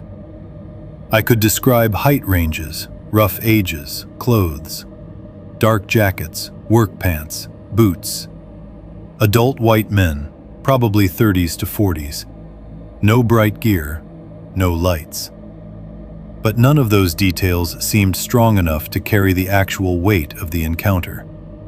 They sounded generic because they were generic. That was part of what had made the scene so terrible.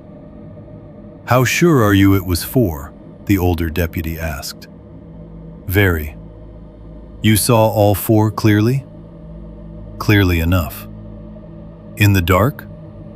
"In the firelight." He looked at me for a second. Not hostile, not dismissive, just measuring. "And none of them said anything?" "One of them did." "What'd he say?" I swallowed. For reasons I still don't fully understand, that was the first moment in the room when I felt truly foolish. Not because the words weren't real, but because repeating them out loud made them sound like a line in a story rather than something a man had said in the woods while holding my arm. He said, "Don't run this time." The room didn't change dramatically after that. No one exchanged alarmed glances. No one stood up fast or called for a wider search. But something did shift, just slightly, in the older deputy's expression. Not belief exactly, more like a recalculation. "This time?" he repeated. "That's what he said." "You sure?" "Yes." He wrote that down too. The younger deputy brought me a cup of water in a paper cone that softened almost immediately in my dirty hand. I drank from it, and only then realized how badly my throat hurt. The water tasted metallic and lukewarm, but it steadied me enough to continue. I told them about the place behind the campsite. I did not describe it well. I know that because I could hear my own caution turning into weakness as I spoke. I said there were bone-like fragments, pale pieces, cloth in the roots, old ash or a burned patch, things in the ground that didn't belong. Even as I said it, I knew how bad it sounded. Not false exactly, worse than false, vague. Vagueness is the enemy of urgency in official rooms. A clear wound, a clear weapon, a clear threat. Those travel well across desks. Things that looked wrong in the dark do not. The deputies asked what kind of bones. I don't know. Animal? Maybe. Some of them. I don't know. You touched any of it? No. You sure it wasn't an old dump site? Hunters, campers, that kind of thing? I'm telling you, it didn't look like that. The answer came out sharper than I meant it to. The older deputy didn't react, just watched me in a way that was neither soft nor combative. What did it look like? I opened my mouth and then closed it. Because that was the whole problem, wasn't it? It looked like implication, like suggestion, like enough pieces of something terrible to make my body understand before my language did. But that is not a useful category in a sheriff's report. Reports want nouns. Reports want the part of reality that can survive daylight unchanged. I don't know, I said again, and I hated myself for it this time. It looked used, like they'd been there before. Nobody wrote for a moment after that. I could feel the shape of my own weakness settling over the conversation.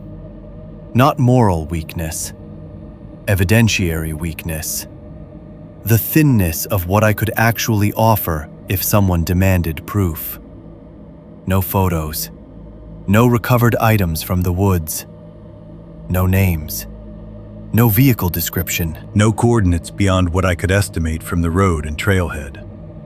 Just 4 men in dark clothes at a primitive campsite, a panic-driven flight through the forest, and impressions from a place I had seen under broken firelight. That would have been where the whole thing stayed, serious but slippery, if not for the fragment in the truck bed. The younger deputy went out with me first, just to take a look at the truck and see what condition my gear was in. The older one followed a minute later with a flashlight and a small evidence envelope. I showed them the bed liner, the shifted tackle box, the torn duffel, the mud ground into everything. Then I lifted the tackle box again and pointed to where the pale fragment had fallen. It was still there, caught in one of the ridges. Under the parking lot light, it looked even less like anything harmless than it had by the trailhead. Small, dry, light in a way wood never is. Narrow and jointed at one end, smooth along part of the curve, Old-looking rather than fresh. No blood, no tissue, nothing dramatic. Just a tiny piece of something that did not belong to me and did not belong in my truck. The younger deputy stared at it for a long second without speaking. The older one crouched, leaned closer, then took out a pair of gloves from his pocket and picked it up carefully between thumb and forefinger. Even then, he didn't say what he thought it was. He turned it once under the light, looked at me, and his tone changed by maybe 10%. Not panic, not certainty, just less routine. "You said this wasn't in here before?" "No." "You positive?" "Yes." "How'd it get there?" "I don't know." That was the truth, and it sounded pathetic. The older deputy slid the fragment into the evidence envelope and sealed it. Then he asked me to go through the story again from the point where I left camp the second night until the point where I got to the truck. Same events, same questions. Only now the room had shifted slightly around the presence of a real object. Not enough to make the story easy, just enough to make it harder to shrug off. Inside again, the older deputy asked more routine things in the same even tone. "Any recent mental health issues?" "No." "History of panic attacks?" "No." "You know anybody who'd have reason to mess with you?" "No." "Anybody know exactly where you were going?" "My brother, a friend from work." "You posted online?" "No." "How sure are you that second tent wasn't there before you left camp?" "Completely." He nodded once more and wrote. I watched the pen move and felt something ugly turning over in me. Not anger at them exactly, not even frustration in the simple sense. It was the knowledge that I was being filtered through systems designed to reduce chaos into manageable categories, and that my experience, however real it had been, did not fit neatly into those categories yet. These men were not my enemies. They were doing exactly what they were supposed to do. Ask, verify, locate, compare, rule out. That was the horror of it. Institutions do not have to be cruel to make you feel alone. They only have to be limited. And they were. I could see it in the questions, in the pauses, in the way every detail had to fight to become official. The deputies were polite. They took me seriously enough to continue. They did not laugh, did not roll their eyes, did not dismiss me as drunk or hysterical. But neither could they leap where my fear wanted them to leap. They needed roads, coordinates, evidence, names, tracks, items, something stable enough to carry action. I had given them a story and a fragment. That was more than nothing.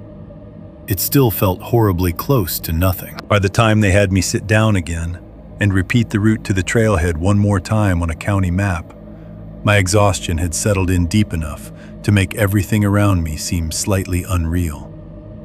The fluorescent lights hummed. The coffee smell thickened every time the machine reheated what was left in the pot. My knuckles had gone stiff with dried blood. Dirt was flaking from my pants onto the floor under the chair. The whole room was full of ordinary bureaucracy, and that ordinariness was somehow the coldest thing in it. Because I understood then that even if they believed me completely, belief was not the same thing as power. And if they only half believed me, I had brought the woods back with me for almost no reason at all. Chapter 6. Back to the lake in daylight. We went back the next morning. I didn't want to, not really. Some part of me had spent the remaining hours before dawn hoping the deputies would decide they had enough to send somebody else, or that they would tell me to stay put while they checked the site without me. But that was never realistic. I was the one who knew the turnoff, the trail, the rough position of the camp. Without me, they would have been searching too wide an area for too little certainty. So just after first light, after bad station coffee I barely tasted, and maybe an hour of sitting upright in a chair without sleeping, I followed a county vehicle back out toward the road north of the lake. Morning made everything feel smaller. That was the first new cruelty of it. The farther the sky brightened, the less the story seemed to fit in the world around it. Trees became just trees again.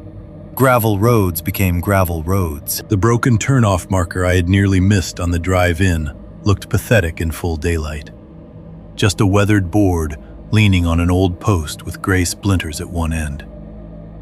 The access road looked narrower than I remembered, but also less ominous. Just an unmaintained spur with grass in the center and old washboarding where no one had graded it in a while. I hated how ordinary it all looked. The deputy driving ahead of me had probably seen 100 roads like that, maybe 1,000. To him, I imagined, it was just one more rough county spur leading to one more patch of timber where people sometimes drank, hunted, dumped trash, trespassed, or got themselves scared. To me, with the steering wheel under my hands and dried mud still caught in the seams of my skin, it felt like driving back toward a place that had stripped its costume off in the night and was now pretending it had never worn one. At the pull-off, everything was exactly where it had been, except for me. My tire marks from the night before scored the edge of the gravel where I had torn out too fast. One deputy crouched and looked at them, while another checked the tree line around the trail entrance. No one said much. Morning sound had filled the place in again. Birds in the branches, a distant insect hum beginning as the air warmed, the little clicks and settling noises of a normal day in the woods. The trailhead looked harmless enough to host a family hike. That was the second cruelty. Daylight not only flattened danger, it made fear feel melodramatic in retrospect. I led them down the trail on foot. 3 deputies total, spaced loosely behind and around me, all of them armed, all of them carrying themselves with the patient competence of men who had spent a lot of time walking into places other people described badly. They were not mocking, they were not dismissive, but I could feel, almost physically, the quiet reduction taking place around my story as we moved through the woods. With every 100 yards, the drama of the night had to survive another layer of sunlight, another patch of harmless-looking ground, another practical question. "You sure this is the right branch?" "Yes." "You came out this way running?" "Yes." "You think you left the trail here, or closer to camp?" "Closer to camp." The answers sounded thinner every time. I kept noticing little things from the walk-in that I had not registered the night before. A game trail splitting off through brush. A rotted stump that could have thrown strange shapes in low light. a patch of overturned leaves where maybe only deer had crossed. Every ordinary detail became a kind of insult. The woods seemed full of explanations now, which made what I knew all the more difficult to defend. Then we reached the lake. From the last bend of the trail, my camp came into view through the trees. And even before we fully stepped into the clearing, I knew the place had changed. Not in the dramatic sense. Nothing had been burned. My tent was still standing. The shoreline still looked like itself. The fire ring remained a circle of old stones on open ground. But the arrangement had been broken. The folding chair lay on its side where one of the men had knocked it over. The duffel had been dragged or kicked several feet from where I remembered leaving it and sat partly open, one sleeve of clothing hanging out and damp with dew.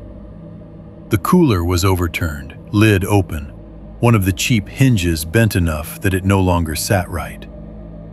My tackle box had spilled for real this time.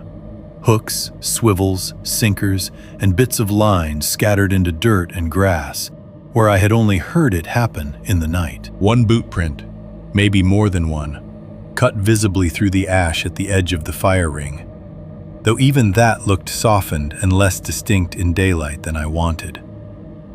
It was a ransacked campsite, no question. That helped.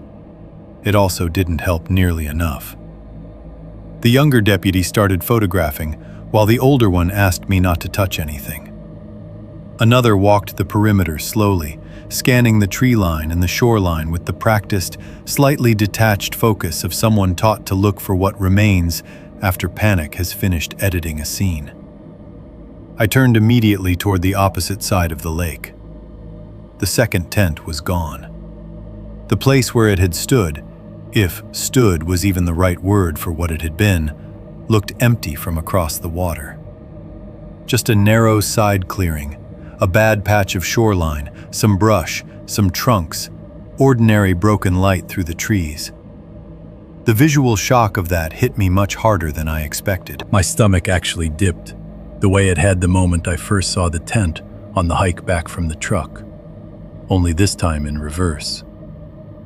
"It was there," I said, too quickly, pointing before anyone had asked. The older deputy followed my gesture. "Across there?" "Yes, right there." He looked for a long second. "Could have been farther back?" "No." "You positive?" "Yes." I hated that word by then. Positive, sure, exact. Those are hard things to offer when reality has already begun erasing itself before you. We circled my camp first. The deputies noted the disturbed gear, the likely theft or attempted theft, the absence of anything like a wallet or electronics I might have left behind, the general state of hurried searching. They asked again which items I knew had been moved, which had been where, which might have shifted during my own panic. Every answer I gave felt compromised by the obvious truth that I had not left the campsite calmly, and therefore could not defend every detail of its arrangement with the clean certainty they wanted. Then they followed me toward the trees. Not to the exact spot at first, just into the edge behind camp, where I had heard and seen enough to start doubting the place. I showed them the section where I'd found the cigarette butt. It was still there, though flattened further and less impressive in daylight. One of them bagged it anyway. The broken branch still pointed inward, but now it looked like just another branch unless you wanted it to mean more. The partial impressions in the dirt had blurred overnight. Moisture, wind, and our own movement through the area had already reduced them to suggestions.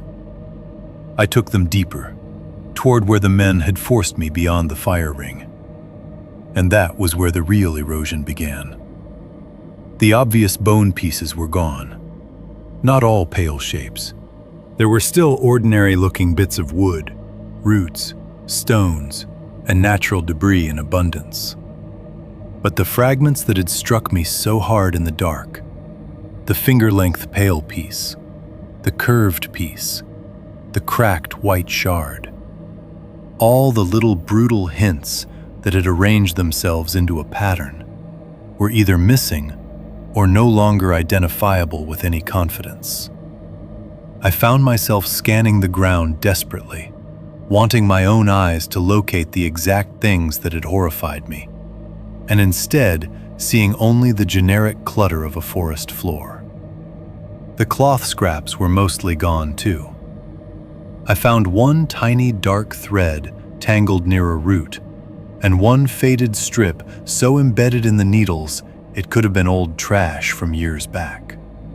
But the more immediate, human-feeling scraps I remembered had vanished into either daylight ambiguity or actual absence. The area itself still looked wrong to me. That was the maddening part. The deputies saw disturbed earth, yes, but not in a way that forced one interpretation. The leaf litter was uneven in places. The ground behind the camp was trampled more than a pristine patch of timber would have been. There was a low, shallow depression, visible enough when I stood over it and pointed, but broad and old-looking, the kind of thing a cautious man could describe as repeated use, and a skeptical man could call natural settling. One deputy crouched near the blackened patch I had described and poked the soil with a gloved finger. Old fire remains, maybe. Not from my camp, I said. He nodded without agreeing. Another found a bottle cap half buried under leaves and held it up. People come out here. I know people come out here. The irritation in my voice sharpened before I could stop it. He didn't react, just dropped the cap into a small evidence bag and kept scanning. That was what made the morning so infuriating. Nobody was being unfair. They were doing exactly what trained, reasonable men should do in a place full of incomplete signs.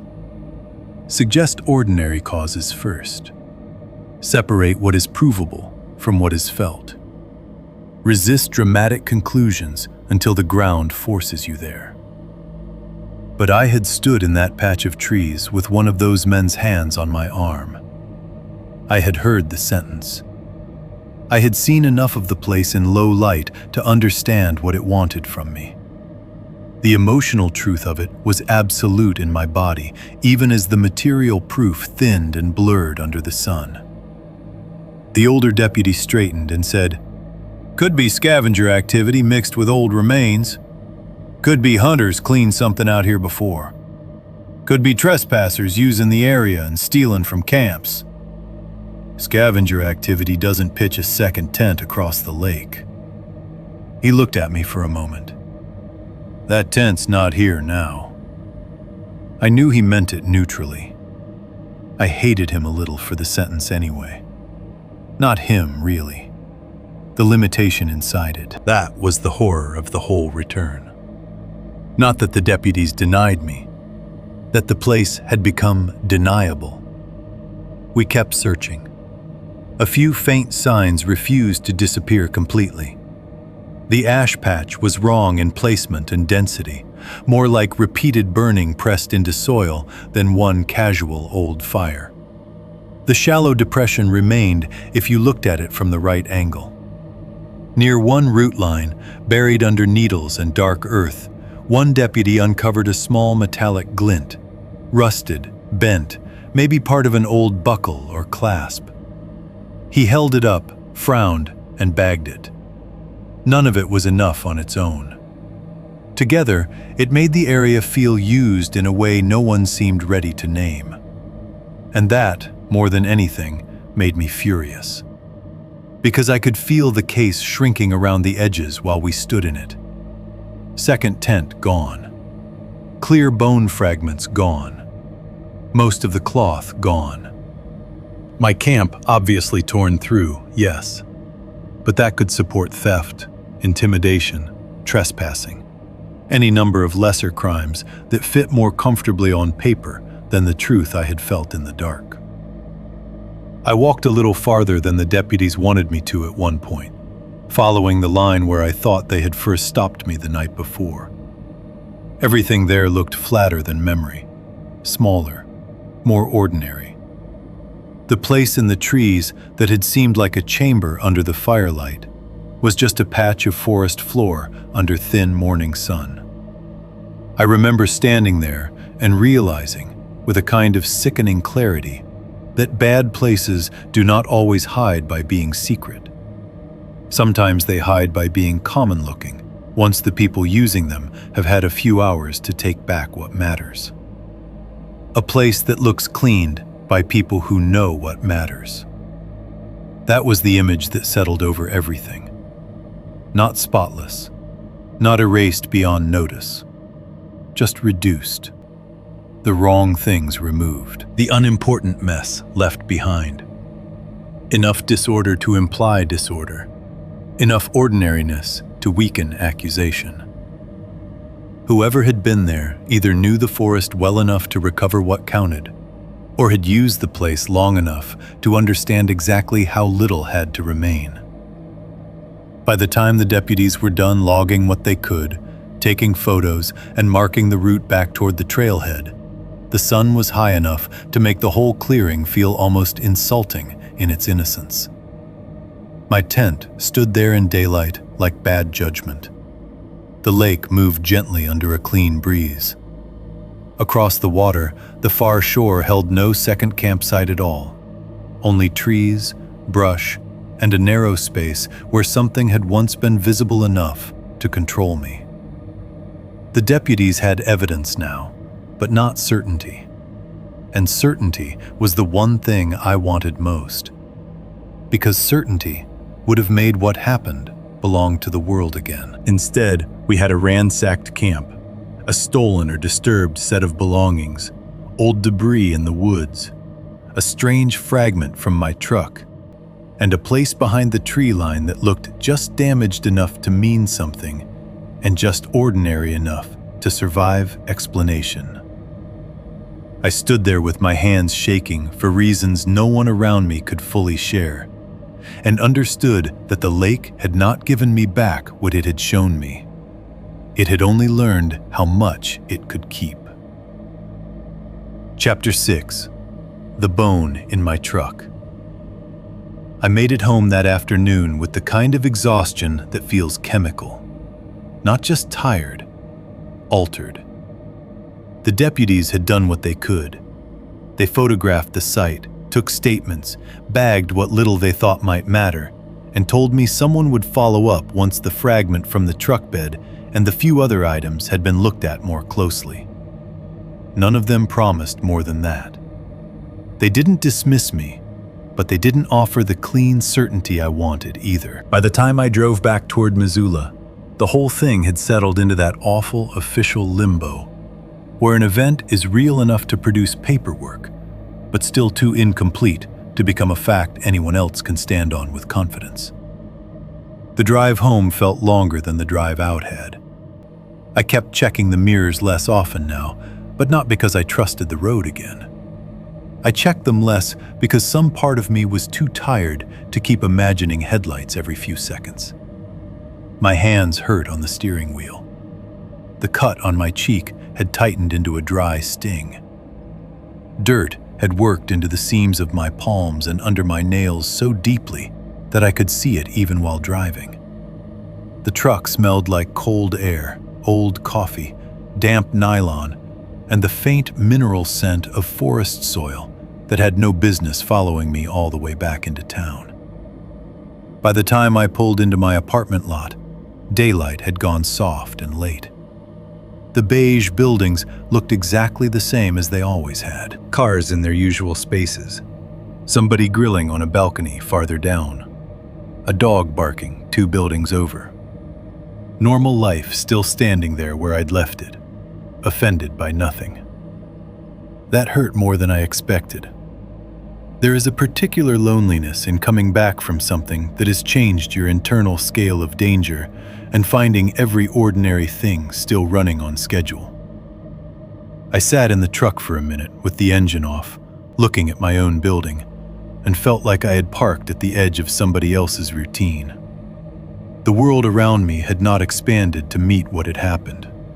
It had shrunk back to mailboxes, trash enclosures, patio furniture, and people carrying groceries. I didn't unload everything right away. I took only what I had to upstairs first. My phone charger, wallet, a bag with toiletries and the least dirty clothes, the sleeping bag, because I didn't want to leave it out in the truck bed overnight if rain came. Then I stood in my kitchen staring at the sink while the apartment made all its familiar little noises around me. Refrigerator hum, pipes ticking once in the wall, a car passing outside. I should have showered. I should have eaten something. Instead, I stood there, feeling the place around me too sharply, like the walls had closed in during the days I'd been gone. Eventually, I went back downstairs to unload the rest.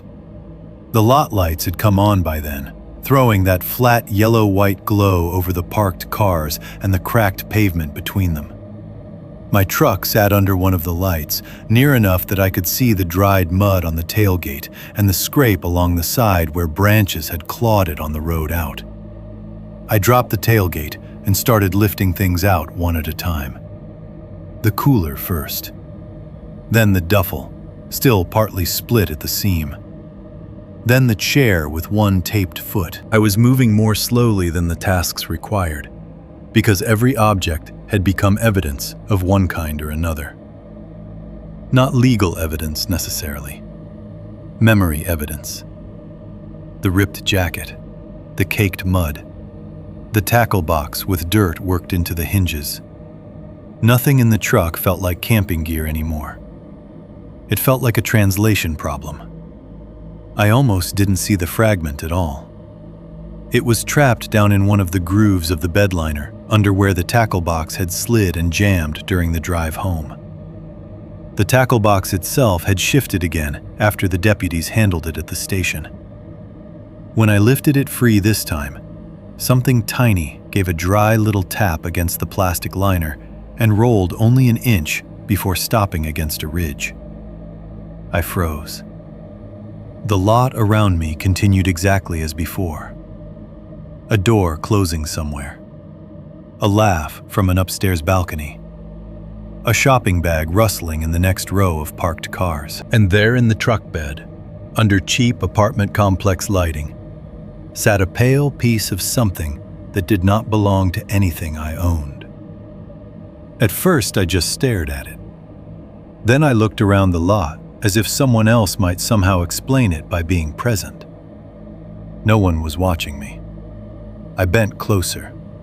This fragment was smaller than the first one the deputy bagged at the station, or at least more delicate looking.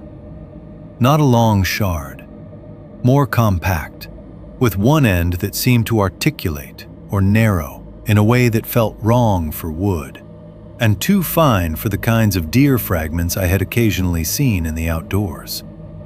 It was dry, light-colored, slightly curved, and had that unmistakable old bone mat to it.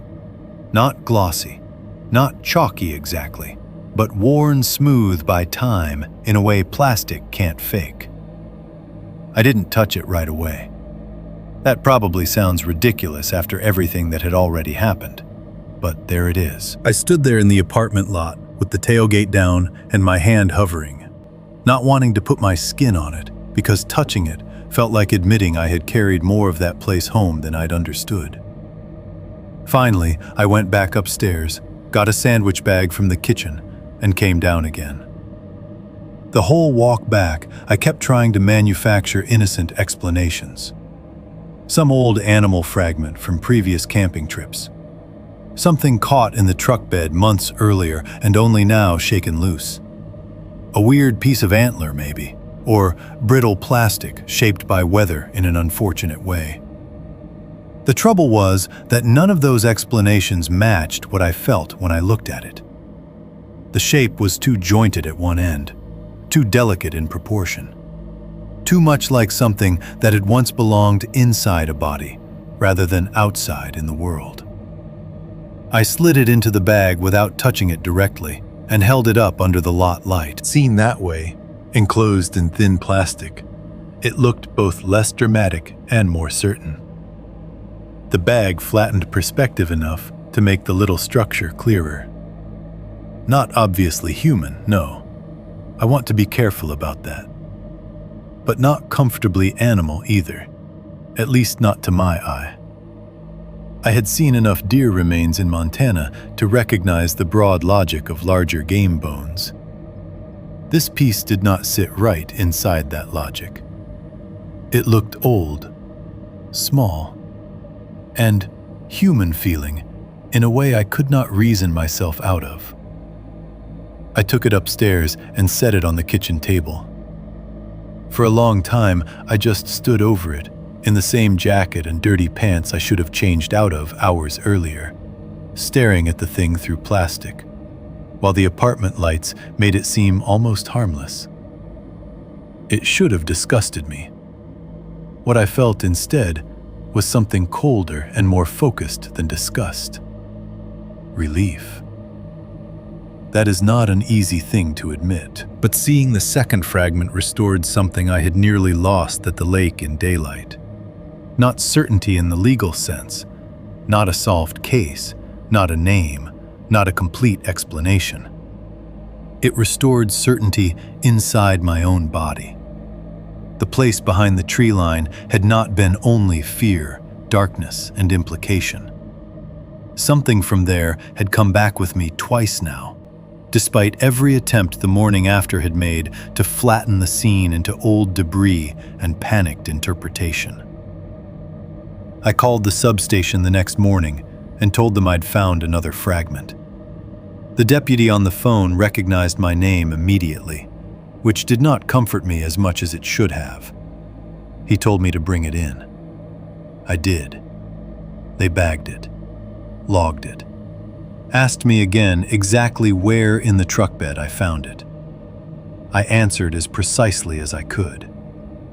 They thanked me, told me they'd add it to the existing report and that both fragments would be looked at as part of the same inquiry. Then I waited. That became its own chapter of the story. Waiting for institutions to decide what they know is a special kind of helplessness, because the silence sounds productive from the outside. You tell yourself things are moving somewhere you cannot see. People are calling people. Samples are being routed. Notes are being compared. Databases are being checked. Every day that passes without an answer feels, at first, like work still being done. Then enough days pass, and you start understanding what ongoing can really mean. I called once after a week and got a perfectly civil non-answer. Still being reviewed. Nothing conclusive yet. They'd contact me if anything actionable came back. I called again later and got a version of the same thing, only softer around the edges. The fragments were being looked at. The condition and size made identification difficult. No meaningful determination to share at that time. That phrase stayed with me. No meaningful determination. It was the kind of sentence built to end a conversation without technically closing it. Maybe that's unfair. Maybe it was the most accurate answer they could honestly give. But the effect of it on me was immediate and souring.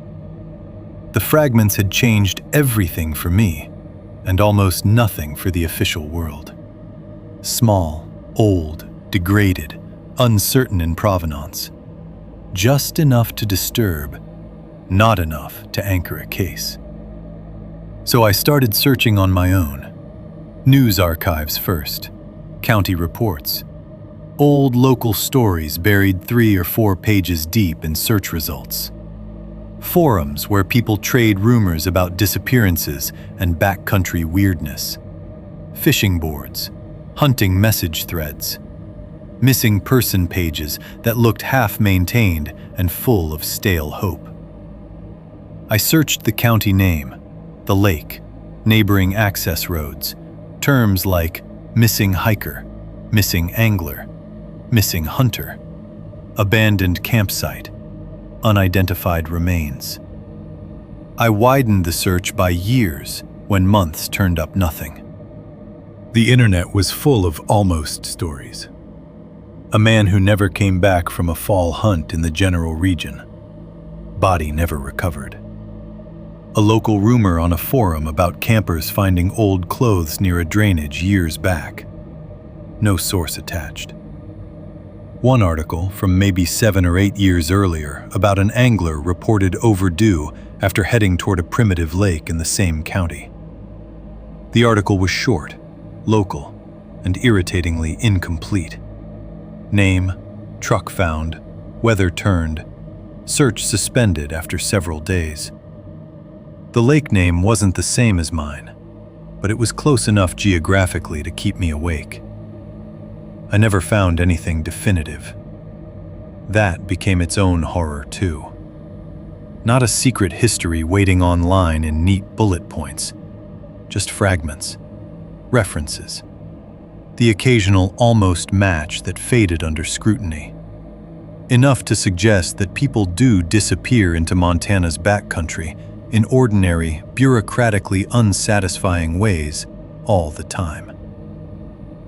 Not enough to let me say those men had done it before, to this specific person, or at this specific lake. And yet, the thing that kept bothering me most was no longer the fragments themselves. It wasn't even the second tent, though that remained the best single piece of method I had. What bothered me most, what I kept circling back to during late nights at my kitchen table with county maps open on my laptop and the apartment too warm around me, was how the men had behaved. They were never surprised. Not when they came out of the trees. Not when I tried to force the encounter into ordinary conversation. Not when they started separating me from camp. Not even when I ran. There had been no scrambling confusion in them, no sense of a plan disrupted by my resistance. Even the chase, chaotic as it felt from inside my own body, did not have the frantic shape of something going wrong for the first time. They moved like men repeating a sequence, men who knew how a lone camper might respond, how long he might hesitate, where he might look, when he might offer his gear, when he might bolt. That was what finally settled deepest in me. I had escaped, yes, barely, maybe stupidly, maybe by one lucky shift of a grip and one luckier turn onto the trail. But escape was not the part that kept me awake. It was the rehearsal in them, the ease, the fact that nothing in their silence, their movement, or their faces suggested improvisation. By then I understood the worst thing I had brought home from that lake was not the bone fragments in plastic evidence bags. It was the knowledge that those men had not discovered what to do with me in the moment. They had known the sequence already. Chapter 7. The Life I Had After. People like clean aftermath. They want the version where something terrible happens, you survive it, and the story arranges itself into a lesson you can live with. Be more careful. Don't camp alone. Trust your gut. Carry better gear. Tell someone where you're going. All of those things are true, in the same way first aid instructions are true. Useful, practical, and nowhere near large enough to hold what they're trying to explain. What happened to me did not turn me into a dramatic ruin. That would almost have been easier. I didn't start drinking too much. I didn't quit my job and vanish into some cabin fantasy. I didn't become one of those men who can only tell a story by making himself the center of it, all jagged edges and permanent damage. Nothing in my life broke loudly enough for other people to point at and say, "There, that's where the woods got him." What changed was smaller than that. And because it was smaller, it lasted. For the first few weeks after I got back, I told myself I was just shaken. That seemed reasonable. I had been threatened in the middle of nowhere by 4 men and escaped through the dark. Anybody would be off for a while after that. I expected the feeling to burn down on its own. Adrenaline clears, sleep returns, ordinary life reasserts itself. That is the story people like because it makes fear temporary. Instead, fear got practical. That was the first real way I noticed it had stayed. I began checking tree lines automatically. Not consciously, not at first. I would walk from the grocery store back to my truck with a bag in each hand and find my eyes sliding to the edges of the lot where landscaping trees broke up the pavement. I'd drive past a public park at dusk and notice the places where the grass gave way to darker brush without meaning to. If I stopped at a rest area on a road trip, I would take in the tree line before I took in the picnic tables. It was never a huge theatrical movement, just a quiet adjustment of attention, as if some part of me had accepted a permanent second job. I also started noticing vehicles differently. That one surprised me. Before the lake, I couldn't have told you much about the way most people park, unless they blocked me in. Afterward, I began clocking position, angle, and isolation without effort. A truck parked by itself at the far edge of a lot. A dusty SUV backed into a place where it had no reason to be. A van pointed outward instead of in. None of that automatically meant danger, of course. Most of it meant nothing. But my mind had become very good at reading the geometry of waiting. Not because I wanted it to, because somewhere in the dark, while I was watching the second tent, other men had probably already been learning the arrangement of my camp. That kind of lesson stays. I stopped liking campsites with only one way in and out. That change was easier to explain to other people, so it caused less friction when it came up. If friends from work suggested a fishing weekend and sent around links to little primitive sites or walk-in areas, I'd find myself rejecting anything with one access trail, one parking point, one obvious choke. I preferred open places after that, though I would not have called them safe, just harder to close around you. Give me a campground with too many RVs and screaming kids over one beautiful, isolated lake with a single trailhead. Give me noise, lights, neighboring tents, stupid country music from somebody's Bluetooth speaker.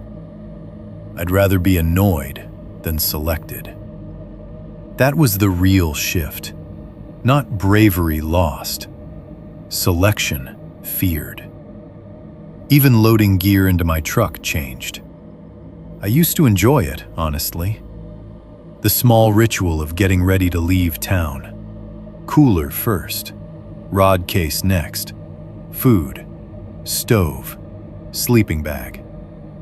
There is something satisfying about orderly preparation when the thing you're preparing for is supposed to be a break from life. After the lake, I started hating the feeling of being watched while doing it.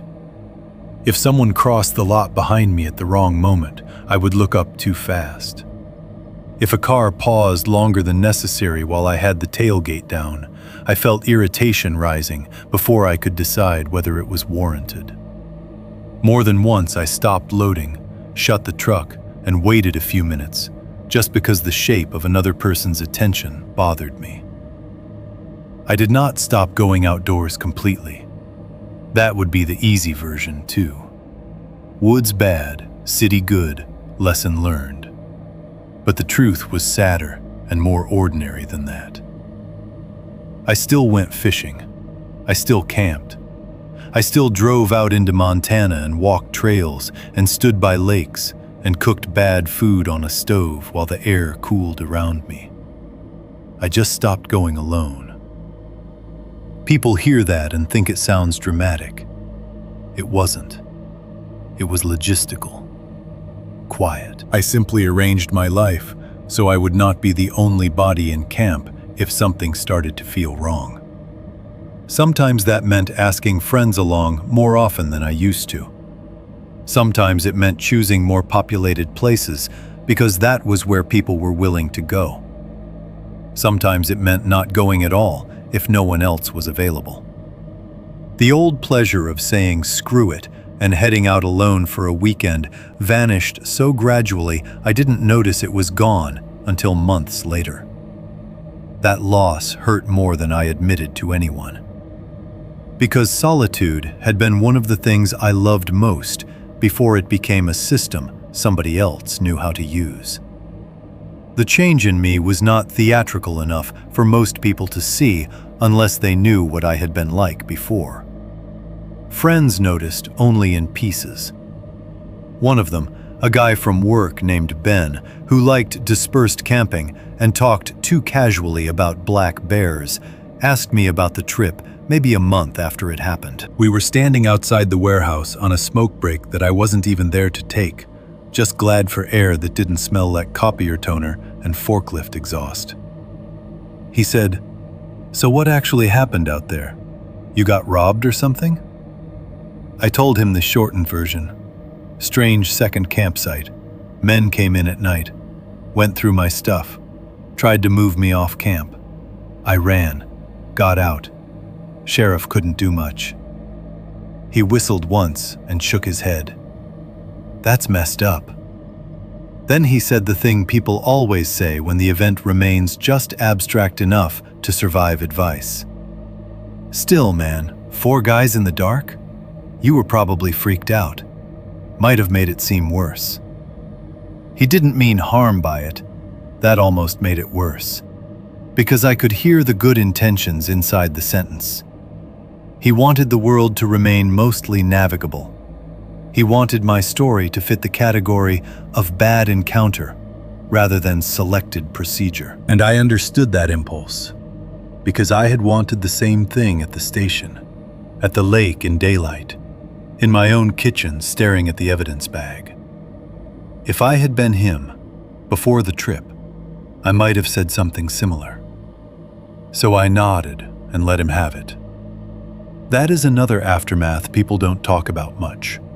The way you begin editing yourself to make the story easier for other people to receive. I got good at that. Publicly, I told a version stripped for function. 4 men approached camp at night. They took my gear, tried to force me into the trees. I got away. Be careful out there. That version was true. It was also incomplete in every way that mattered. I left out the second tent most times because it sounded too strange too early and dragged the whole story towards skepticism before the more obviously dangerous parts arrived. I left out the bone details almost always. Not because I wanted to protect the audience, because saying them aloud made the thing breathe again. A pale fragment in the leaves, a curved piece under the roots, a tiny, dry, jointed shape in the truck bed under apartment lot lights. Those were not details I could hand to casual listeners without also handing them the atmosphere that came with them.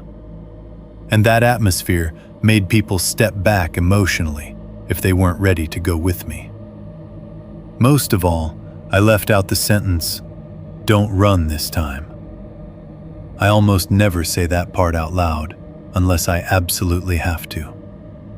Because those 5 words are where the story stops being a bad backcountry encounter and becomes something uglier. Up until then, a listener can still imagine randomness, menacing trespassers, opportunistic thieves, violent drifters. Still terrible, still real, still enough to keep you up at night. But that sentence changes the architecture of everything around it. It implies repetition, memory, prior use, someone before you. The moment I say it plainly, the room changes. Either people pull away because it sounds too much like horror fiction, or they go quiet in the exact way that tells me they have understood more than they wanted to. So I soften it. Not always consciously.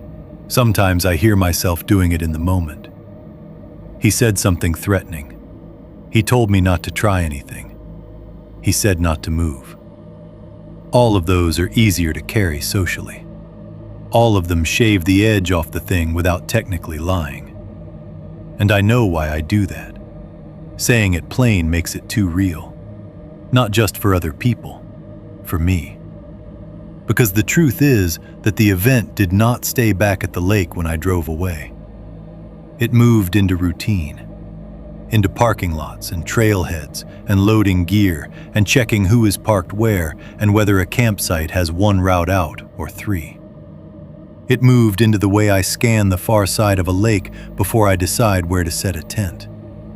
Into the way I dislike being the last truck in a lot at dusk. Into the split second of calculation whenever I notice another person has noticed me outdoors and we are both pretending not to understand what that means. That is the sadder aftermath. Not a man shattered in obvious ways. A man reduced. A little smaller in every ordinary setting. A little more alert than peace really allows. A little less willing to trust beautiful places that make solitude sound like a gift. The event kept living because it never gave me a clean ending. No arrest, no named suspect, no confirmed remains. No sheriff calling weeks later to say, "We figured it out. Here is what happened. Here is why you survived." Without that, the mind becomes its own continuation of the place. It carries the unfinished structure forward and applies it where it can. The woods did not make me dramatic. They made me methodical. And sometimes, when I catch myself glancing automatically toward a line of trees at the edge of an otherwise normal day, I understand something that depresses me more than fear ever did. What followed me home was not the men. It was the sequence they taught me to recognize. Chapter 7. The Shape of the Trap. I have gone over that weekend so many times in my head that the sequence feels less like memory now and more like a set of measurements. Not because I understand it better, because I understand exactly where understanding stops. That is what happens when something frightens you without ever fully resolving. The mind becomes an investigator long after the body has escaped. It keeps returning to the same moments, the same choices, the same details that looked harmless when they first appeared and monstrous only later. You start thinking not just about what happened, but about what arranged what happened. About whether the worst part was the men themselves, or the fact that they had shaped my attention long before they ever stepped into my firelight. And the more I reconstruct that night, the more everything bends back toward the second tent. For a while after I got home, I treated it as a clue. Now I think it was the structure. The tent was visible enough to be noticed the second I came back from the truck. That mattered. If it had been hidden completely, it would have done nothing. If it had been too obvious, bright, newly pitched, stacked with gear, it might have looked like a normal campsite and faded into background. What made it effective was how precisely it occupied the middle. It was strange enough to pull my focus, and harmless enough to prevent a clean decision. That balance is what keeps haunting me. It did not scream danger. It whispered irregularity. That is a much more useful thing to place in front of a lone person, because irregularity can be reasoned with. You can tell yourself stories about it. Another trail I do not know about. A late arrival. Somebody odd but harmless. A tent hidden by angle the day before. The second campsite gave me something to work on mentally. It fed my rational mind just enough uncertainty that I stayed engaged with it instead of acting.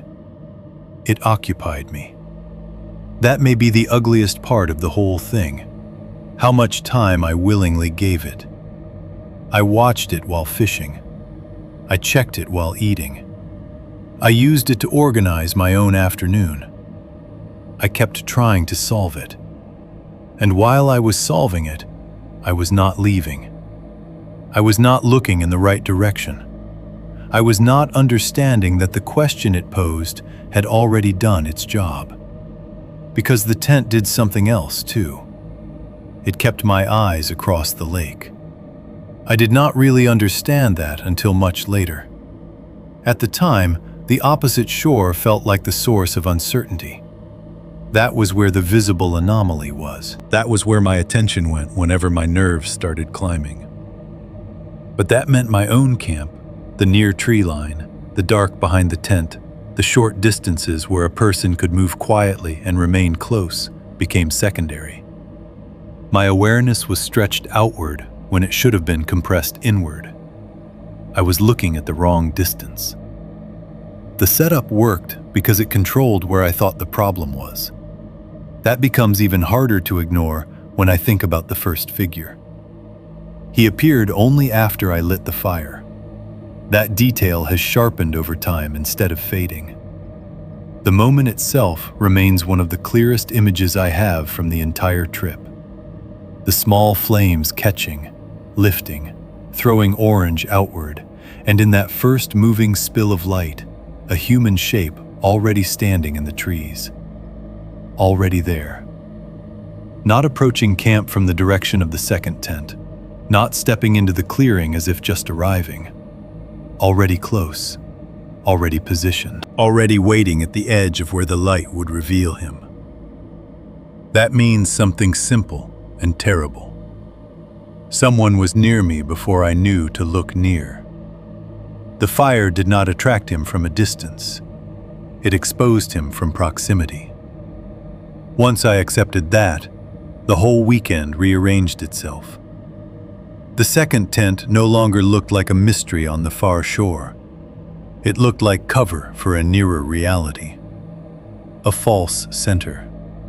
A thing placed or positioned to create an axis for my attention, while someone else remained close enough to observe me directly. The moment the fire came up and I saw that figure, I should have understood I was already behind. But at the time, I was still treating him as an extension of the tent, as if he belonged to the question I had been asking all day, instead of answering one I had not yet thought to ask. That is why the figure scared me so badly, I think. Not only because he was silent, because he revealed, in a single moment, that my map of the situation had been wrong for hours. After that, every early detail takes on a different shape. No occupancy signs around the second tent. No cooking setup. No bedroll visible. No supplies stacked nearby. No path worn down to the water. No smoke, no light prep, no ordinary clutter of human use. At first, those had seemed like the reasons the campsite was strange. Now I think they were the reasons it was useful. A real campsite accumulates life. Life creates evidence. But that tent had been stripped down to the minimum information necessary to read as possible shelter from a distance. It did not need to withstand close inspection for long. It only needed to survive the first few hours of my attention. Its placement matters too. Not the most comfortable ground, not the best view, not the easiest water access. The door angled toward my camp. That orientation has never let go of me. You can explain away a lot of odd camping choices if you try hard enough. But the door facing me so precisely, while everything else about the placement was wrong for practical use, keeps collapsing every innocent theory I've ever built. It was not positioned for someone living inside it. It was positioned for someone looking at it. For me. That is why I no longer think of it as a campsite at all. I think it was one of three things, maybe all at once. A marker, a decoy, or a psychological anchor. A marker in the sense that it announced territory or procedure to whoever needed to use the site. A visible sign that the place was active, occupied, selected, whatever word you want. something that could mean more to those men than it meant to me. A decoy in the simpler sense, a false object of concern, placed where it could absorb thought and direct suspicion without forcing action. But psychological anchor is the phrase that feels closest, because once I saw the second tent, my behavior changed around it. I began referencing it mentally, rechecking it, framing decisions through it. Even my fear became organized by it. I did not just notice the tent. I built part of my internal world around its existence. That is exactly what an anchor does. It holds perception in place while the rest of a system moves around it. And that thought is worse than random violence. Random violence is horrifying in a clean way. It can erupt anywhere. It asks nothing of meaning except that the world is unsafe in ordinary proportions. What happened at the lake feels colder than that because it implies design, and design implies repetition. It suggests the men did not merely exploit an opportunity when they stumbled across me. It suggests they understood how to construct one. That possibility has done more damage to my idea of safety than the attack itself. Because if the second tent was not shelter, then the weekend begins much earlier than I used to think. It begins not when the men stepped out of the trees, not when the figure appeared at the edge of the firelight, but when I first saw a harmless-looking irregularity and allowed it to govern my attention. That means the trap was not built only out of darkness and force. It was built out of perception. Control what the person watches. Control what the person explains. Control how long the person delays. You do not have to drag someone into danger immediately if you can teach him to stay in place while he tries to make the wrong thing make sense. That is the shape of the trap as I understand it now. And the longer I sit with that understanding, the less the story feels like one about the woods in the traditional sense. It is not really a story about isolation, though isolation helped. It is not even mainly a story about violent men, though they were the engine of it. At its core, it is a story about manipulated perception, about the terrifying efficiency of giving someone just enough visible wrongness to occupy his mind, while the real threat remains nearer, quieter, and more patient than he knows. That is why the second tent has grown larger in memory instead of smaller. Other details are more dramatic. The hands on my arm, the chase, the pale fragments in the leaves, the figure in the headlights at the trail entrance. All of those are sharper and easier to tell. But the tent is the part I mistrust most, because it represents intelligence rather than impulse. It feels like an object designed to do work before violence ever needed to. Sometimes I still try to rescue a more innocent explanation from it. Maybe it really was an abandoned shelter someone repurposed. Maybe its effect on me was mostly incidental. Maybe the men simply took advantage of what happened to be there. Those thoughts do visit me.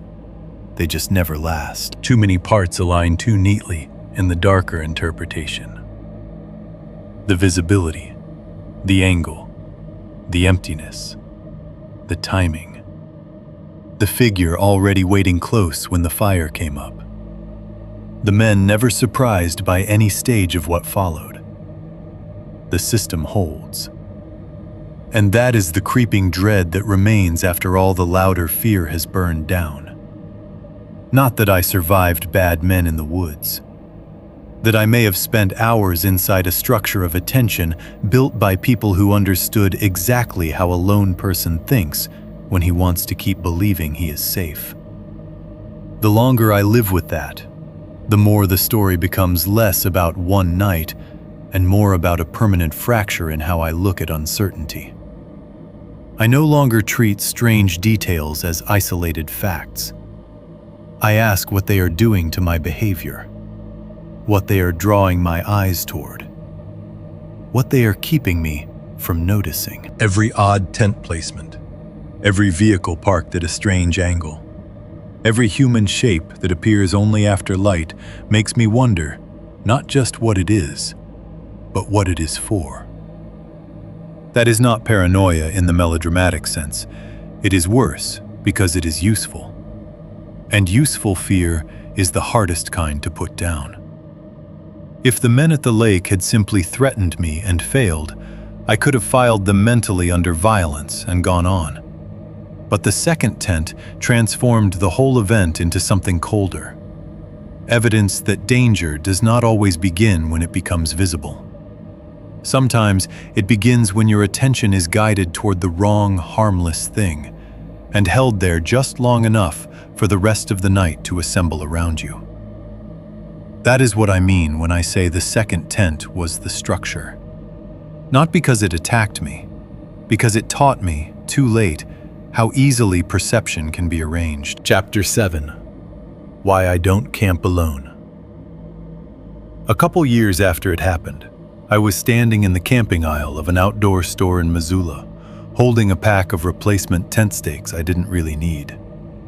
I remember that detail because it was such a stupid, ordinary object to be holding when the memory hit me. It was late fall by then. Not full winter, but cold enough that everyone in the store had that same layered Montana look.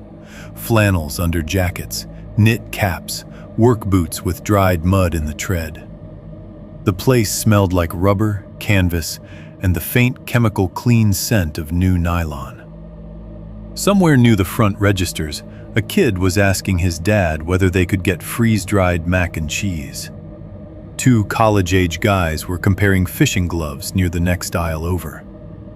A woman in a green vest was restocking propane canisters. Normal life. Outdoor life. The safe, curated version of all the things I used to love without second guessing. I had gotten used to moving through places like that, with one layer of distance between me and everybody else. Not fear exactly. More like a private awareness of what those aisles sell people access to. Not just mountains and lakes and nice weekends. Exposure. Solitude. Distance from help arranged in attractive packaging. I had become good at carrying that awareness quietly. Then, while I stood there turning the little plastic package of tent stakes over in my hand, I heard two men laughing somewhere near the back of the store. There was nothing wrong with the sound itself. That was the part that bothered me. It wasn't aggressive or loud, just regular male laughter, low and relaxed. The kind of sound you hear around tailgates, hardware stores, campgrounds, job sites. But it came from behind a display of coolers and folded chairs where I couldn't see the speakers yet. And something in the spacing of it, how it arrived from a part of the store I wasn't looking at, how close it felt without being visible, hit a nerve so directly that for half a second I was no longer in the aisle. I was back at the lake with the second tent across the water, back by the fire with the trees just beyond it, back in the dark, hearing men exist before I saw them. I didn't drop the package, but I tightened my grip hard enough to make the cardboard backing bend. My body had already turned slightly before I realized I was turning, trying to bring the source of the sound into view. Two men stepped out from the next aisle then, both in their 30s maybe, one with a beard, one carrying a camp stove box, and neither looked even faintly dangerous. They glanced past me without noticing anything strange and kept walking toward the checkout. I stood there, feeling stupid and furious at the speed of my own nervous system.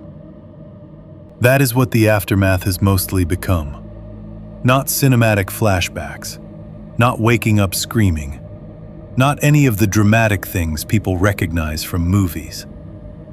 It lives in these little humiliations, in how quickly a sound, an angle, a piece of gear, a badly placed tent in a product photo can pull an older terror fully awake inside a normal day. That evening I bought the stakes anyway. I don't know why. Habit, maybe. Stubbornness. The desire not to let a moment in a fluorescent aisle change what I did next.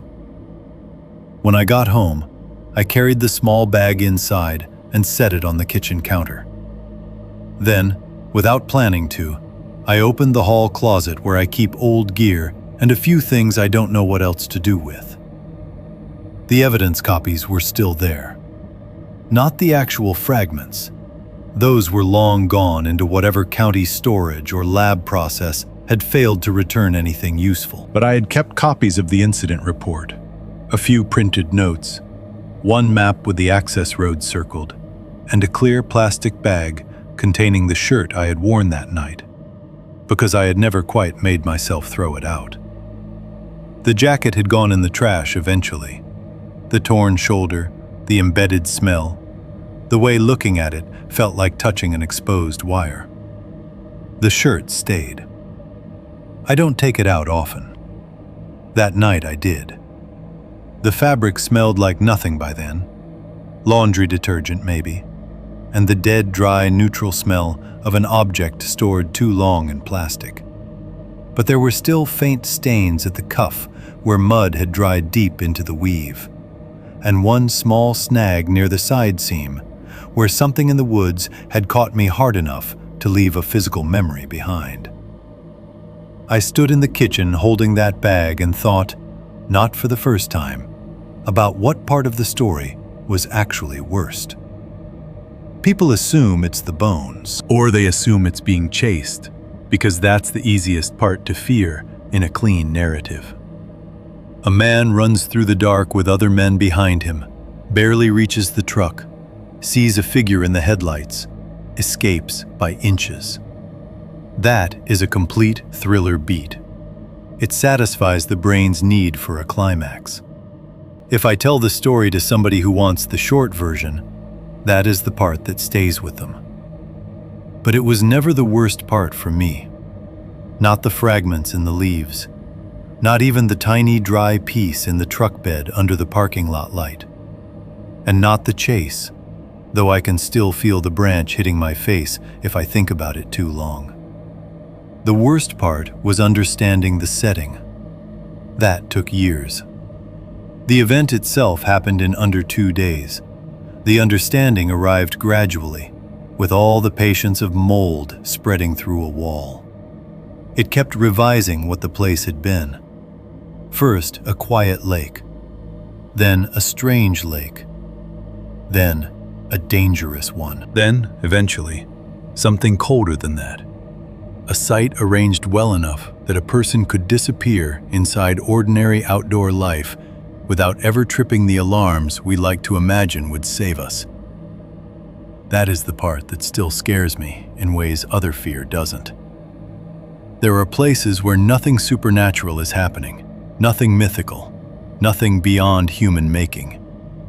And that can be worse, because human making is patient, practical, repetitive. It learns what details look harmless from a distance. It understands that remote does not mean empty, only hard to witness. It knows that a visible thing, a tent, a truck, a campfire, can be used not to offer safety, but to shape where another human being places his trust. I think that is why the second tent has never let me go. Not because it was frightening on its own, because it was elegant. That is an ugly word to use for something attached to violence, but it is the right one. Erotic in the way traps are elegant, when their simplicity hides how much thought went into them. It occupied exactly the right amount of my attention. It looked just wrong enough. It delayed me just long enough. It kept my mind working on the wrong puzzle while the real one stood much closer. And once you understand something like that, you start seeing its possible shadows everywhere.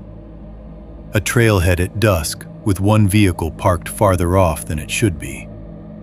A campsite photo online where the tent isn't facing the view. A side clearing visible from the road but not useful for comfort. Men laughing too far back in the trees where they should be nearer the fire if they were really just relaxing. Old dirt caught in the seam of a truck bed long after the rest has been washed clean. That last one happened too. A few months after the outdoor store incident, I was unloading fishing gear in my apartment lot after a day trip with friends. Day trip only. No overnight, no isolated lake, no second campsite, none of the ingredients that usually sharpen my nerves. We'd been out near a busier river access, with other trucks around all day. It should have been clean in my mind. I lifted the cooler, brushed some pine needles out of the bed, and saw a thin line of dirt packed down into the seam near the corner. Darker than the rest because it had gotten damp and dried there more than once. It was just dirt. I knew it was just dirt. Still, I stood there with my hand on the tailgate, staring at that narrow seam longer than any sane person would. Because for one impossible second, it looked like the forest had left me a punctuation mark. A reminder that things can travel home in smaller forms than evidence bags. Not objects always. Patterns.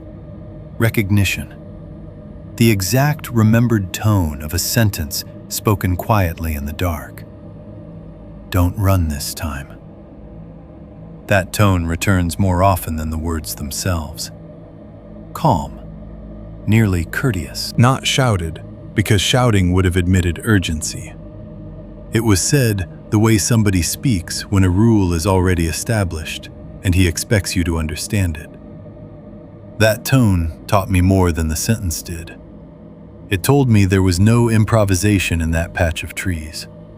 No surprise, no excitement, only continuation. And that is why I still do not camp alone. Not because I think those same men are out there waiting for me specifically. That would almost be simpler. I don't camp alone because the world contains places that can hide procedure inside ordinary beauty. Places where selection does not look like selection until it is too late.